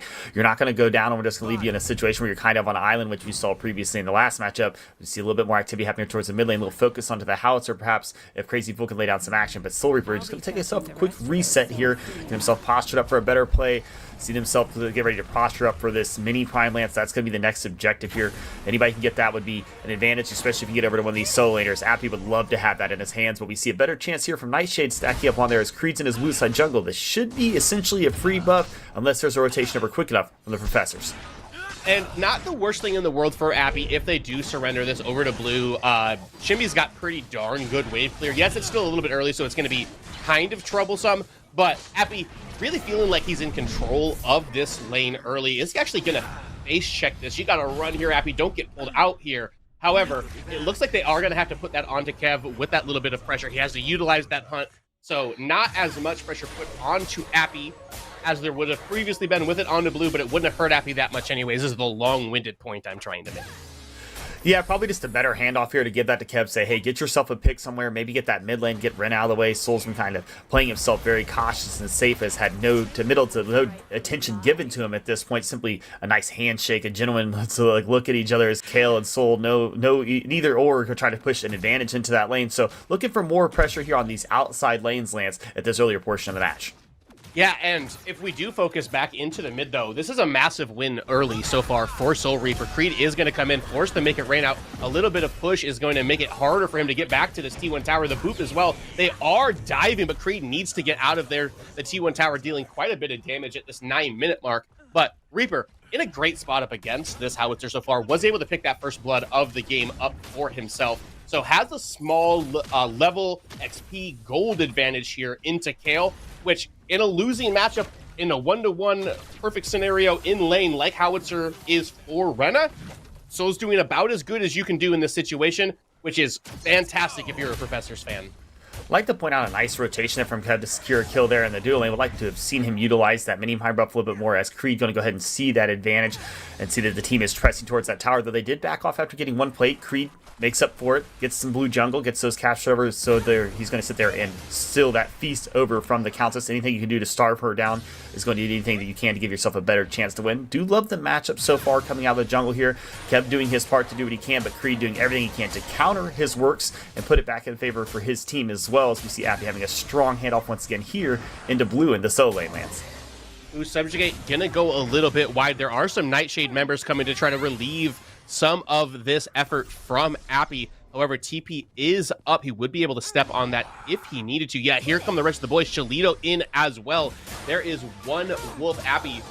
Actually, Cholito walking away from this. I'm a little surprised by this. Maybe trying to help Kale in the mid lane here. Nope. Cholito is going to come back. There's the smash and grab. There's the rush, but it pulls Appy closer to his T1 tower. Warlord's challenge also going to go just a bit outside on that. Seedling taken by Creed too, so a pretty good little swing there for Professors, I would say. Professor's doing very well to do any form of counterplay they can. Not that they are any form of disadvantage here, Lance, but to do anything to get the one step ahead, that next step to stay ahead of the opposing team, to keep the speed and tempo in your team's favor going well. We're seeing a lot of rotations here from both these supports, essentially just letting these carries have their 1v1 to see who can perform better in the long haul. Right now, I'd say the even splits pretty well. We do see the one plate coming down there for the Professors when Kev did get that kill there onto Survivor, but nothing more than that. As far as the exchanges between the two carries themselves, just going hand in hand, it's very mutual. No one's getting an advantage at this point at the 11-minute marker. Both these carries, I mean, obviously they're ADCs. Eventually they're going to do a ridiculous amount of damage, but Naps on this Wraith, absolutely no slouch. You're going to be landing these snipes pretty much at will. We saw Naps really, show out, I would say, in our I believe it was our losers bracket semifinals in the last PCC when he stepped in for Cold while he was still on Team Primal. Now back to where he was originally at here with Team Nightshade, since this is the first time we've had NA on our NA Nightshade on our main stage. Just kind of wanted to give some flowers to Naps for kind of earning his spot back here. And I love this setup here and stance for this Fangtooth here by the Professor's Lance. This one's important. We talked about the mobility and the speed of this team. No better way to enhance that to get this second Fangtooth right in your pocket. It looks like Creed is snaking this one with no one even knowing. There's no vision there to my knowledge that I can see, and there's no rotation over from the Nightshade team. This one's going to go cleanly into the hands of Creed and this Professor's roster. Off to a very hot start here for Creed. We talked about how menacing he can be from the desk with Ego on the Wukong, and right now playing very effectively, Lance. And you and I, we both love the second Fangtooth buff, that 8% out of combat movement speed. Wukong already so hard to track because he is so mobile. Walls don't exist for him. Well, now he's even faster than before. Good luck having any idea where this monkey is the rest of the game. And not to just point out Creed here, Appy going in there, stealing some jungles as well. I love the overall play here from the Professors to do anything they can to starve Kev, to give him further behind, to keep him down in this game would be a big advantage for him. Him not being a frontliner and not being able to have an ample amount of damage to erase somebody early into a fight is important. So we see some flashes come out here in the dueling. Cheeto going to back his way up as Survivor is laying down some damage. Doesn't want to get caught up in a mez or a pool by Crazy Fool there. So now I'm starting to see a slight advantage, Lance. I'm seeing things shift more in the favor of this Professor's team. It is starting to feel like it is moving that way. Should be up a decent amount in neutral gold right now. Not anything, you know, back-breaking at this point, but the two Fangteeth, a couple of extra plates on their side. Abby pushing some pressure down on two blue monster here, who, you know, does have the tier 2 shoulder pads already, 13 minutes. Actually, that's the tier 3 shoulder pads, 13 minutes into the game. I apologize. So getting pretty tanky. Going to get harder and harder for Appy to be able to take him from 100 to 0 as this game continues to move on. Creed got the Cycle Breaker out. Going to push Howitzer in to the spot. The boot comes out immediately. Make It Rain used defensively as well. Here's the Abyssal Rift onto 3 right now, but Soul Reaper going to have to flash out of the range of that tower. Doesn't want to get CC'd under that with the Grux showing up. And most of this pressure has turned over to Creed, but is able to just walk it off. And we are balancing on a tightrope right now. These big cooldowns are getting used, which means we're going to see kills soon, Rit. And I'm loving the action we're seeing here in the mid. There's a lot of posture by both teams to get stanced around this and this mini prime, but no one's going to be taken out in those fights right now. Like you said, big ults being used, blinks being utilized. Those are going to be the important factors in this next large team fight as we once again see another objective falling into the hands of the Professors here, Lance. This is starting to get a little hasty if you're on the side of Nightshade. And they get a bunch of cooldowns used on Crazy Fool early, which is exactly what you want if you're Professor's Creed. On a silver platter, going to push 2 members of Nightshade into the remainder of the Professors. We are in the Teacher's Lounge at this point, and they are just waiting there to pick these kills up. All kill, not quite enough juice, but Creed will provide the rest of the refreshments in order to be able to take Blue down. That's a clean 2-for-0 kill for Professors. And that is that monstrosity of a play that we see out of Creed on the Wukong that was mentioned by Ego at the desk there. Nice play to go in and secure that kill, get himself out there. Kev almost gets caught by the tower. Crazy Fool, great chance to try to duck and get a kill there. Luckily, Kev getting out there by the skin of his teeth, Lance. And he got out with more HP than Crazy Fool did there. I caught a quick look at it. 20 HP, but that's 19 more than he needed. Yeah, luckily there wasn't a duck followed by a mess. That would have been the chance to secure out the total kill there. Kev couldn't get out of that one. But in this situation, as I mentioned, Kev down a little bit here. A lot of focus from the Professor's team to keep him essentially out of this game. And so far, it's working very well. Not only are they able to starve him of those farms, but more importantly, Lance, those neutral objectives all falling in the hands of Professors right now. Saw a handful of those, or a couple of those seedlings. And so far, both the Fangteeth and Mini Prime as well, falling over the Professors. Yeah, a little bit of respect onto Kev's name, though. He did get the first mini prime of the map so far. We have eclipsed this 15-minute mark. That means the Shaper is up. We may see a fight around this mid lane as well, especially if we can get a pick on one of these mid laners here as they try to 1v1.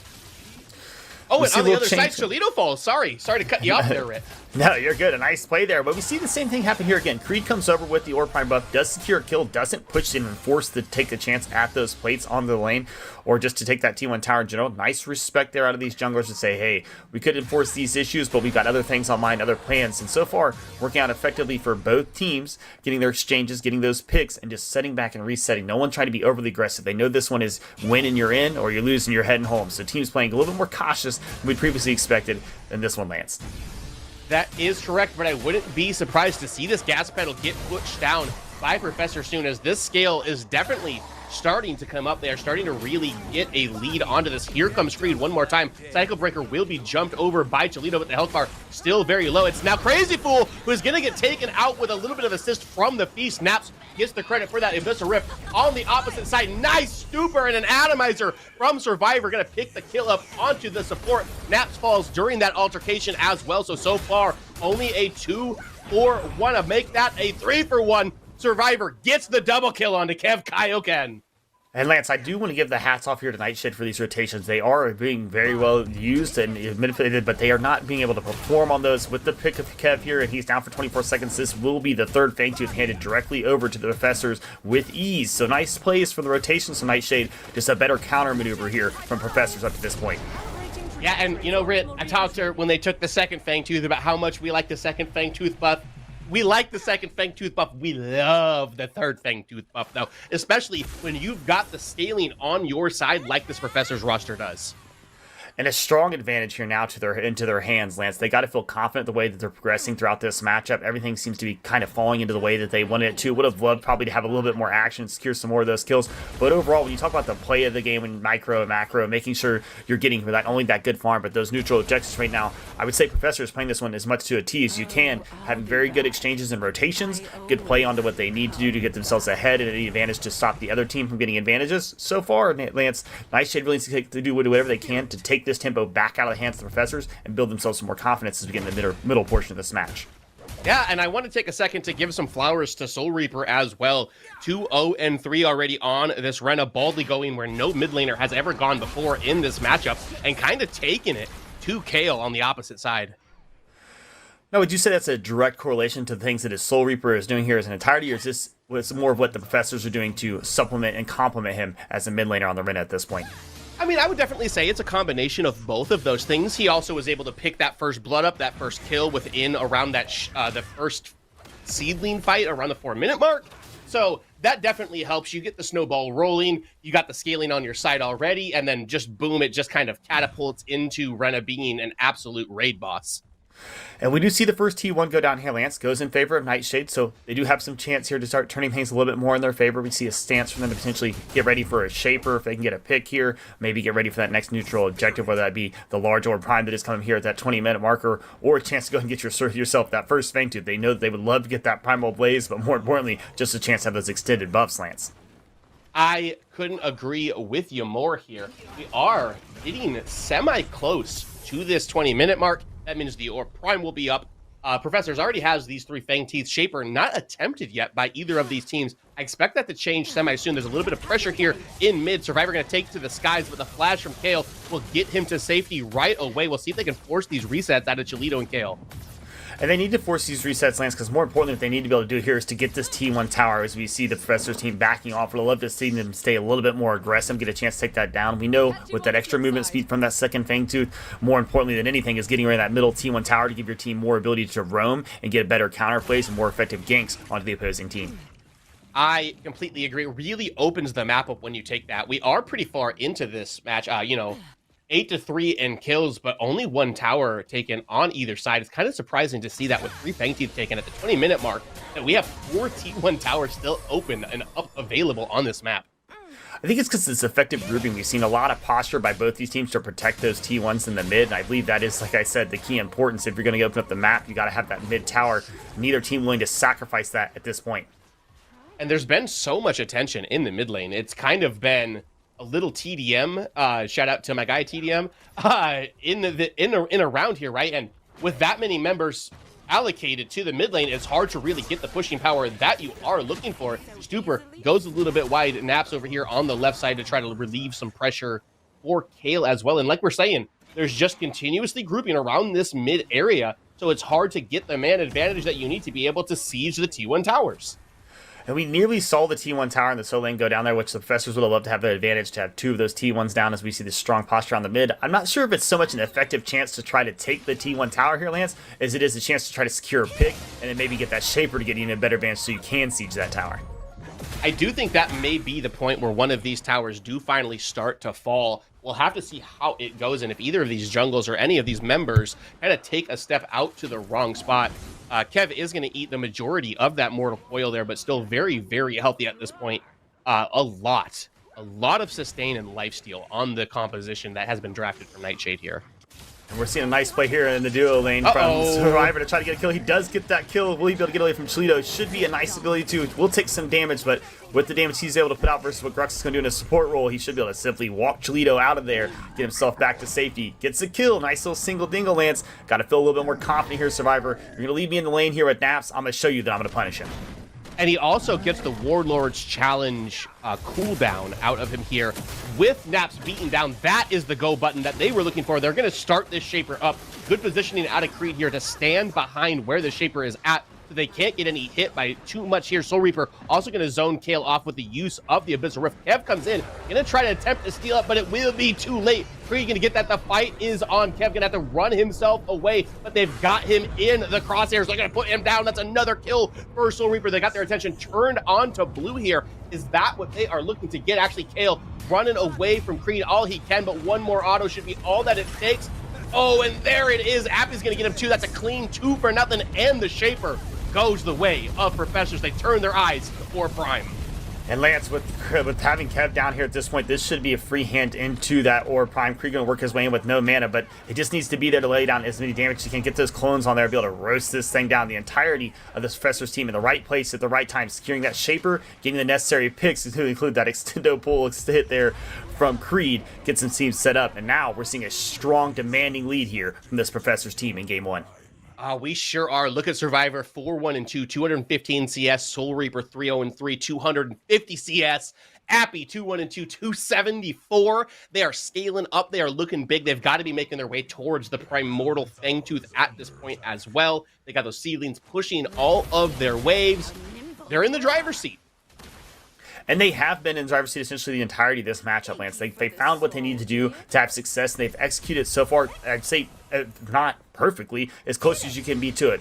A very strong play on all objectives except for that one mini prime you had mentioned that Kevin secured, but the rotations and team fights being the importance here. As we see Appy might potentially be getting picked out here, Lance. This is not the one you want to lose. Appy needs to be able to keep his composure and stay alive if this team wants to have some success. Pulled back in though, Warlord's card coming out, and the damage is down. Appy is picked off here. Will the Professors be able to redeem something somewhere else as they do get that Primal Fang, which makes it ever so worth it for Appy's deck? Yes, I would definitely say that is them being able to get something somewhere else on the other side of the map. They do utilize a lot of members of Nightshade in order to just be able to pick Appy off. They also lose Naps on the opposite side of this fight at the end, looking to siege this tier 2 tower over in the left map. And yeah, it's a 1-for-1 trade. Sure, you got Appy. That's a okay-ish shutdown for you. Not worth Primal Fangtooth and not worth losing your ADC for, though. No, we still see the push here from Blue to try to do some damage on the sun. Looks like he might be backing here, which he needs to do because this pressure from Professors is coming down strong, and they will be securing themselves an inhibitor as well, and potentially look to rotate over and either secure a kill or get this mid T2 and a kill onto Kev as well. They are. Creed taking this up from the top where Kev can't even really interact with him. They're getting so much value out of these double buffs. This is exactly how you want to play this if you're ever able to secure these for yourselves. You know, we always called it the double bubble buff. I heard Mac say the triple ripple buff when they've got the Shaper. Shaper not necessarily a buff, but it does buff your lane pressure up, and they utilized it very well. They're able to knock down a T2 and Inhib take most of the damage of the mid T2 down as well, and they were in control before. They're even more in control now. Yeah, to have that advantage, you get to Shaper, get those extra lane pushes, which do have to respawn into, but more importantly, the response that didn't happen into the dual lane side inhibitor, where the team was able to go over, saw the Sevrog pushing the solo lane, knew that he was going to be a presence involved, so you go ahead and push in that tower, get yourself that inhibitor early. That gives you a mass advantage, so your grouping's going to be a little bit better, knowing that someone has to pay respect to that lane and help take down those minions. But we see Appy coming over here to maybe potentially make a little snake play if he can, get himself a little hidden. Nap's going to know that he's there, sees him there on the gold buff, going to back up. Smart move, though, because Appy is going to be menacing right now, sitting there, I believe, at level 18 already, Lance, and that's the last thing Carrie wants to do is see a Shimby come run at you at full force. And I just want to catch out really quick. Soul Reaper has bought the Dream Binder here. So far ahead, he's able to go utility on his third item. That is going to make the Abyssal Rift even harder for Nightshade to be able to get out of it. Every single one of those pulses is going to slow the members down and then deal increased damage to them with the second hit. A very good item on that hero, I would say, that is a little slept on overall. The rewind. It comes out onto Appy to keep Nap safe, but will it cost them this mid inhibitor? Soul Reaper going in deep. The Abyssal Rift comes out. You have to use that Epoch to stay alive, and he may be dead to rights. That's a shutdown for Naps. That may be the swing, the gold influx that Nightshade has been looking for to get themselves slightly into this game, but it may be too little too late for them. It could be too little too late, Lance, but there's always going to be hope. I always just say there's a silver lining. There's a team that can turn things around. We've seen it numerous times, especially in that last set where a team thinks that they have something, they move a little bit overconfident or overzealous, and they make that error on a play, which turns things around, where you can run these things down and get a kill, or maybe even get a handful of kills that lead to you winning those games. But I don't believe that's the case we're going to see here, Lance. That was just a simple misplay there. They're going to be able to group up in those comms, say, hey, shouldn't have done that one, got a little overzealous, forgive me for that one. Just going to pat you guy on the back and say, hey, don't worry, we got you on the next one. We'll turn this back around. We'll get that inhibitor, win that team fight. Let's go and get ourselves this win. We played it smooth so far. Stick to the strategy. Let's not do anything out of character. Let's get ourselves this win nice and easy. Stop the chance of us getting eliminated, as we see Survivor doing everything he can here to try to get the kill on blue. Both blinks being expended here. Hard to win there, if you say, for me. Anyone you want to have did not have the blink. Severog's definitely one of those when I have a chance to have any dashes on our blinks. We see another kill coming out here from Abby on Kale, and that, Lance, might be the one that makes the play for the mid here. Oh, and killing Kev is massive there. 2 members, most of the damage outside of Kale, now down on Nightshade. That should be another Shaper coming into the hands of Professor. And I just got to say really quick, Creed is in one of my favorite positions to be at in Predecessor as a whole. The only person on his team who has not died yet, which means at the end of this, when you guys win this and the vibes are super high, you can jokingly turn to your friends and say, yo, guys, can you guys stop feeding and be more like me? Oh man, you gotta love that one, a little bit of confidence with the arrogance in it. And Creed having a great performance. As everyone had said, the desk had been hinted on multiple times what he's capable of doing on that Wukong, and he's showing it to perfection here, Lance. I love his rotations, the way he countered in early, and he kept focused more so on counter jungling and those objectives versus trying to secure some early kills. And it's panned out so far very well. They've secured a majority of the objectives. They're now starting the Primal Fangtooth again with Kev down for 15 seconds, and the respect of having to protect that inhibitor. And we see 3 members all on the right side of the map here for Nightshade. This is going to be a free Primal Fangtooth in the hands of Professors, and they are the ones looking to force the fight. And Nightshade not even in a position to be able to handshake, try to trade that back with Kev just coming off of the death timers. I've said it probably too many times at this point, and I'm not trying to beat a dead horse, but Professors very, very much so in control of this game, as long as they get this ended like semi-soon. Yeah, Professors, I think, has a little bit of a scaling advantage, but it's going to get harder and harder to kill blue as this game goes on here. Kind of try to step the gas down all of the way, put this into 5th gear, and drive towards that core once they secure this Orb Prime. And with no ability to come in and steal this Orb Prime, this is going to be another objective handed over to the Professors. Nice overall play by them so far to keep the focus on that, not just inside those battles. We see Blue trying to push up this mid lane, but with that fast back, he might be able to get some damage here on the 2-2 if he's lucky, secure it, but it's not going to be enough to push any further than that. So simply just a chance to posture, get your team to get their feet back. But the side of Professors here got to feel confident. You just go ahead and push up that left lane a little bit. Maybe if you have to, keep all members grouped up in the mid lane. Siege that mid lane tower, shift someone over. Maybe it's Creed or Appy over to just take that potato inhibitor and get yourself 2 inhibs down with your double buff, Lance. I think that says everything you need to hear to get a win. And I think Appy is the right answer for that. Shinbi, probably the 2nd or 3rd best split pusher in the game behind Creed here on the Wukong. So Cycle Breaker is going to miss, but a nice pushback going to stop the slither from them. The damage now out here. Are they going to be able? Yes, that is the front line dead for Nightshade Survivor. Going to pick himself up some more gold. Kev is going to try to siege this tier 2 here, but you do not want to take a base race against double buffs. Appy going to be able to come and answer this. But a huge man advantage on the right side of this if Professors decides to push the go button and engage. And Professors should do everything they can to get an engagement. They have a lot of damage on this side. They have Creed pushing the mid lane as well, so there has to be some respect for that as we see Appy trying to stop the backs, and he does so effectively. Great play there by Appy to say, hey, we're going to slow you down, do everything we can to get these inhibitors early. And if he can secure both these kills, Lance, it'll be the thing that Professors need. And there it is, Lance. The siege is coming, and this should be a win here for the Professors in Game 1. Shout out to Crazypool helping out with the contagion. The Primal Fangtooth also dealing quite a bit of damage. Gets Appy out in the 1v2 with 2 people dead on the opposite side. And that's going to lead to the core dying as well. GG's Professors, they take Game 1. Lance, that was about as good as you can do it. If there was a textbook writing up how you could play and win a game at Predecessor, especially in the competitive scene, I believe that is exactly how it was written. Fantastic performance there in Game 1 by the Professors.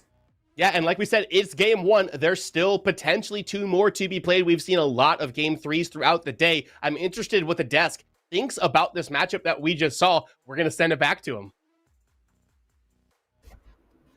Let's Ritter, thank you guys so very much. Fantastic game for at least one side. We're going to hop right into it because there's a lot to break down there, and we don't have a lot of time, I should say. Philly, just a quick question for you, brother. I'm going to keep it brief. How many objectives did we see Nightshade have that game? They had, I think, 2 towers total. No neutral objectives, however, though, my friend. Pretty rough. Okay, that's one of the goose eggs here, but I'm looking to make an omelet. D-Dog, how many kill streaks did we see on the side of Nightshade within that game, man? I don't think there was very many at all. If maybe 1, maybe. All right, man. Maybe 1. I'm gonna go ahead and round it if down. you count a 1 kill streak. Yeah, it was. I wouldn't personally. I normally look for them to tally it up. That being said, a couple goose eggs on the side. This team got folded, much like the aforementioned Omelet Brothers. That was complete domination coming out of the Professors within that game. It felt like throughout the entirety of that match, Nightshade got caught with their pants down, and for better or for worse, we saw Professors bringing the belt going into game 2. Billy, what changes do you want to see this Nightshade team make, whether it's in P's and B's or just in their play style?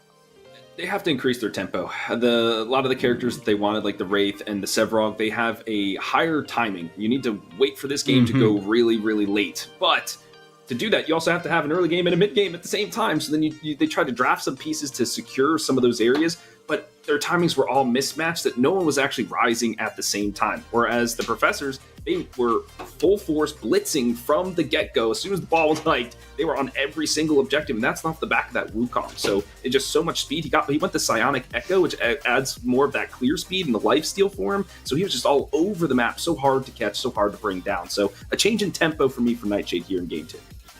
A little bit of a necessary response, I'll be honest, coming at you, man. You hit the nail right on the head there. It feels like within that early game, we just saw Professors take over, and we both know, after so long in esports, the only thing you are guaranteed is that early game D-Dog. You want to see maybe some changes in the draft to accommodate a little bit more of an early game tempo-based Nightshade, or do you think they just try to run it back? I think they definitely need to pick up the tempo here. Something that is a little bit more aggressive. I want to see some more picks early game. I want to see some better rotations. Something that we really got to touch on here is I want to see their mental stay up, because a loss like that is tough to take, but you got to keep in it. You got to keep going, and you got to bring it into game 2 fresh and ready to go. Yeah, man. And, you know, I've said this time and again, and like a broken record, I'm going to repeat myself. Diamonds are only forged under pressure, and we're going to be looking at Nightshade. Someone on that team needs to shine bright. Because I'll be honest, the mental could get pretty dark after such a dominating performance coming out of the Professors. However, that's going to be for the next set. We're going to take a little break here. Don't you go anywhere. We got more Predecessor in store for you.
Gamers, we are back for game 2 of Nightshade.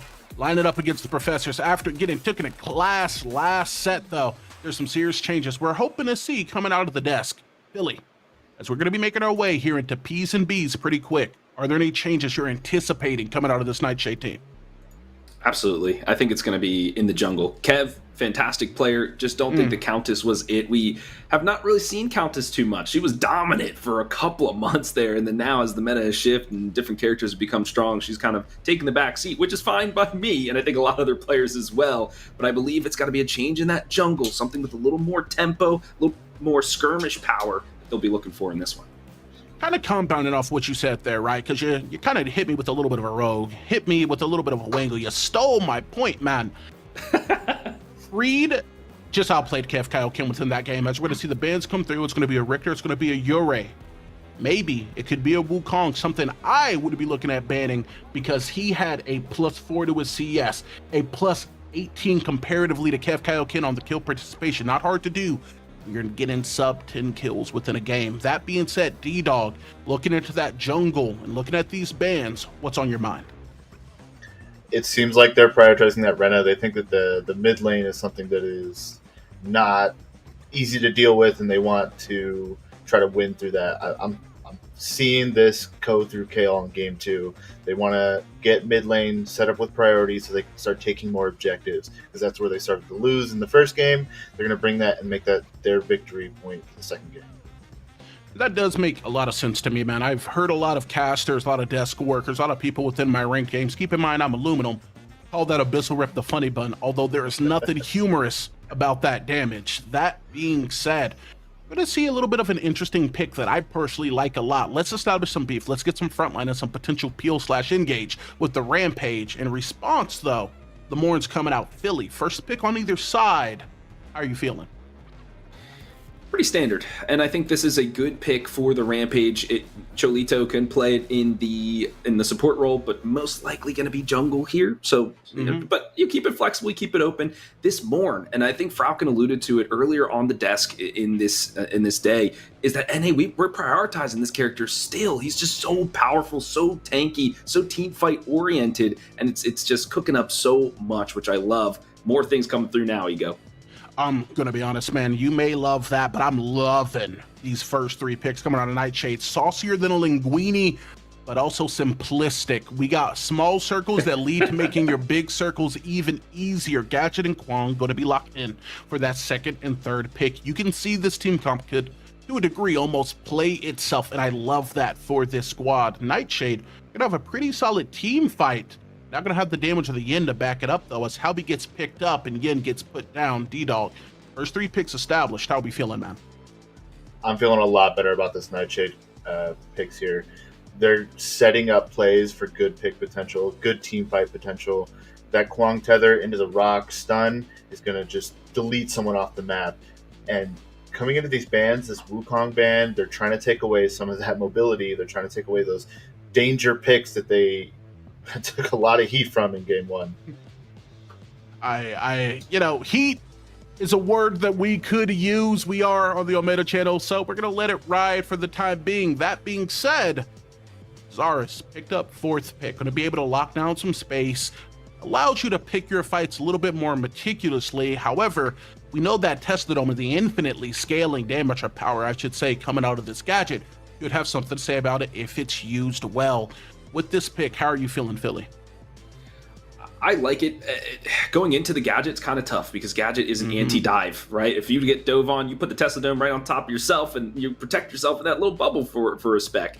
But this Zarus, we've been seeing it so much, and I think this dive composition is what they're going for on the side of the Professors. Let's lead in with the Zarus. The Shinbi will follow up. She is just the janitor in all of these fights, just cleaning up the kills. It's about how fast can we burst them, and then allow Shinbi to just mop everybody up after that. And then to be stated here, Kale is known for his gadget, so I'm looking for him to be a playmaker here in this one. And it doesn't make sense you will pick up the janitor when you are looking to complete a sweep. Rounding out the draft for the side of the Professor's Revenant, he's looking to create a lot of space through the damage he's able to output, especially if your backline's being dived. You can get onto him, but the only question is, can you get away? D-Dog, with both of these drafts now being rounded out, I'm going to pivot over to you, man. I'm going to put you in the spotlight. Which one of these teams are you liking more? This is a tough choice. Both teams are pretty well rounded out. I like what Nightshade is doing. They learned their lesson from game 1, and they're taking something that's going to give them more initiative, more rotations. That Muriel with the Twin Blast, they're going to be able to leave Twin and farm up, get real big, real quick, and be able to make a lot more impact in these side lanes. But I'm a Shinbei lover. I got to say it. So I think I like the Professors and their pick-based comp here a little bit more. All right, man. Rocking with the Professors yet again. Dude, you're a math guy. I know you got A's. You might be making a smart play. However, Billy, I was just talking to the mind of D-Dog. I'm going to talk to your hearts. Do you think we're going to 3 games? Well, if you're talking to my heart, I'm a big Nightshade fan. I'm in that organization. And so, at this one, with the backs against the wall, I'm rooting for these lads. This Muriel pick, though, it just tugged at my heartstrings a little bit, though. I love the character, but I don't know. I'm struggling to see how it's going to fully work out here in this composition. I would have, if you're going to go Enchanter, maybe a Decker, maybe even the Narbash. We saw that kind of working out a little bit to sustain in fights, but their timings are much quicker in this composition as opposed to the Professors who are going to be later in the game for their timing. So I think if Nightshade can play this early game right, they might have a chance. Here we go, ladies and gentlemen. We got a little bit of a split on the desk, and I know you're looking at me to be the tiebreaker. However, I'm a coward, so instead of picking a side, I'm going to send it someone who's very smart, straight to the point. Lance, take it away.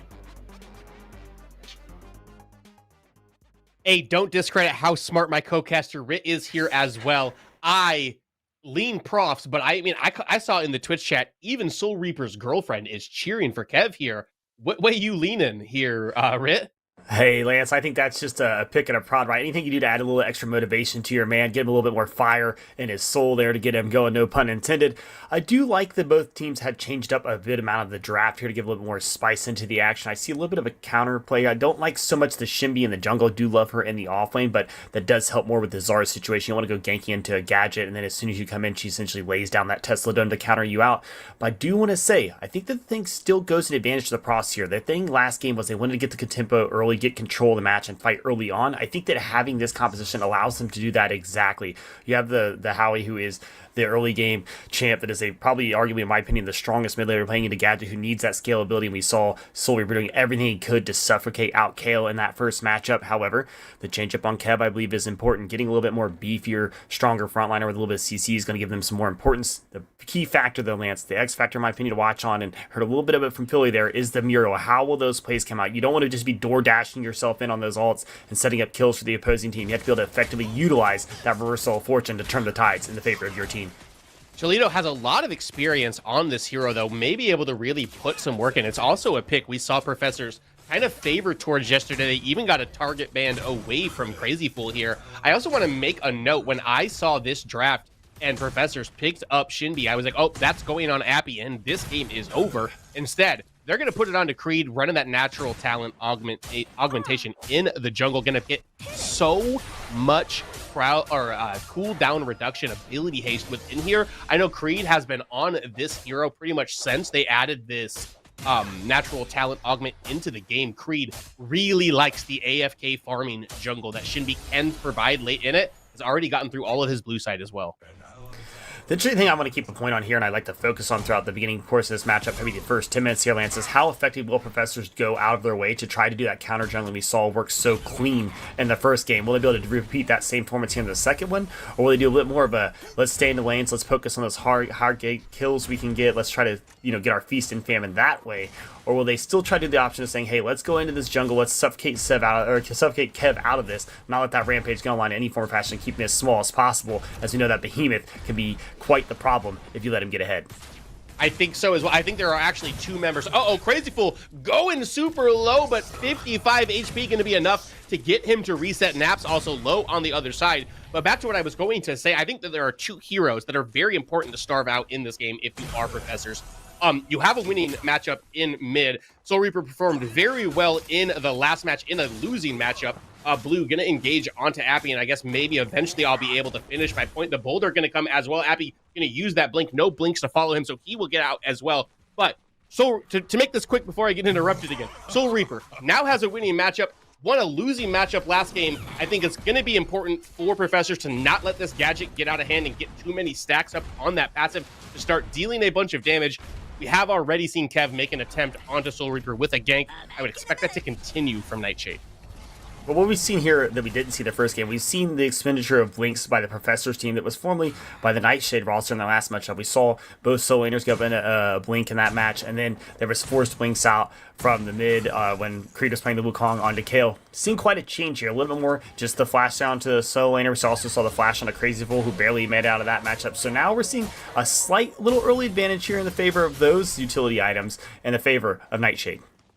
It looks to be that way. Creed going to be stepping on to a Warrior, so Naps and Cholito aware of where they are at. Will just pick this 3 camp up for himself.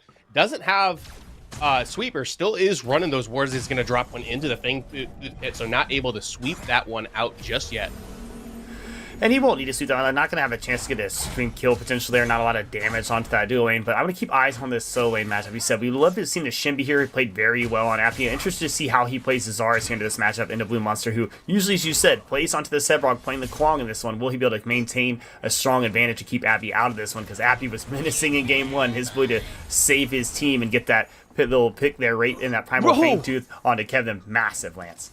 Reaper just stole that ceiling from the wall if nobody noticed that. You know he did it because he moved from level 5 to level 6 at that point. Got a nice boop onto Kev, so Soul Reaper kind of styling on him right now. And now we're seeing Crazy Fool getting active, but with no blink here, Lance got himself in a little bit of danger. Going to back up Survivor, doing everything he can to lay down those damage onto Cholito here. If he can lay one nice shot, maybe to obliterate, get himself a kill, use his blink as well, but he does not get the kill, Lance, and now he's behind enemy lines, getting stunned, and that is it. That'll be our first step to the game, Lance. Go ahead and say it. Put him on the board, Ritter. Survivor goes aggressive with the flash. No more instances of damage to be able to pick the Muriel up, and it cost him his life. It cost him 5 minutes worth of escapability, too. So there we were getting hats off to Professors for Soul Reaper getting that secure kill here. As we see Crazy with no blink getting damage on it as well. Going to pull in the Kev here, but not going to get enough damage on a Rampage. One tower hit is not going to be enough to secure a kill. Nice play by Crazy Fool to try to do anything he can to get down some damage on the Kev, maybe force that back, as that first objective is now up. Appy getting active as well here. And the Soul Lane should be able to secure himself a Kira on blue. Going to force that blink instead. Soul Reaper doing his best. R2000 might get rain, maybe comes out. Not going to get the damage, but watch out from behind. Shimby going to secure the kill here. Creed going to get that one for his team and go ahead and start that counter jungle I so previously talked about earlier in this matchup, Lance. And Blue trying to do a good job of using the umbrella to block the tower as an umbrella to block them, make it rain, but there's a wolf on the opposite side that's able to eat that raccoon up. However, Fangtooth being started by Nightshade. This Fangtooth should fall here in a Nightshade's hand. Creed is going to back and make his way over into that direction, Lance, but I don't believe he'll be able to make it there in time. So then the opportunity is for exit kills if you can get those. We're not going to see those. Not a lot of blinks here on the Professor's side. Going to do anything they can to try to get a little bit of damage, but just back off. Not going to over pursue, but the utility's already gone. Don't want to have any chance of getting any more kills. Don't want to shift any tempo into this Nightshade team's hand. Don't want them to build any form of confidence. Want to keep it all in your pocket. And so the team looking to get this win and close this team out and get yourself an advance into this next round. And Nightshade already one more Fangtooth than they got in game one. So far, performing better than what we had seen in the previous matchup here. But they are starting the suffocation of Kev Kaioken as they run at that 2 camp again and deny the Rampage from picking it up, who I believe still has not hit level 6. The Reversal of Fortune does come out on top of Crazy Fool. Survivor needs to be careful. He's going to go low, but the Obliterate going to help Creed pick up his second kill of the game. Now Crazy Fool needs to run. He does jump over that grenade. They're going to flash under the tower. Does the all kill come out? Is it enough to kill him? 1, 2, 3, 4. Not enough. Trace stack. That's going to get out with his life, but they'll be able to put some pressure down onto the T1 tower. Would have loved to see Appy get a little bit more pursuit there as we see this now, the mini prime. First one did go into the hands of Nightshade in match 1. Looks like first one will also go into the hands of Nightshade here in match 2, Lance. A little bit better pursuit of their strategy and better execution here so far from Nightshade. And I think this is kind of a testament to what this jungle matchup is. With the Shinbi into the Rampage, Shinbi's trying to wait, get some, camps under her belt, get some farm under her belt so she can work that augment up that she is running, can get some items under her belt. Because if you just face check a Rampage at this point, you get CC'd and you get kind of blown up. She doesn't bring the same thing to a team fight that Rampage does at this exact moment into the game. However, already sitting at 2-0, 75 CS into the game, it's only a matter of time until Creed will start contesting these objectives instead of giving them over to Nightshade freely in the early game like we're seeing right now. We're also seeing some nice tower plating here in the dual lane fall into the hands of Nightshade. So overall, better start from this team. This is what they need to do. Build that confidence, go ahead and extend that as far as you can. Get yourself this advantage, get yourself a win, force this game 3. But I said, an X factor thing we need to keep our eyes on is that Reversal of Fortune, how that is being utilized by Muriel. Wasn't effectively used in that first fight, is now we see some action come down. No blink here for Blue. Might have himself in dangerous way. Creed looking to secure himself a 3rd kill here, Lance. I believe this one will be his to have. Oh, but it will be Appy actually picking it up. Does get it after the Coliseum has fallen, so no stack onto it, but still, that is what you're looking for if you're Appy. The Reckoning comes out, the isolated 1v1 with the Twin Blast. Can he land the last shot? He cannot just yet. The shield isn't going to be enough to keep him alive. Professors and Survivor pick up the kill in the 2v2. And now we're starting to see and they got their eyes set on Cholito. There's the Obliterate into the root, into the Abduct, into the Mez. 1 or 2 more shots should be enough, but Cholito also very low. Soul Reaper on this backside may be able to get it. The Make It Rain will put him down. That'll drown him. Survivor gets the kill donated to him. Good rotation from Soul Reaper. Fantastic rotation here from Soul. Looks like things are going exactly how the Professor's team wanted to. I thought momentum was shifting in Nightshade's hand because of neutral objectives, but when we look at the overall execution and rotation and play here from Professor's being played to a T, textbook as you would say, very well at this point. Lance, the 9-minute marker. Textbooks and a $600 textbooks as it is, as the Professor's, known, college, textbook joke. Sorry, guys. Nice play there. I love that we were going there with Lance. I would say, gotta be careful if you're Appy. The exchanges have went fairly well in this solo lane, but I don't think he has a complete advantage here. Staying in the lane, especially limited mana. I hope for a chance for Creed to maybe come over here and lay a gank, but just gonna be a simple reset in the solo lane. Survivor getting himself in dangerous way, though. Naps chase him down as much as he can. Gonna need Crazy Fool to come in as soon as he can to at least appeal. Not gonna be enough. Gonna have to back himself up as well. Nice pressure here in the duo lane from this Nightshade team.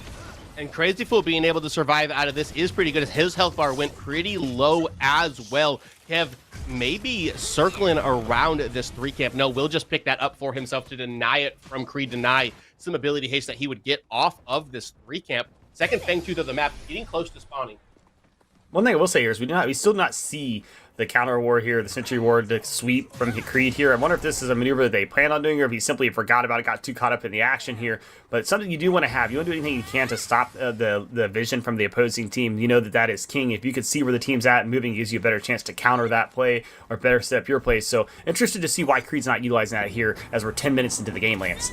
And I do believe it is for tracking purposes. You want to be invading, you want to be getting into the enemy jungle if you are Creed here, but a little bit of damage coming out. Survivor super low, Reckoning not available. That means Kev's going to be able to jump in onto it. One more member very low. Creed taking a lot of damage. All kills should come out, but a Tesla Dome immediately going to get answered by the Epoch, but Creed probably dead to Rise. Actually, the Disco Dash going to get it out. Coliseum comes in as well. Reversal of fortune, and oh my goodness, the fireworks popping off in the fight, but here comes the big man Soul Reaper. One more thing will get the double kill for Soul Reaper here, and a 2-for-0 trade for Professors as the second Fang Tooth is up. What a boop! But no ability to get the damage there and follow up onto it. Actually, Soul Reaper playing so aggro here, trying to zone him out, stop and delay these backs. The Professors can pick their first Fang Tooth of the map up. Lance, at the beginning of this matchup, you said that Soul's girlfriend was cheering on Kevin this one. I think that's all Soul needed to hear at this point, playing lights out to start this matchup. A little bit slower pace with the Rena, needing to have that scalability in that game 1, but here in game 2 on the Howitzer, making sure that power and presence is being felt. Making the rain at the right time, laying down damage and boops and R2000s. Things going very well here to start for Soul Reaper, off to a 2-0-2 start. Yeah, hats off for Soul Reaper. Be careful you don't sunburn your scalp there, but playing so well early within this series. Only 1 death in the last game. Deathless so far, 12 minutes in. Yeah, I like the play here overall by Survivor as well. He has got himself caught out a few times, wasn't able to win a few exchanges that we'd love to see him get, because I think those kills under the Rev and getting that build-up bounty is huge. But the good play here by Nightshade to go ahead and expose that and try to counter that to the best of their abilities. Those are their only kills, are on Survivor. I would look to see them try to make some of those moves and potentially get some shutdowns, because that's going to be the real money's going to be made here from Nightshade. Yes, that's where they're going to be able to find their purchase, and, you know, a little down in the kills at this point, 5 down, 7-2. However, in a better spot, I would say, overall than they were in this last game. You got to be careful of this Shinbi, who's really starting to scale up in this game. Kind of the one hero that can match the scaling of Gadget in this matchup, I would say. They do have their eyes on this seedling here, but Creed performing very well at 2-0-1 already in this match. Above 10 CS a minute as well. These seedlings have been a prime focus here for this Prost team, playing very well. Love to see them make a chance to get a neutral objective here. Maybe not so much the mini prime, get themselves a first Fang Tooth. Would love to have any extension to the buffs you can get here. As we see some action going down in the mid lane as we keep our camera angle here on the mid, but simply Blue going to back his way up there, not going to get these taken down in that gank there by Creed. So good play, but not quite the activity we see on Creed in game 1. Nice pull from Crazy Fool, but not nice enough. He is wearing a hat right now, gonna have to turn the lights off, but Kev still in pursuit. Kale gonna be able to pick that kill up onto Crazy Fool, but here comes Soul Reaper. The rain is coming down, and it's a monsoon. Defensive Tesla Dome under the T1 tower, but it's a 3-for-1 trade. Professors lose their support, but they'll take down the duo lane and the mid lane, are looking to get this mid T1 as well. Oh, great start here. Hats off once again, as you said, to the bald man himself. Soul Reaper going on to a very good start in this matchup. And there's no one you want to have having their way with you, more so than mid laner and Howie at that, Lance. Yes, and Kev taking a little bit of poke from Soul Reaper here. Is going to have to utilize the behemoth as he thinks the pursuit is onto him, even though it was not. Kev going to have to hit a reset here. Going to look towards that mini prime. Does see that Creed is in here. Nice guy, Creed. Gonna hand that over to Appy, who's going to continue to put so much pressure onto Blue in this lane. Appy looking very comfortable on the Zarus, I would say. Yeah, he has himself a nice lead. He's played very well into the matchup, into the Kwang, and now has a chance to be able to take down this tower. So far, towers in favor of Professors, 2 of them down in the mid lane, one being the most crucial one there is. So now Root coming down as well, a lot of damage. Soul Reaper active here soon. And now Soul, another kill, but it's not like to back himself up. Crazy gonna do anything he can to peel his mid laner out of this one, Lance. Naps going forward a little bit. Kev also looking to continue to press the momentum inward towards them. Good guy Crazypool going to soak all this damage up, try to potentially die for his team. Now that puts Soul Reaper in a position where he can come in and look towards them. Doesn't see Nap hiding behind that wall. Needs to try to find him somewhere. Here comes Kale. Crazypool actually going to be able to pick up Naps. I'm not exactly sure how he gets the credit for that, but here comes Shinbi, the pop star, chasing towards the mechanic here on Kale, trying to give him the ring around, but you are not going to be able to outrun this Shinbi until security gate is potentially up. Is the all kill available? No. Yes, it is. That should be a dead Kale. Yes, it will be. Creed picks that up for himself. Abby also putting a lot of pressure onto Blue here. Gonna potentially get this T1 tower. Nice! Actually, nice route followed by the reversal of fortune. Abby, you're griefing. What are you doing, man? And that is the X-Factor ult there. However, the eyes need to stay on Soul Reaper and Creed here, Lance. Both off to a very hot start, and those are two that you do not want to have carrying out. But overall, great play there from Crazypool, doing anything he can to extend out the play, saying, hey, I'll be the sacrificial lamb here. Just make sure you clean it up, boys. And the Professor's doing that exactly to a T. Exactly to a T. Naps ends up dying, I believe, to a minion. Crazypool, the last person that had damaged him, which is why Crazy ends up getting the credit for that kill. Kev and Crazypool just gonna kind of like look at each other over around this pit. Third thing of the map about to spawn. We saw a Behemoth come out there as well, Lance, so that's good. Nice little stop there. You want to have anything to do to slow Kev down. Kev posturing himself around that Fang Tube. They're going to back up quickly as Professor's going to be the first team to actually collapse there as an entire unit. So now we're seeing the posture here by Professor say, hey, we gave you those neutral objectives early, but now we're going to start taking control. We've had a good chain of success in our team fights, and now we're going to start working toward the neutral objectives that we controlled so strongly in that first match. And Professors is definitely still in the gold lead here. Yeah, Shaper gets picked up by Nightshade, gets them a little bit of lane pressure, but Soul Reaper and the rest of Professors are going to be able to walk into these lanes, stop those seedlings from pushing down their tier 1 towers, as it is 2 T1s down already on the side of Nightshade. Professors has all 3 of theirs left up and intact. And as we see the Professors shifting the way across and Soul Reaper taking that 2 camp on the way over to the solo lane, we do once again see Creed counter jungling out Kev, doing everything he can. Professors must have had this written up in the script to say, hey, our primal focus here is to make sure we do not let Kev do anything he can to get some composure and get some confidence in this match, whether it was game 1 or game 2. And right now, Lance is working out very well, as we can see the kill counter once again in their favor, and the neutral objectives now slipping over the Professors as well. And Reaper 7-0-3 right now on the howitzer, 212 CS at 17 minutes. This is the main character of this game at this point. The Oathkeeper already out, the Ornus already out. Soul Reaper realizes that he is in the lead. He is going to go for the most damage that he potentially can. But if he ever gets picked off here, it's going to be so much gold put over into the pocket. Whoever is able to secure that for Nightshade, Reaper needs to be as safe as he can while still pushing this aggression that he's used to playing with. And I love the way he's playing here. He is not doing anything to shy group of saying, hey, that I am here for it. I can make this happen. So Soul playing very confidently. Not even arrogance at this point, Lance. It's just pure confidence at this point. He has a strong matchup. Loves the way he's playing so far into this team. And in game 1, very effective, I said, on the Rena with the scaling, but with a champ that is already strong and doesn't need that scalability to later game. Doing very well here on the Howitzers. He's taking his chance to take a T2 here in the solo lane, Lance. They are definitely going to be able to pick this up as well. Creed deals a lot of damage to these towers, even though they are on the Shivy. The Oathkeeper going to be able to put a bunch of damage out too. And just continuing to press down these lanes are the Professors here, kind of taking Nightshade to school so far early in the series. An absolute control from game 1 to game 2. I've seen no lack of skill or effectiveness in the use of their strategy from this Professor's team. They had something they built up prior to coming to this matchup, whether it was that first drafted comp into this one. They've executed perfectly both times, Lance, here. Creed playing very well. The jungle, I think he could be arguably the MVP of this, even though Soul Reaper is off to a hot start here in this game too. What Creed has done, and if he can manage to not find a way to get himself killed in these games, definitely have to give a hats off to the man. Maybe even give him a crown for his performance in this set. You may have to, but Reaper's at like 16 CS a minute right now. He's absolutely smurfing on this Nightshade team in game 2 here on this Howitzer. We are getting very close to the big moment. Actually, Creed, gonna look towards Kev here. I don't think Rampage is the character that you're looking to tower dive, especially when you're a Shinbi and are as squishy as you are, even with this Orb of Enlightenment already finished up here now. But we're approaching the 20-minute mark. What does that mean, Rhett?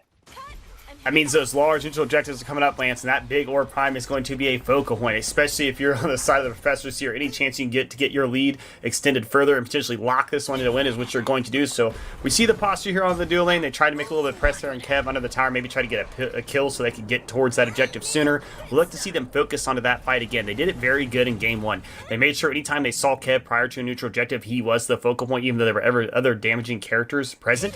But if you continue to take out the opposing team's jungler, it makes those handoffs and getting that smite onto those objectives that much more simplistic. I think that's the move that Professors is going with throughout the course of this set. I'd like to see them continue to do so and have success if they want to win this one and go ahead and call it in 2 games instead of 3. And I don't love continuously putting the attention onto Soul Reaper here, but I got to give this man some flowers really quick. He is 4 levels up on the majority of Nightshade. Only Blue over in the offlane is within 3 levels of him. He, until just a second ago, had a 5-level lead on the Muriel.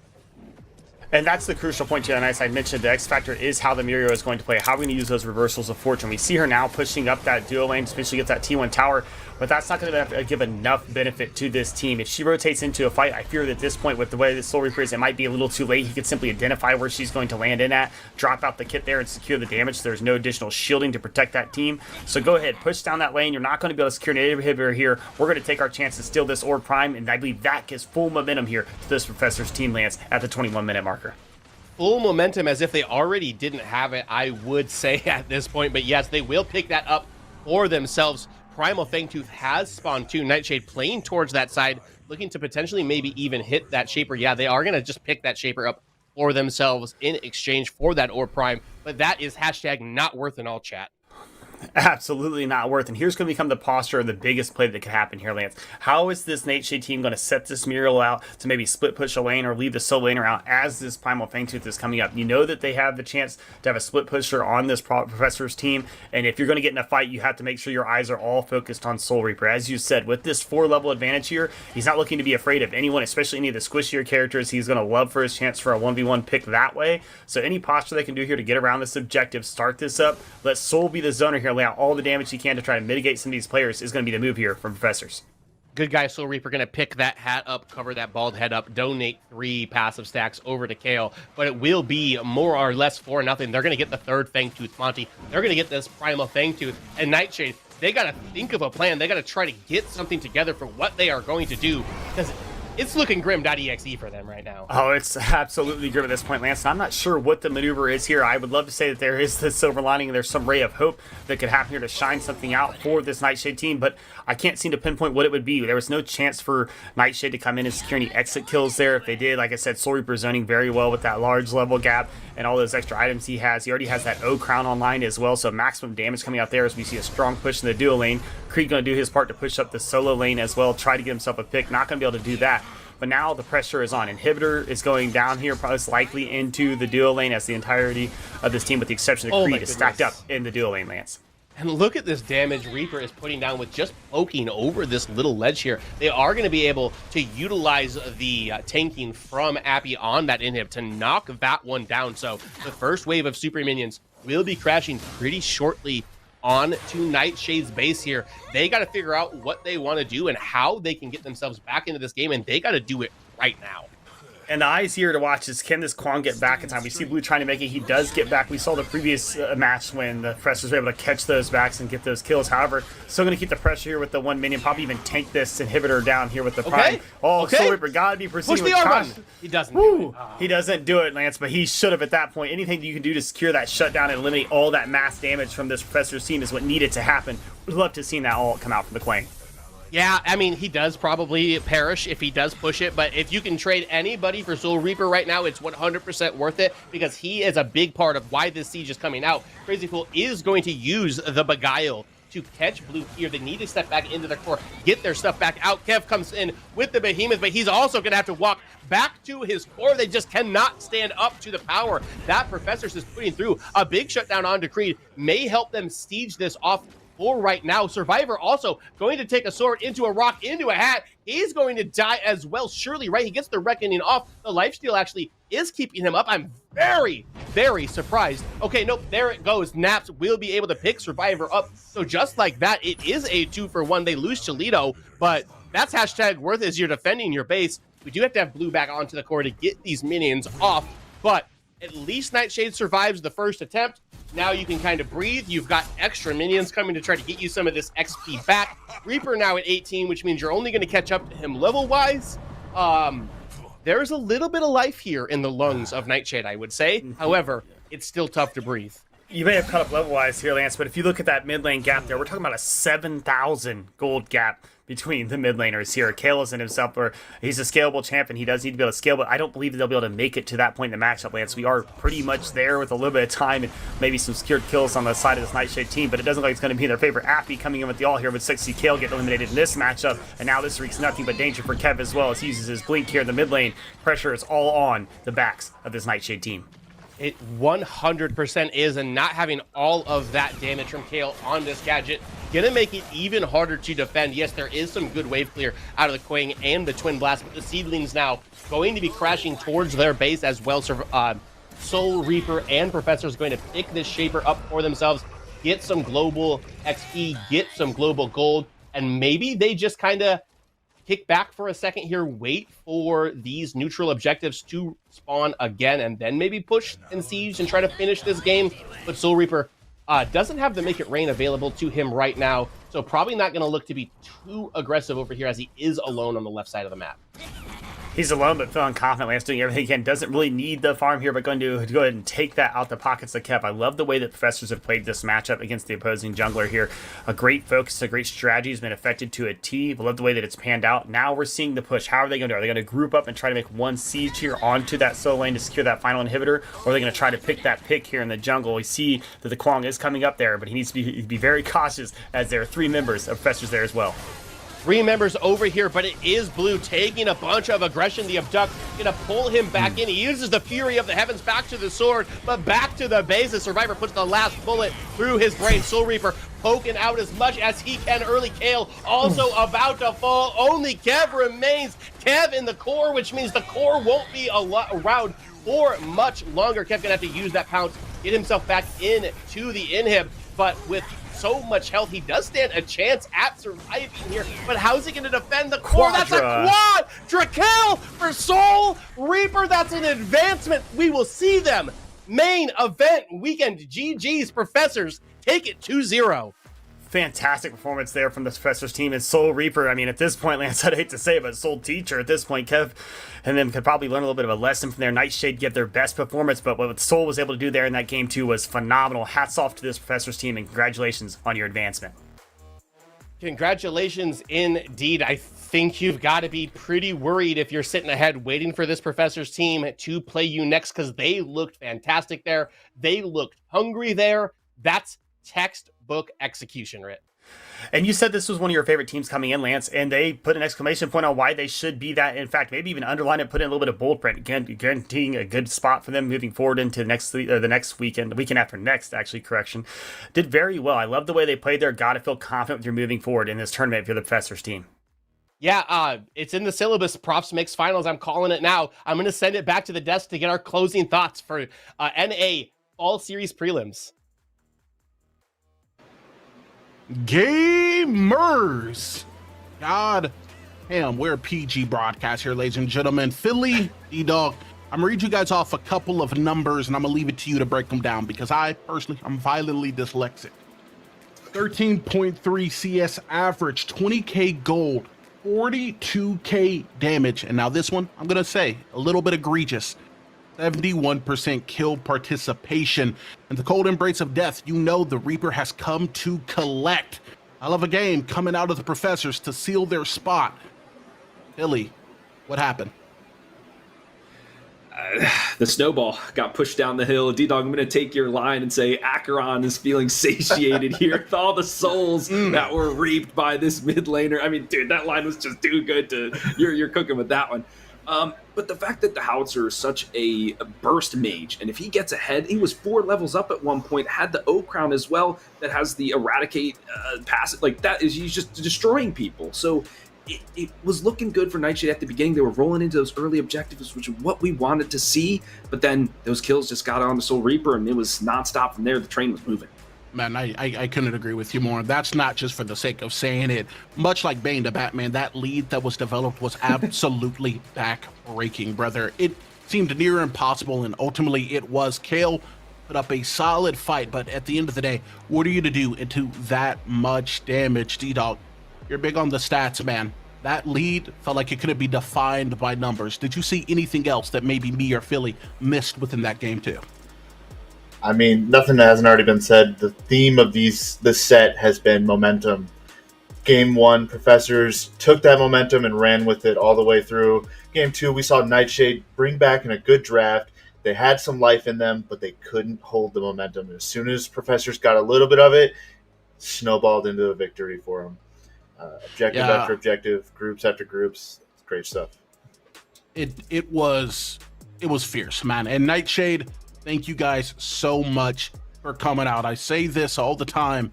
The worst comp player is still the best player that you know, ladies and gentlemen. So do not forget that. These guys put up a hell of a fight. And despite what their result is, there's still respect that needs to be given for stepping into the ring.